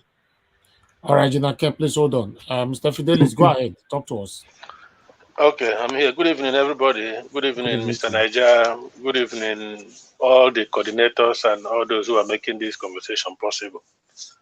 I used to join you guys last year, but some issues that I had to tidy up here made me to have stayed away for some time now. But time to time, I used to go back and listen, and then listen afterwards. So I've been following you guys. Congratulations for what you are doing. Thank you, Mr. Fidelis. It's good to have you back. Thank you, sir. Yeah, posterity will remember all of you because you have shown steadfastness for what you're doing. So, yeah, I will start from the Naira redesign and all those things. Buhari doing what he's doing. He know what he's doing. He know very well what he's doing. He know where the monies are. He know those who are holding it, and then he knows the pains Nigeria are passing through and stuff. But I know very well that he know what he's doing. So no matter what they do, and some people are saying El-Rufai should be arrested and all those kind of stuff, and treasonable and this and that. El-Rufai is Buhari's mouthpiece. El-Rufai was the one doing all the dirty job for him before he came to power. So they know themselves very well. El-Rufai knows Buhari's nakedness, and I'm sure Buhari knows El-Rufai's nakedness. Most of the insecurity plaguing Nigeria, both of them know how it started. So El-Rufai will not be, Buhari will not bother too much about El-Rufai and all those kind of stuff, But if what El-Rufai did is a governor from the south that did it, it could have been a different story. Buhari is known for being biased in the way he treats people. So If, for example, is somebody like maybe Wike or maybe some other thing, it will be another battleground and something, you know. So they know what they are doing, but to make this policy work, they have to extend infrastructure in Nigeria, because we know a lot of people doesn't know about the digital banking and stuff. For instance, me here, I don't even have physical card that I'm using. Okay, what I'm using a Google Pay. All my cards are in on this thing, so it's only when to renew it and all those kind of stuff. That's when I try to visit it and check the dates and all those kind of things, because the infrastructure is here. You know, even old women here, everybody use this. Everybody is the cashless society we are living basically. In the UK here, many banks are even closing down. Physical banks, you don't see them anymore. Many banks have gone digital, and whatever you want to do with them, you email or you call them. Although they don't have branches where you public banks still remain. ATMs are closing down everywhere because everybody transfer and all those kind of stuff. So the infrastructure is here, but Nigeria is a different story. But meanwhile, they know what they are doing. So we hope everything will go well. And, Nigeria will pass through some difficult times, but I believe largely it's for good. It's left to be seen, we hope. And then let me talk about the how do they call them in the north? The Arewa people and the stuff, all those stuff. Every other side of Nigeria, all the elders in Nigeria have endorsed P2P openly. The Ohanese, Afenifere is standing firm. Afenifere made it clear. Because me, when I was growing up, I was taught that elders, educated or not, they have wisdom. But what I'm seeing in the north, I don't see that wisdom. They just believe power is their birthright. So whatever happens, they will try to find some logic, try to dance around stories and bring some other kind twisting of. They always twist things, So, but after all the power they have been having, still yet they are the poorest. All the problem we have in Nigeria, majority they are the ones inflicting it in other parts of Nigeria. So I'm not surprised. Pandev have endorsed PO. Ohanese Indi are there with them. Middle Belt Forum are there. It's only Arewa that is doing something. They are just flip-flopping. They don't want to say direct. They will be beating about the bush and all those kind of stuff. But Nigerians know the truth. And there are people, even though I have not been with you guys here, because sometimes here, you need to listen, and sometimes I know my headphones, but I'm active in Twitter. In Twitter, I see a lot of nodding young, youths from the north. They have so much awakened. They can't be taken for granted anymore. They know what's going on. Despite them having all the power and all the religious bigotry and this and that, still yet, out of school children is majorities in the north. Poverty in the north, insecurity in the north, everything. Despite the power, they say power is their privilege. Yet they are doing nothing with it. So their youth are waking up now. It's not about religion. It's not about where you come from and all those kind of stuff. So, so Arewa, they endorse P or not, or directly or indirectly, Nigerians already know the truth, and the Northerners know the truth. It's only some of the illiterate that doesn't know their left and right. They can manipulate with all those kind of religious and northern kind of rhetorics. Those things are things of the past, And then talking about men of God, I hear one of our brothers here saying men of God should stay clear from politics. I disagree boldly on that. That's just impossible. Men of God live in the same society like us. They don't live in heaven yet. They are preaching paradise, but they don't want to die. So they want to be alive and enjoy all the things that they believe God bless them with, and they have to enjoy it in the same society we are living. So when the basics of the basics are not there, which is security, why would they stay quiet when the grenade are being thrown in churches? Christians are being killed while they are worshiping their God. This is not the time to sit on the fence. Everybody has to speak up. But the way they are doing it is good. You know, and I have to tell my brothers as well that if, as a matter of fact, politics takes more place in church than even in other places. In the US, whenever election is around, you start hearing who is evangelical Christians, who are the Protestants, who are the Catholics, and all those kinds of who they are supporting. And so, sorry, did you say something? So, religion and politics, they go hand to hand, in my views. So, the man of God has the right to say, to give some certain parables. After all, in Africa, we speak mostly in parables. So, Oyakilomi said yesterday that you know, Peter, one of them is have his name is in the Bible. Everybody know what he's talking about. Eneche is saying his own and talking about character, capacity, cleanliness, and everything. Everybody knows what they mean. You know, what is his name? Suleman say he's obedient. So I don't know what do you want them to say? To say, you know, they have already indicated what they think, because they want to be free in their own country, worship their God. Their members come to church without putting guards on the door and all those kind of stuff. So it's time to speak. This is not the time. Nigeria is not normal. It's not normal. Anybody who is not speaking now, that person have a problem. So this is not the time for religion. And I know Mbaka prophesies. Mbaka is a different story. So Mbaka was specialized on prophecy of power and all those kinds. This time around, we are talking about you know, religious leaders saying what they believe. It's uniform now. Even they are speaking out. Even clerics, Muslim clerics are speaking out. It's not only Christians. So this is about citizenship. It's not about religion or tribe. It's about citizenship. Citizens of a country coming together and saying what they believe. So that is another thing. And then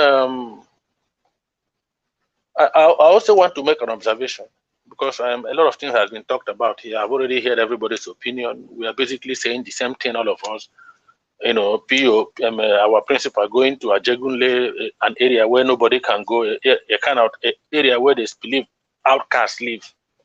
He can go there because he's not owing anybody, and they know him.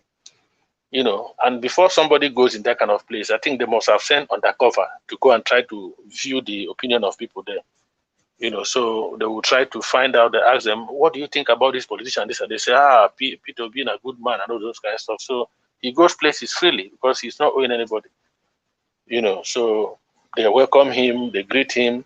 And then another observation I want to make here is that have all of you noticed that Fulani headsmen are quiet now? You don't hear attacks. Exactly. Mm-hmm.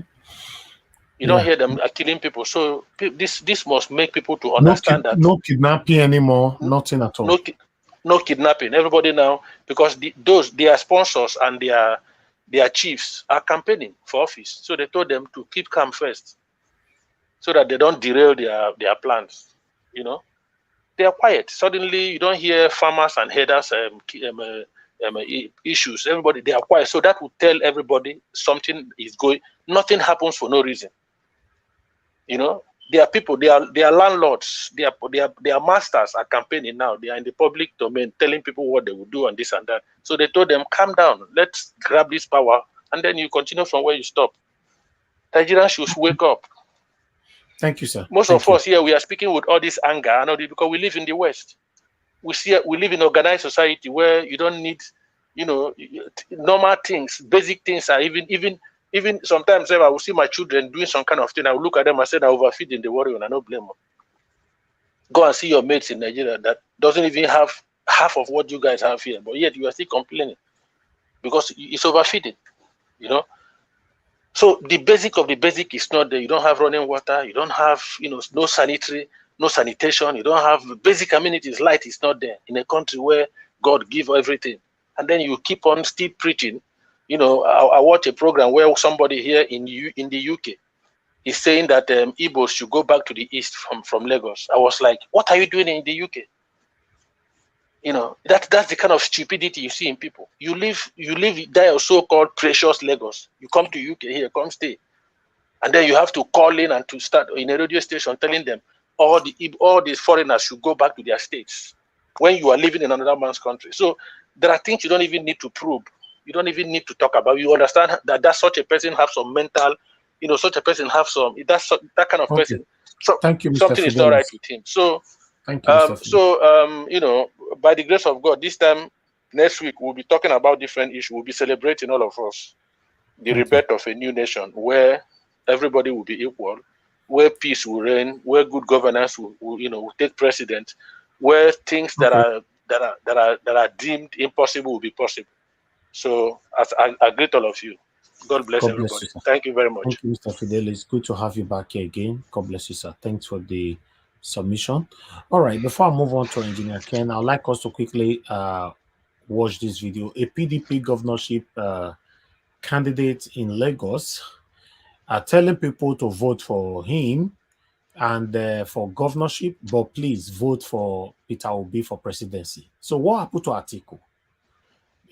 Because okay, let's watch this and see. Once the sister, God bless you for a new Lagos, please, for a new Lagos, let's get vote to be the presidency. Then when it comes to governor, please vote PDP on 11th president. But when it comes to governor, please on 11th of March, don't forget. After any other one, PDP. God bless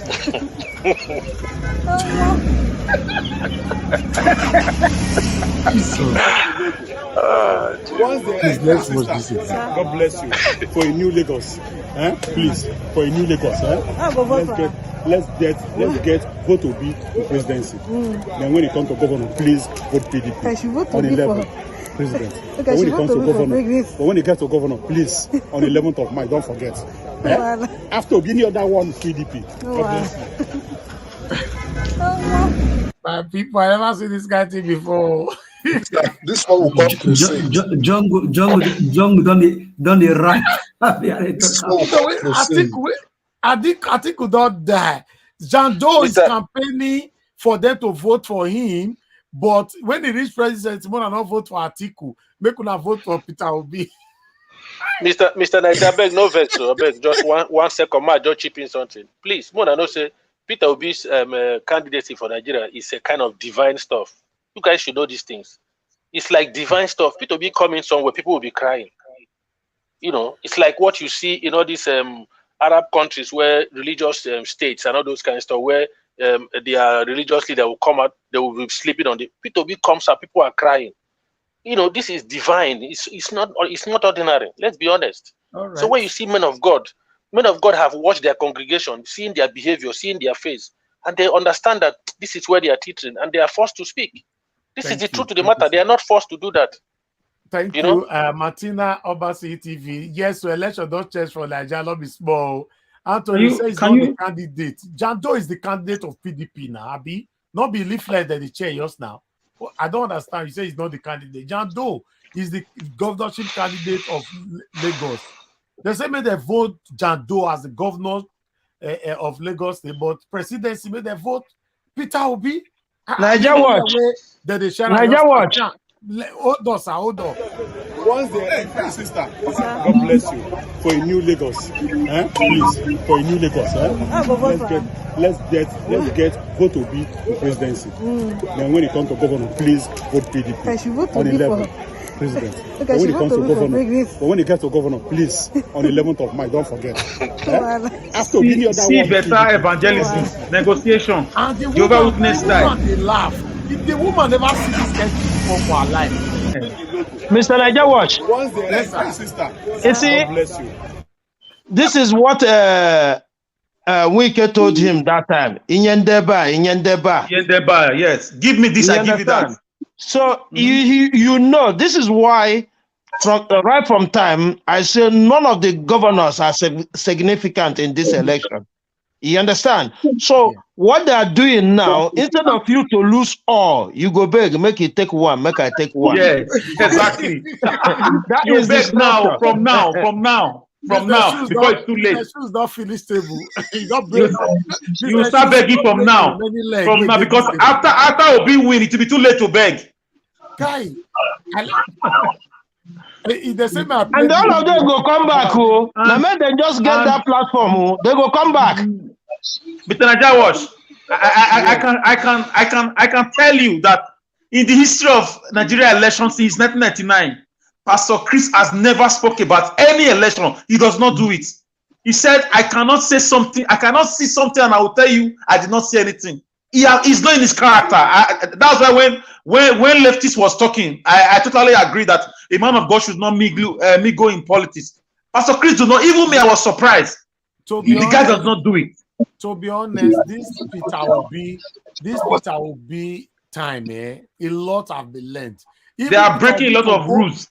Peter will need to go to Ajegule, my people. Ajegule. Eh? Please, can you play that video, please? Please. Because he might clean now. Because he might clean. Olagono say after this election, there will be tsunami of defection to Labour Party. Watch us.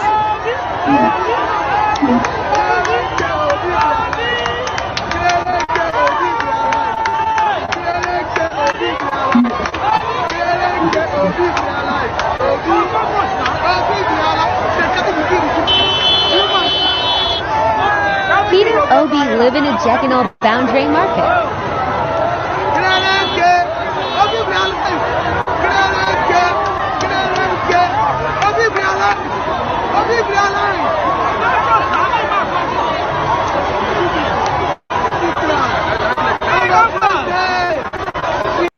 Mr. Johnson Emmanuel, nobody is saying that person is Jando. Everybody knows Jando now. They are sharing Jando's leaflets for Lagos people to vote for Jando as the next governor, but Peter Obi as the president. They are negotiating. If Jando knew that Labour Party would be what it is today, he would have been in Labour Party.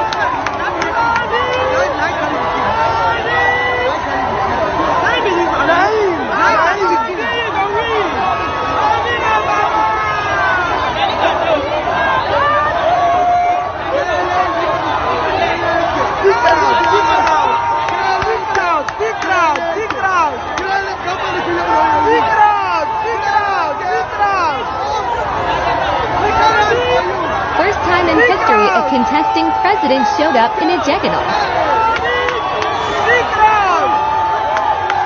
Tinubu that say he owns Lagos can't dare go this place.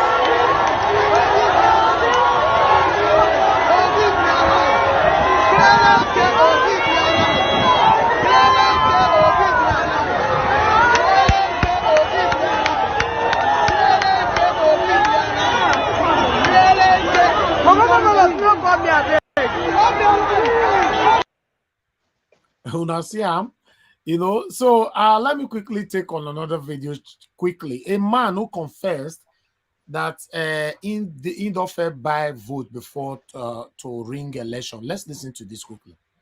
Clarify. Did I hear you say that you helped? Senator Manto, can I just quickly clarify? Did I hear you say that you helped rig elections before now?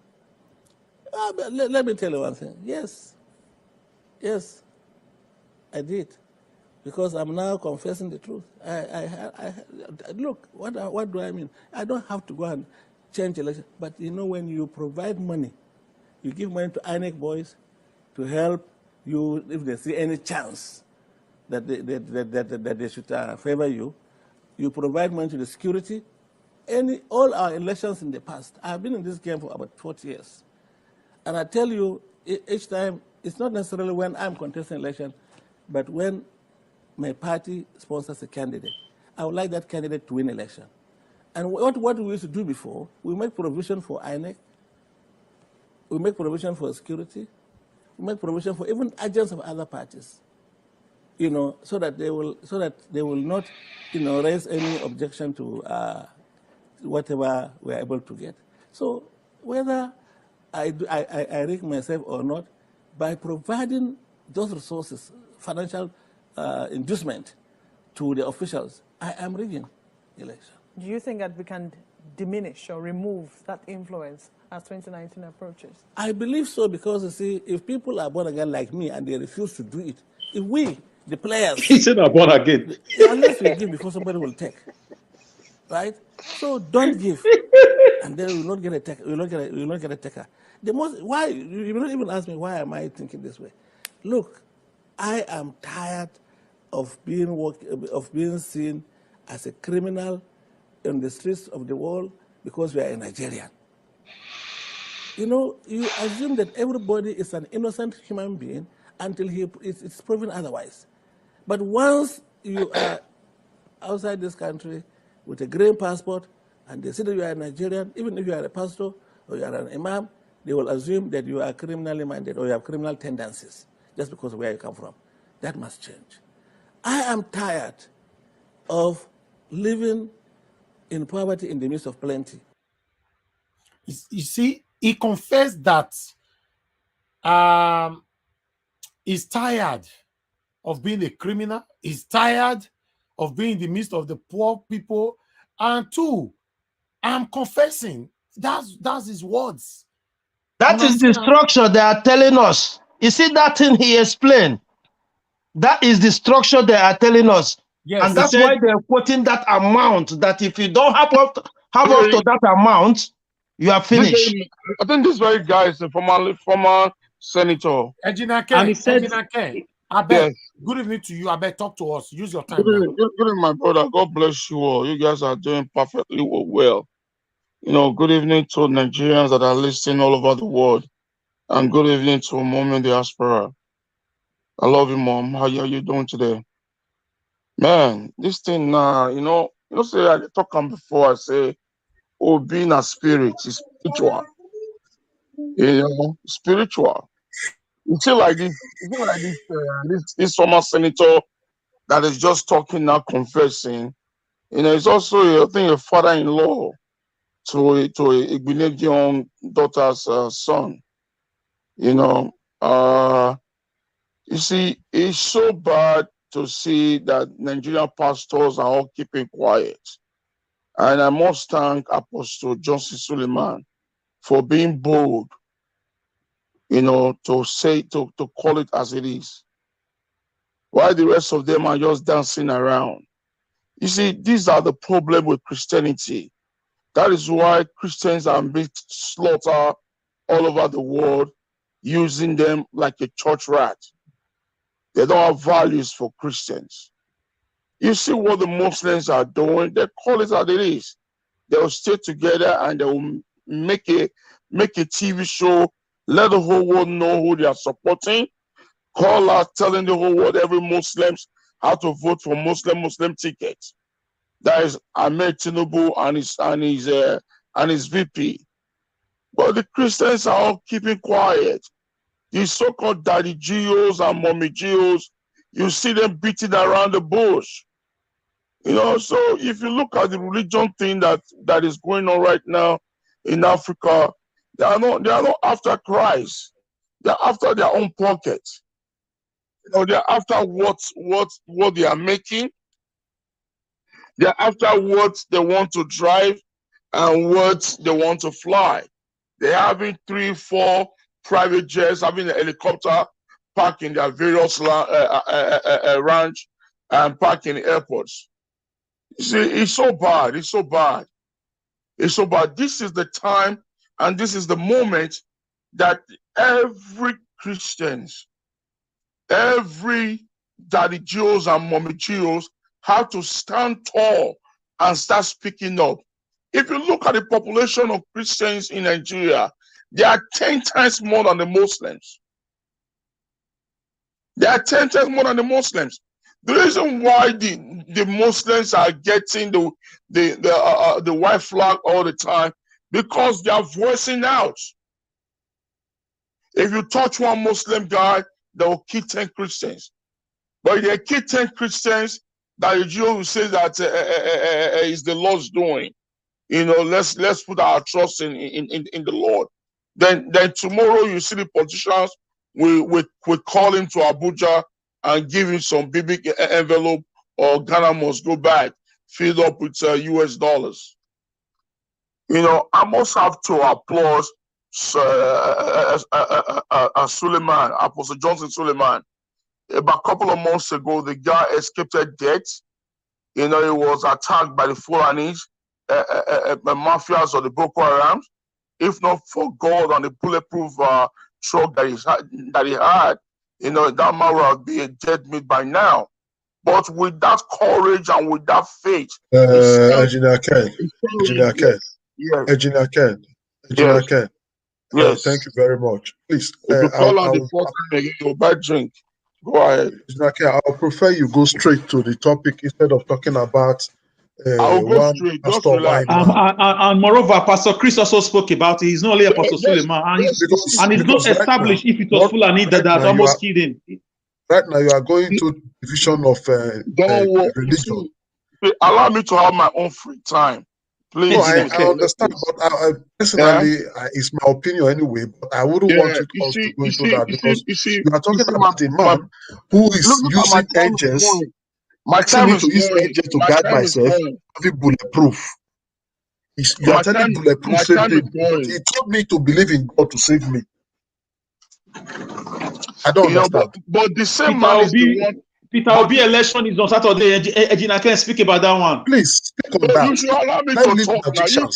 You people are just antagonizing me, you know, talking to Mr. Kaskali and wiping on my own time. This is not fair. I have to protest against this.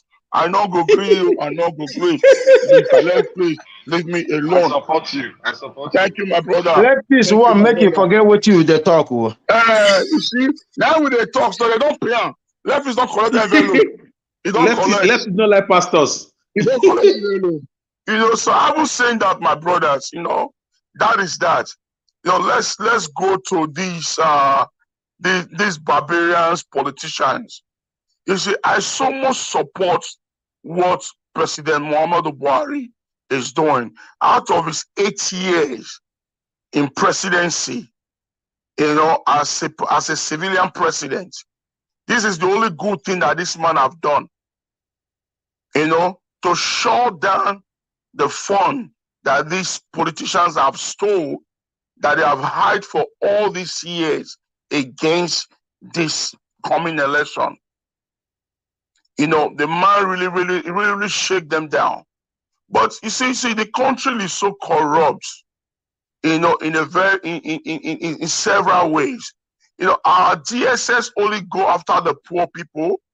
Our DSS only go after the less privileged. Our DSS only go after the voiceless. And our DSS always go after the minorities.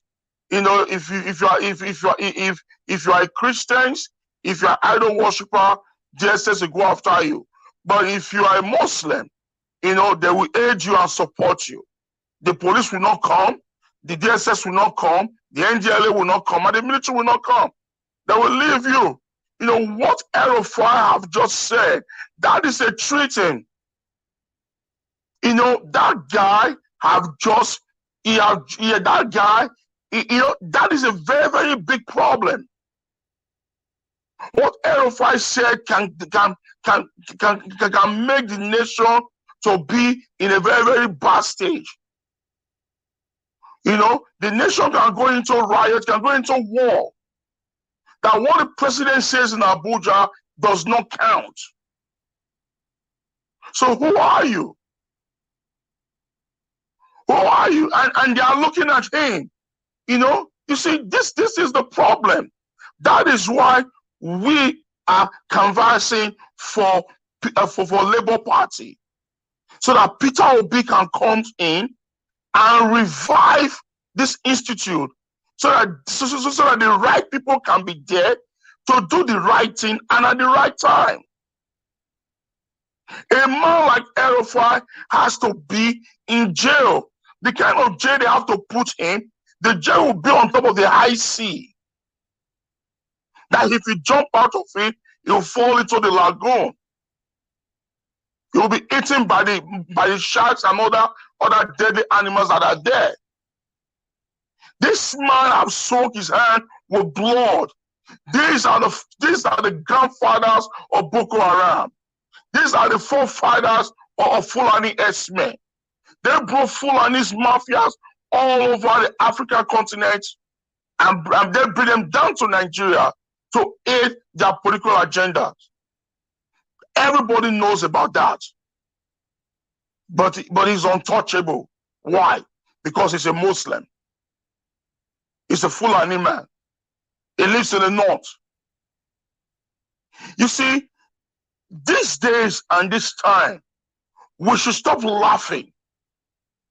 If our voice have to be heard, we have to start nailing these guys. Because we live in a free world.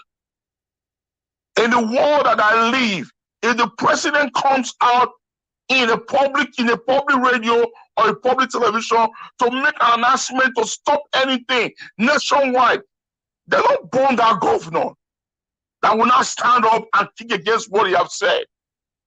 The only person that can say it or say anything about it is the senators.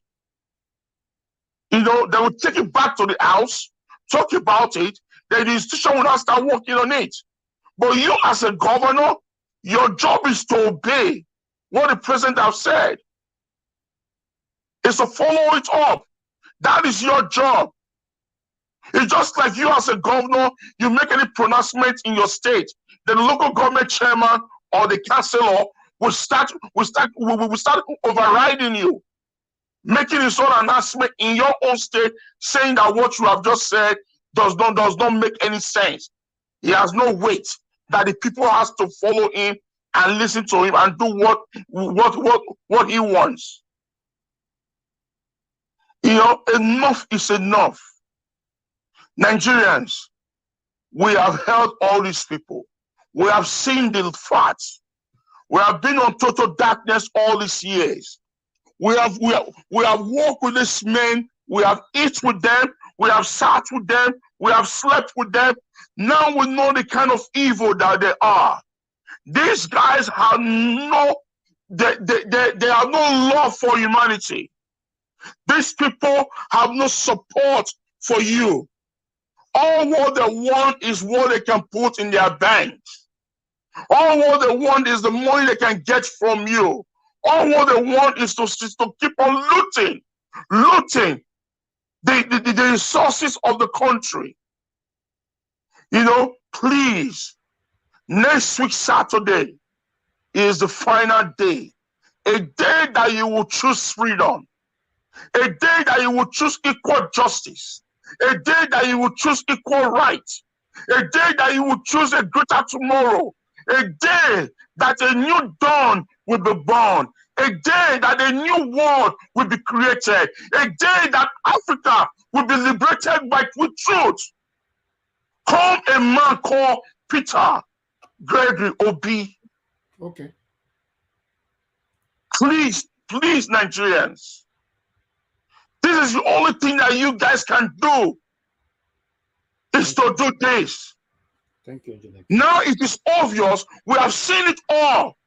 All these old politicians. You see, it's not about age. It's about being patriotic. Okay, Engineer. Yes, about don't give me one more 30 minutes. You know, Abraham Lincoln uttered a word. No, 1 hour. Give me 1 hour. Abraham Lincoln uttered a word in the United States. He said, it's not what America can do for you. It is what you can do for America. Everyone is running to the United States. You know, you are not running here to make your living. You are running here to make America great again. And that is what people are doing. If you look at over here in the United States, Chrysler 300 was designed by a Nigerian man from the northern part of Nigeria. But if that man was living in Nigeria, that guy can be selling guaro, cola nut, or sugarcane in the streets. You know why? Because these evil politicians, these evil men will miss his dream. They will kill the dream by looting the whole wealth of that country. Please, Nigerians, I beg you. Nigeria Watch is begging you. Nigeria Watch family is begging you. We are begging you people. On that day, go out there. Go and vote. Don't vote your conscience. This time around, you have no conscience. What you have right now is to vote for justice.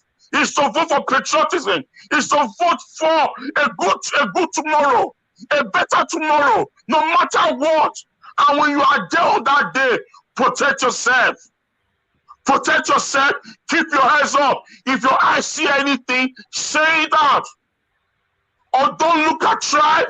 Don't look at anything at all. Don't look at religion. If you can't do it for yourself, do it for your children. If you can't do it for your children, do it for your grandchildren. Thank you. Thank you very much, Mr. Naija, and thank you very much, Nigerians. That's the car Engineer Ken was talking about. He's a Nigerian man that designed this car. You know, so I understand what you're saying, sir. You are very, very right. Many talents have died in Nigeria just because we have a failed system. You know, today Chrysler 300 is one of the most expensive and very, very popular car everywhere. Exotic car. Yes, yes. So I drove this car for 7 years ago. You know, so it's a very, very powerful car. You know, we should look at many doctors now. They are flying out of Nigeria. You know, so it's because of a failed system. If we can have Peter Obi by the special grace of God, definitely, we all will smile. You know, thank you very much, Engineer Ken, for taking my memory back to Chrysler. You know, I'll see whether I go see my picture, make I bring and come, make I put for here. I drive on years ago. All right. Thank you very much. Mr. Ike, sir, please talk to us. Good evening to you, sir. It's your turn. Please talk to us. There's noise on your background, sir. Okay. Good evening, sir. Yeah, good evening, everybody. God bless you, my brother. And all the old people in the panel, those on the comment section, and those that are watching us in different platforms. I say, may this day bring good tidings for every one of us. A lot to unpack, but I think we have 5 days to go. Yeah, I can see our principal. I was emotional when I see him when he went to Jebule. You know, I mean, this is it was very touching for me to see him go over there, and I think it's good for us. At the last minute, we have to do what we need to do, so it's good. Yeah, my brother, the situation Nigeria is right now, APC and the government and Buhari and the central bank, we don't know actually what really is going on, but what is going on is that obedience we should be focused. Whatever they want to do, we are watching. My appeal to all of obedience, please, while you are going to the polling booth, go with your friends, your family, go in group. Have your PVC or have your telephone with camera. Make sure that you don't cause trouble. Be calm, be quiet, follow the rules, do the right thing, but also defend your vote for good. You know, I saw the video of what is going on in Lagos with gender people. You know, it's just the beginning. The pressure is becoming too much. Where a whole Lagos PDP will beg people to vote for Peter Obi and vote for Jandor in Lagos. What funny? If they can vote for Peter Obi for presidential, why can't they vote the governorship candidate of Labour Party? But anyway, this is what it is. So many things I say here several times. So many things is going to happen. 24 hours is a long day in politics. You know, so we're expecting more. We're expecting more news. We're expecting more breaking news. We're expecting so many, you know, unfolding events in this remaining 1 week. I had one of our colleagues here talking about the issue of 250 million. Yes, I was at Dr. Damage platform yesterday. Someone, one man went to more, but I think Elvis, you know him. You know, he's crazy. This is the guy who Tinubu supporter. He talks anything he wants to talk about Peter Obi, you know. And but those who know more, or those who know better, they were able to make him look like a stupid man. So that is it. They're going to dig a lot of things, but God is on our side. I think the men of God, finally, I think this time around, they're beginning to open up, and it is good. There are something also you have to understand. Most of the whole churches, they have all the members of political parties in their churches. It's not like, a Muslim group of situation, So some of the men of God are trying to be careful because some of them, they had some of their members are founding fathers of so many political parties. And even though they know the right thing, so they're going to play safe. But I think they're coming out openly this time, and it is good for us. This is the work of God's hand. So good news. I'm happy that the G5 is now G4. I'm hoping that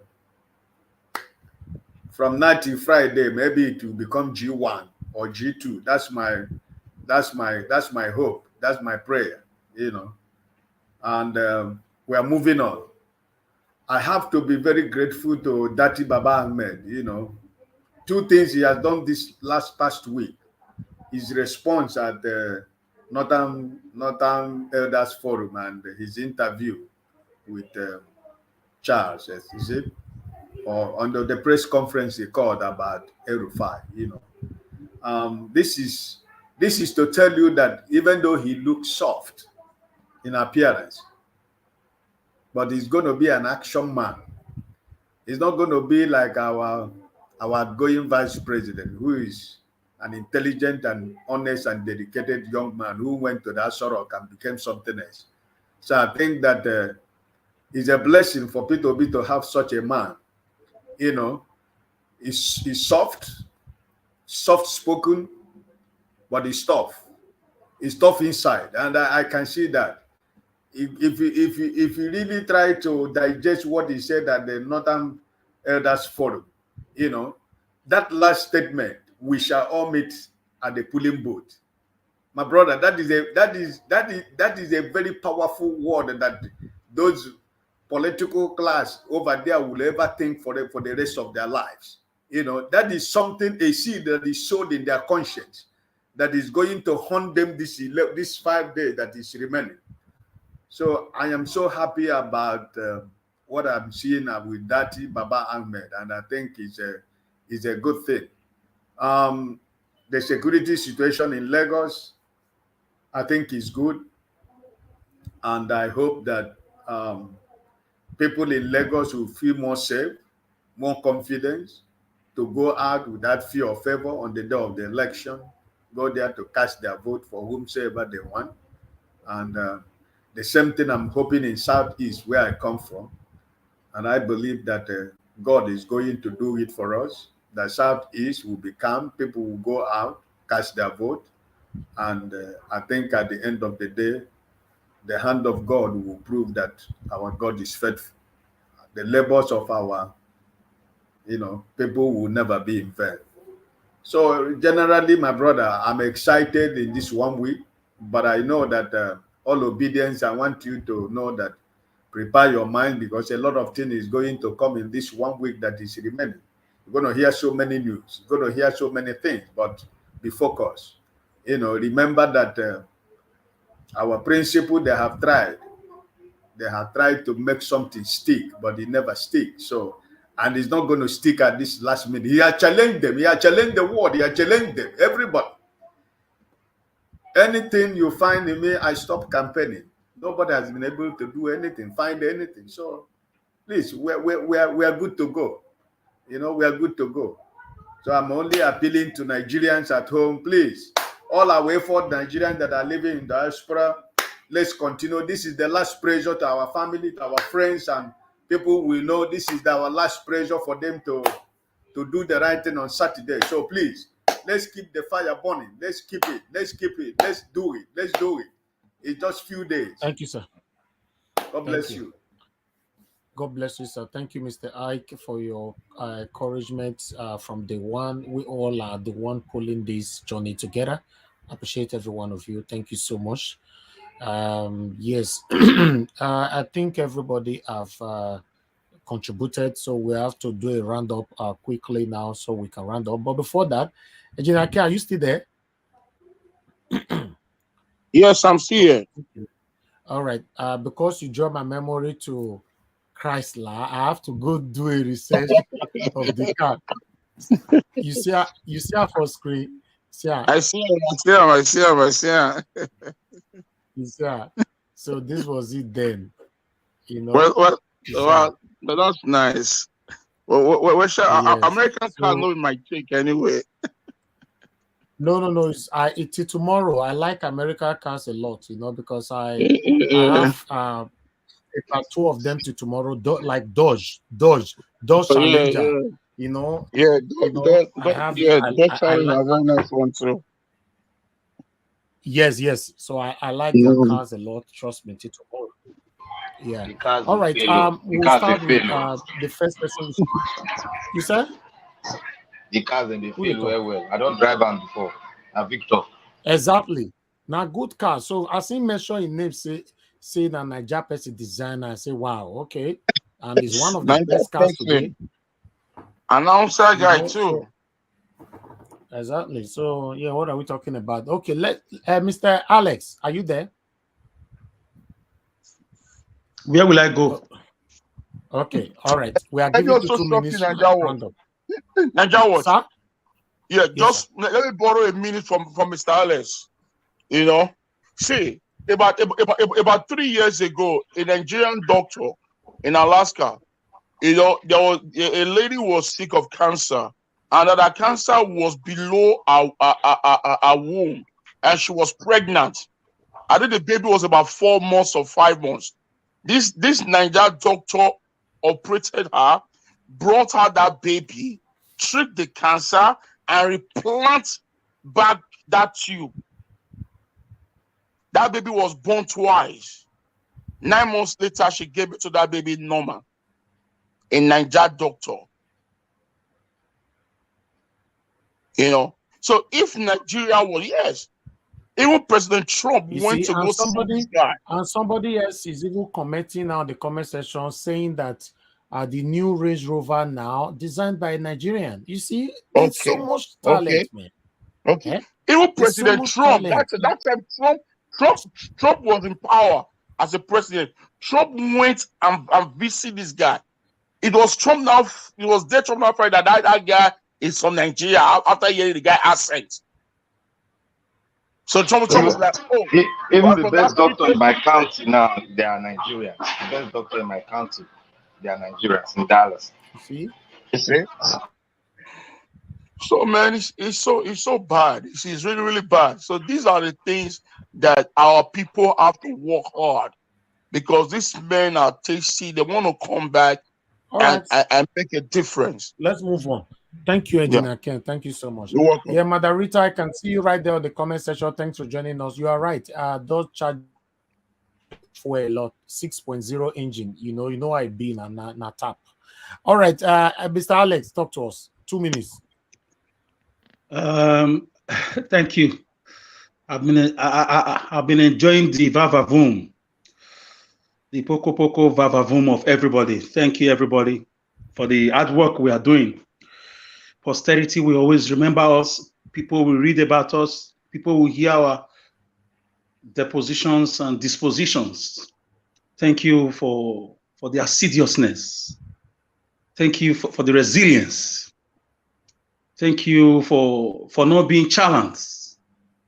Thank you, for all we are doing, because we don't have any other country to call our own. In spite of your American, Canadian, British passports, within you, within you that you are a Nigerian. That passport is just to enable you navigate the world. So guys, Peter Obi, Ahmed Datti is a way, a Labour Party, Papa, Mama, Peking. And I want to admonish people, ad hoc staff of INEC, please, when our elder statesmen, our elderly citizens come to the polling units, direct them. If they tell you they want to vote Labour Party, direct them correctly on how to vote, please. And I see it as a victory a victory mark already with the deployment of soldiers in Lagos, with the arrest of the thugs.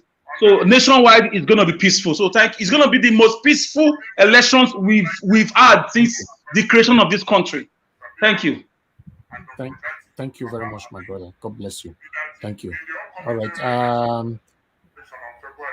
All right. Let's move on now to the next person here. Please, somebody is unmuted. Let me mute. Everybody stay mute. Okay. Let's move on now to Mr. T. Please, Mr. T, use your 2 minutes now, sir. Your 2 minutes submission. Final submission. Okay, Mr. T is not there. Mr. Fidelis, please talk Give to my us. minute to Mr. Alice. Give Mr. Alice my minute. Okay, I'll give him last. Okay. Let me just continue. All right, thank you very much for the magnanimous gesture. Let me proceed. Alice, okay. I'll give it to you last, please. I'll give it to you last. Mr. Fidelis, I'll protest though. Mr. Fidelis, please talk to us. 2 minutes. Okay, it's not there. All right. Mr. I'm here. Okay, go ahead, sir. Talk to us. You muted me, so I just unmuted myself here. So thank you, my brothers. Thank you, my brothers. So we are now on the last lap. So 1 week from today, we will be hoping for, all our labors will be rewarded, because what we are basically fighting for is our people back home to start to live like we are living here, so that we will stop being their how can I call it, their socials, giving them handouts and all those kind of stuff. Where you give them one problem or the other, will still take it away from them. They come back to you, And then I just wanted to make a comment about a video that I saw. A preacher was was telling his congregation that he would not tell them who to vote for, that he's not here to influence anybody.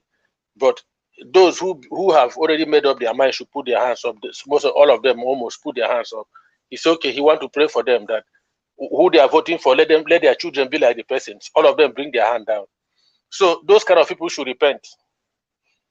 They should repent and do the right thing. For you to bring your hand down while you know that the person you are supporting, it's not worth it. Thank you, so Nigerians, let's pray. Let's pray and let's hope that by this time next week, the story will be different for us. Our story will be different. Thank you, everybody, and good night. Amen. Our story will be different for better in Jesus' name. Amen. Amen. That's our prayer. Yeah. I like that. God bless you, sir. All right. Engineer Ken, please use your 2 minutes now. Yes, thank you very much, Mr. Ninjawat. Thank you very much, my family. Please, Nigerians, please, we are begging you, don't compromise this election. Mostly the INEC, no matter what money they will give to you, don't sell your vote. Don't sell this chance. Don't sell it. Because if those men mean well, why would they be paying you? Why would they be spending those amount of billions that they can put into the society and make the country to work? Please, Nigerians, go out there, go and cast your vote, go and vote for Labour Party, LP, Papa, Mama, and Peking. Vote for them so that Nigeria can have a better air to breathe in. Thank you very much. Thank you, Engineer Ken. Thank you, sir. Thank you. Thank you for bringing old memories here. God bless you, sir. All right. Let's quickly go to Mr. Ike, sir. You give us your last 2 minutes submission. Okay. My last 2 minutes is my prayer to every obedient worldwide, and more importantly, those that are going to cast their vote, or the polling agents, or the people in whichever area that are going to work for the success and progress of the movement on Saturday. My prayer for you is that God that lives in heaven, the God that sees the secret of men, the God that owns the world, the God that made the world, heaven and the earth without a raw material in his hand, the God that is everywhere at the same time, that God that speaks and it comes to pass, I pray that he will protect everyone in Nigeria. Everyone in Nigeria. And my prayer is that this election will be free and fair, credible. And I pray that anything that will bring violence, loss of life, that this God that we know that has the power to do all things shall expose them before Saturday for the sake of Nigeria and for the sake of the new generations of Nigeria. And I pray for our principal that God will continue to protect him, his vice, all the people that are around him, Aisha and the rest of them. We pray that God will keep these people, protect them from every arrows of the enemy until we take our victory. In Jesus' name, I pray. Amen. Amen. Amen. Amen. Thank you very much, sir. God bless you once again. All right. I'll move on to the next. Mr. Victor, please, your 2 minutes. Sharply. We're rounding up. Can you hear me? Yes, very clear. Go ahead. Yeah, thank you, Mr. Najawash. To all Nigerians I speak, a new dawn has come. A time where we'll take back the country that belongs to us. A time where we show that yes, we can do it. There was a word spoken. There will be a time where a small party will take over the nation and to take over the authority of the nation. The time has come. The eagle has landed. It's now time for us to take the eagle with our hands, our hearts, all our being to the right position. And that position is the presidency of the Federal Republic of Nigeria. Go out there, move like a dove and sting like a bee, and go forth and press your finger right on that spot. It is called LP, Papa and Mama Picking. Vote Peter Obi, vote Labour Party. That is the one that will take us to the right promised land. And the promised land on the 25th will get there. Thank you all Nigerians, and God bless you and congratulations. Thank you so much, Mr. Victor. Thank you. God bless you, sir. Mr. Shooks Obibweze. Sir, your 2 minutes starts now. Yeah, thank you once again.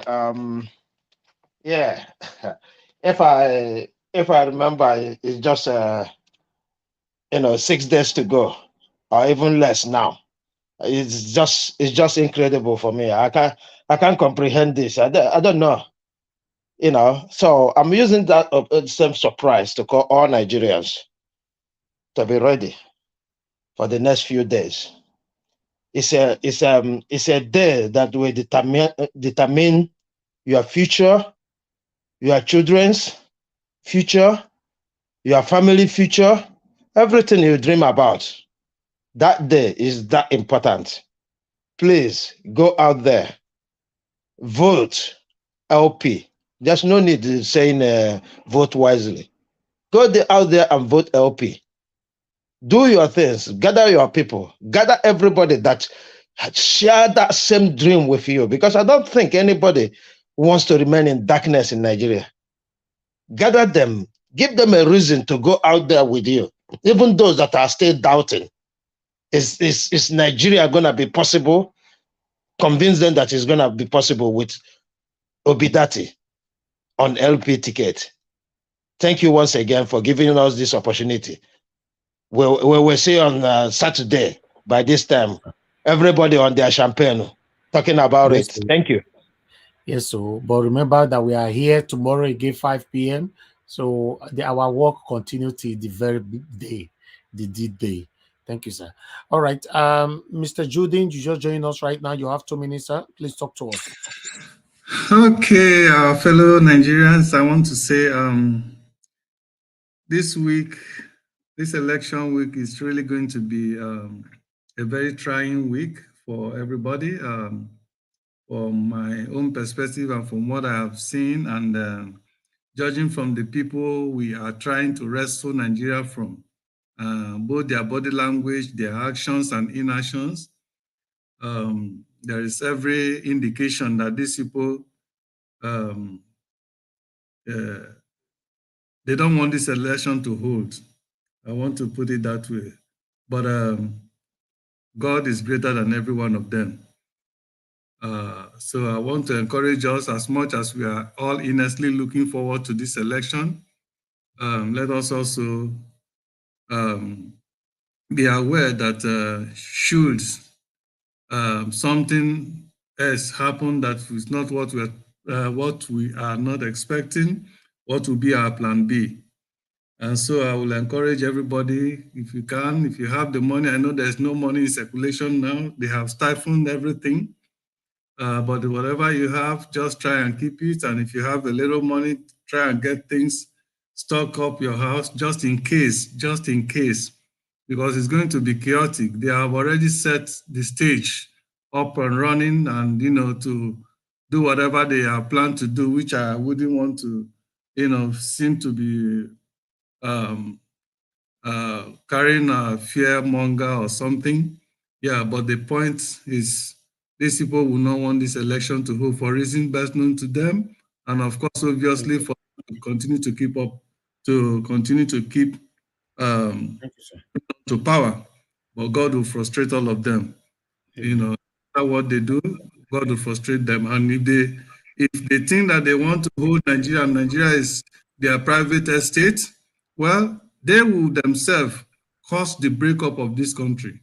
But that is not what we're praying for. And though some of us are wishing that will happen, because I don't know how things is going to get better in that country, no matter who we elect, no matter how good Obi and Datti is. So this is what I want to say. And I wish every one of us good luck, and may God protect everybody in this trying period. Thank you very much, Mr. Juden. God bless you, sir. Thanks so much. We appreciate you. Thank you. All right.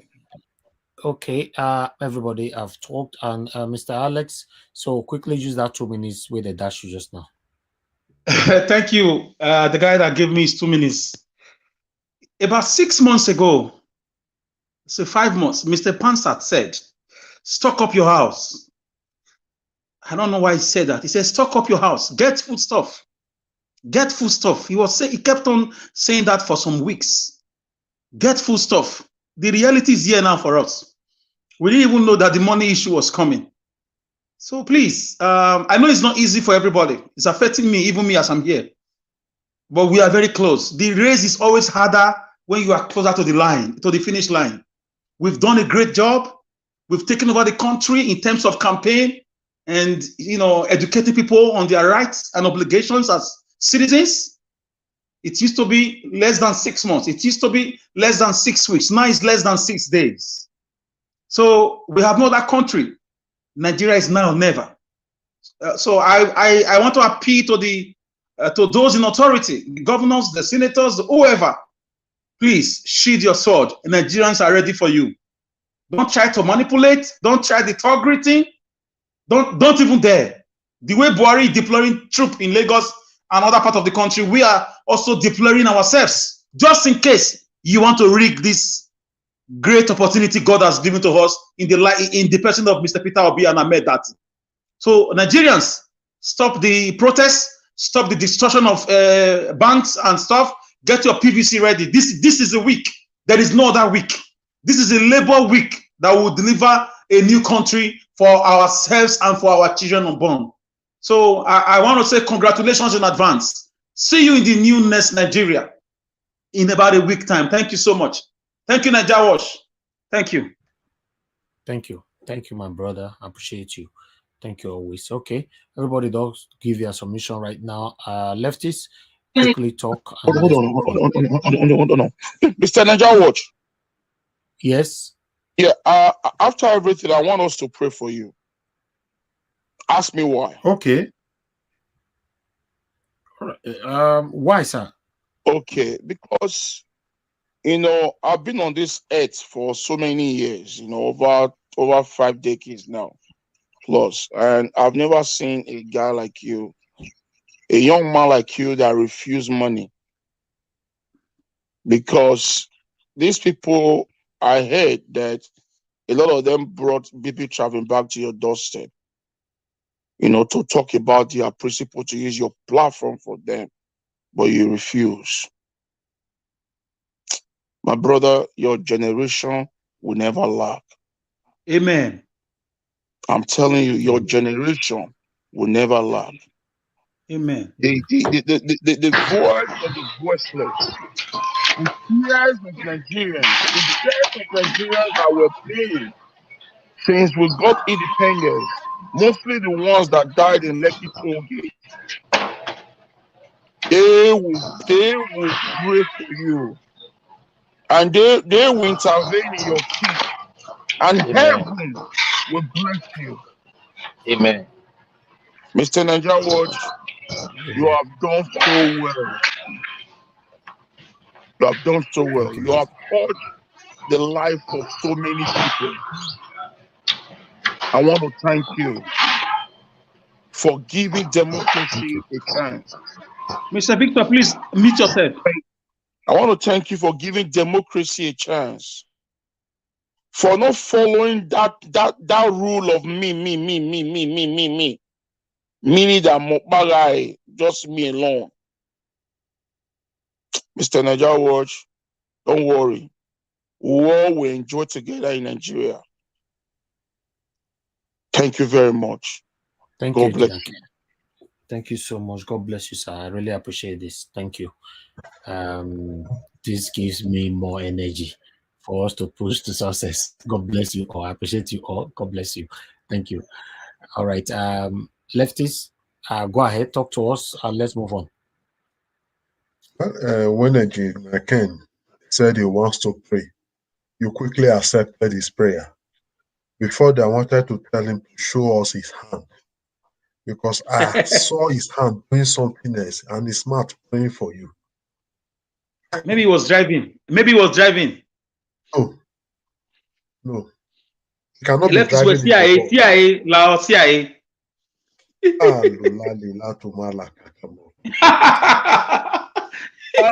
Bala blue, blah blah blah blah blah blah. You are speaking from a town hall different. From a town hall meeting. Anyway, thank you. All right, can we round up now? Noise is coming from somebody's place. Who is this? Who is playing something? It's coming up here.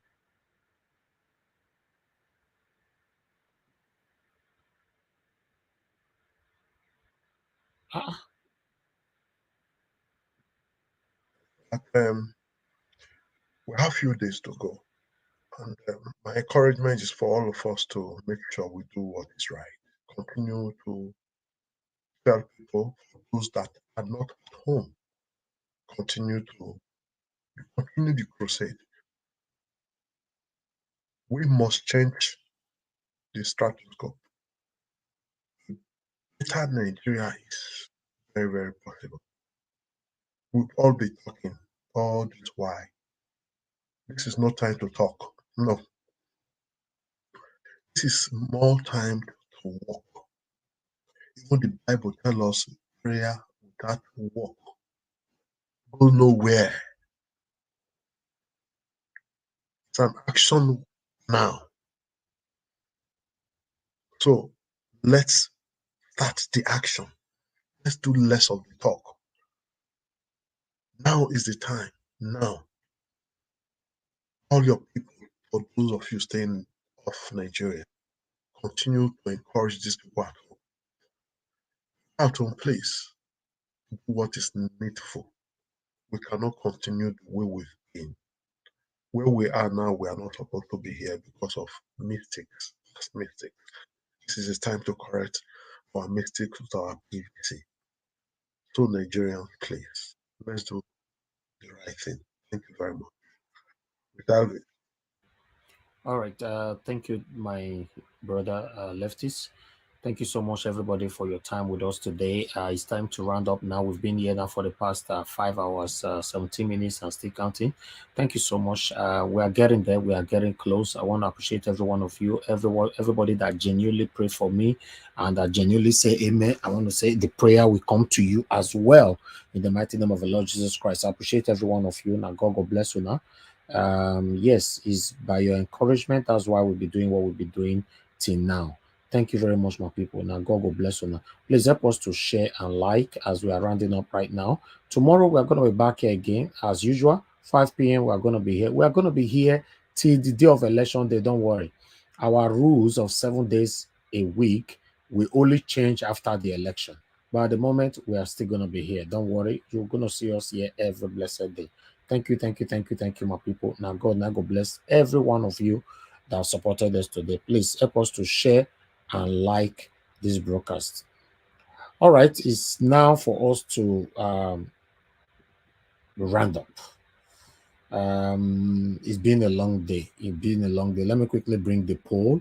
Because we have a poll that we put in there today. As you all know, that we normally put a poll there every blessed day. So let's see what we have today. Although we'll be having a similar result for the past 3 weeks now on the poll. So, but let's see the result that we have today. We have, let me see, 1 minute. How many votes do we have? Please bear with me. Let me quickly get this for you. Okay, the total vote that we have today is over 700. Oh, that's good. Okay, the total vote we have is 786. Will Mr. Peter Obi wins next weekend 2023 presidential election as the next president of Nigeria? 94% say yes, while 6% say no. So those people who did the same meeting, we still decide that 6% that don't agree come up for there. It's okay. 94% is a wonderful, excellent result for We the Obedient all over the world. But tomorrow again, we are going to be here. Appreciate you all. Thank you. God bless every one of you. Please help us to share and like. Don't just go like this without not sharing. And for those of you that are going to be playing back this video later on, please endeavor to like our broadcast, share our broadcast, and also use, don't forget to use the thanks, super thanks. Super thanks is a feature that you can support us like a super chat. Is there for those that is playing back the video. Please always encourage us to do what we're doing here for you. And on the comment section, I can never forget my people. Mother of all, Mommy Diaspora, thank you so much, Mommy, for all you're doing for us here. We appreciate you always. You are the greatest mother of all. Iris Finest, thank you so much for all you are doing for us here. We always appreciate you. Thank you so much. Martina Obasui TV, thank you so much for all you are doing for us here. We always appreciate you. We appreciate every single person right there on the comment section. Madarita, we see you there. Thank you very much for joining us. Thanks for all you're doing for us. Appreciate you. We see Anthony Ola. We see Ushe Celestine. I'm just randomly picking people now. Tony Africa is right there with us. Amaka, Easy. Good evening to every one of you. Thank you. The Queen Valerie, thanks for joining us. I appreciate you all. Please help us to share this broadcast and like as we are rounding up right now. We have Nell, James, Osai Mary Mode, Omar Odion, we see you right there. Father Evangelist, man of God, thank you very much, sir. I will appreciate every single one of you. Receive favor. Thank you. Jeko Obedient, thank you. Love of God is my strength. We see you right there. Joseph Emmanuel, thank you very much, sir. God bless you all. I beg, make una the share and the like. I'm not still they press the like as we day here. We never come on. As at the moment we have 3 CCs, we can take the like to 400, please. Let's take the like to 400. We have 3 6s right now. Press the like, the thumbs up, please, as I acknowledge people quickly. Let's take this to 400. Please press the like. Innocent Oka, I can see you. Thank you very much, my people. Efosa Akembo, our troublemaker. Thank you very much for joining us. I appreciate you always. My dear sister Patricia Enofe, thank you so much. I appreciate you all. Thank you, my good people. Make sure not worry. After Mr. Peter Obi's the dog crown as the next president of Nigeria, then from next 2 weeks, the channel will become for everybody in general. So no worry, we're not as selective anymore. We've never done this before. To be honest, this is the first time this platform is ever doing this to dedicate this channel for one particular person. In the history of this channel, we have never done it before. So don't worry. After next week, no worry. Everybody, whoever you support or anything, then we become one family again and talk about how the country can become a better place. And by God's grace, if Peter Obi win, some of them will not support her, and I'll get the opportunity to join me that time, to checkmate them if you not do the right thing for us. So now there you go. No, say this channel, we are not biased here at all. We are not biased here. We are very, very, very transparent, and we do things in a different way. Appreciate you all. Pat, Oka, I see you right there. Thank you very much. God bless you. My people, now we'll draw the curtain. Thank you. Make una take a dislike, go 400 before we go. It did 374. We can do this now. More take and go 400. Press the like, more you take and go 400. We still have about the total people that is watching us, we still have about 440 people watching us. You know, if 440 people is still watching us, why can't we just make these likes complete 400? Press it, my people. Press the like. It's 376 now. We're gonna begin the press them. All right, my people. Thank you so much. Now God bless all of you now. Like I talk, I'm just now here. Now go draw the curtain. Thank you. Thank you, Iris Finance. Thanks for the blessing. Thanks for the prayer. God bless you all. Thank you. Now God bless every one of you, my people. I will have Yisha BP Diba. Thanks for joining us. Yes, one man went to move, will be back. Of course, why not? You know, although it's currently blocked. Throughout this season, we only blocked 3 people. People they tell us Nigeria was the block people. Throughout this season, April till now, only 3 people we block. Only 3 people. You know, and that 3 is able to ever release 2, but now only 1 man not released. Can not say 1 man is coming here for a mission. But I go unblock 1 man from next weekend after my principal don't wait. All right, my people. Now we'll go draw the curtain. I beg, make gonna allow me to draw the curtain. Good night, my people. I appreciate you all always. Bye for now. I know they do competition with anybody. If I offend you, forgive me. Show me love. Go to biza. Kama bara walo ninu ife kan akanbi. I know they do competition with anybody. If I offend you, forgive me. Show me love. I go show you love. Kama bara walo ninu ife kan. But I know they do competition with anybody.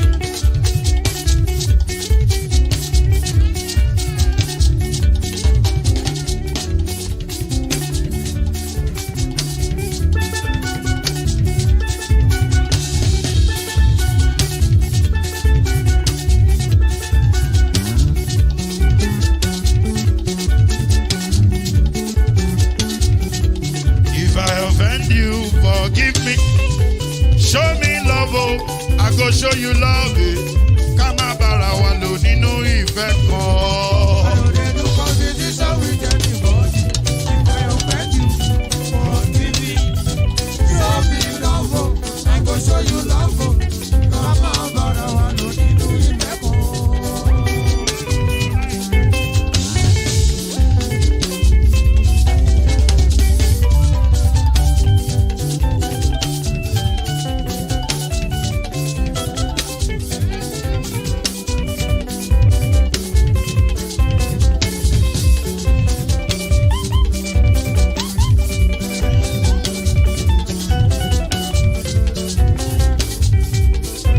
They do competition with anybody. If I offend you, forgive me. Tó bá ti sanwó fún Ṣẹ́gun nàbí o. Ẹ fẹ́ jókòó. Alákọ̀bí. Ṣẹ́gun nàbí. Alákọ̀bí. Sábà mẹ́la. Anybody. Any bobo. Anybody. Mo ló ń fọlú, ó gbà mí bó ṣe rí mi láti finish.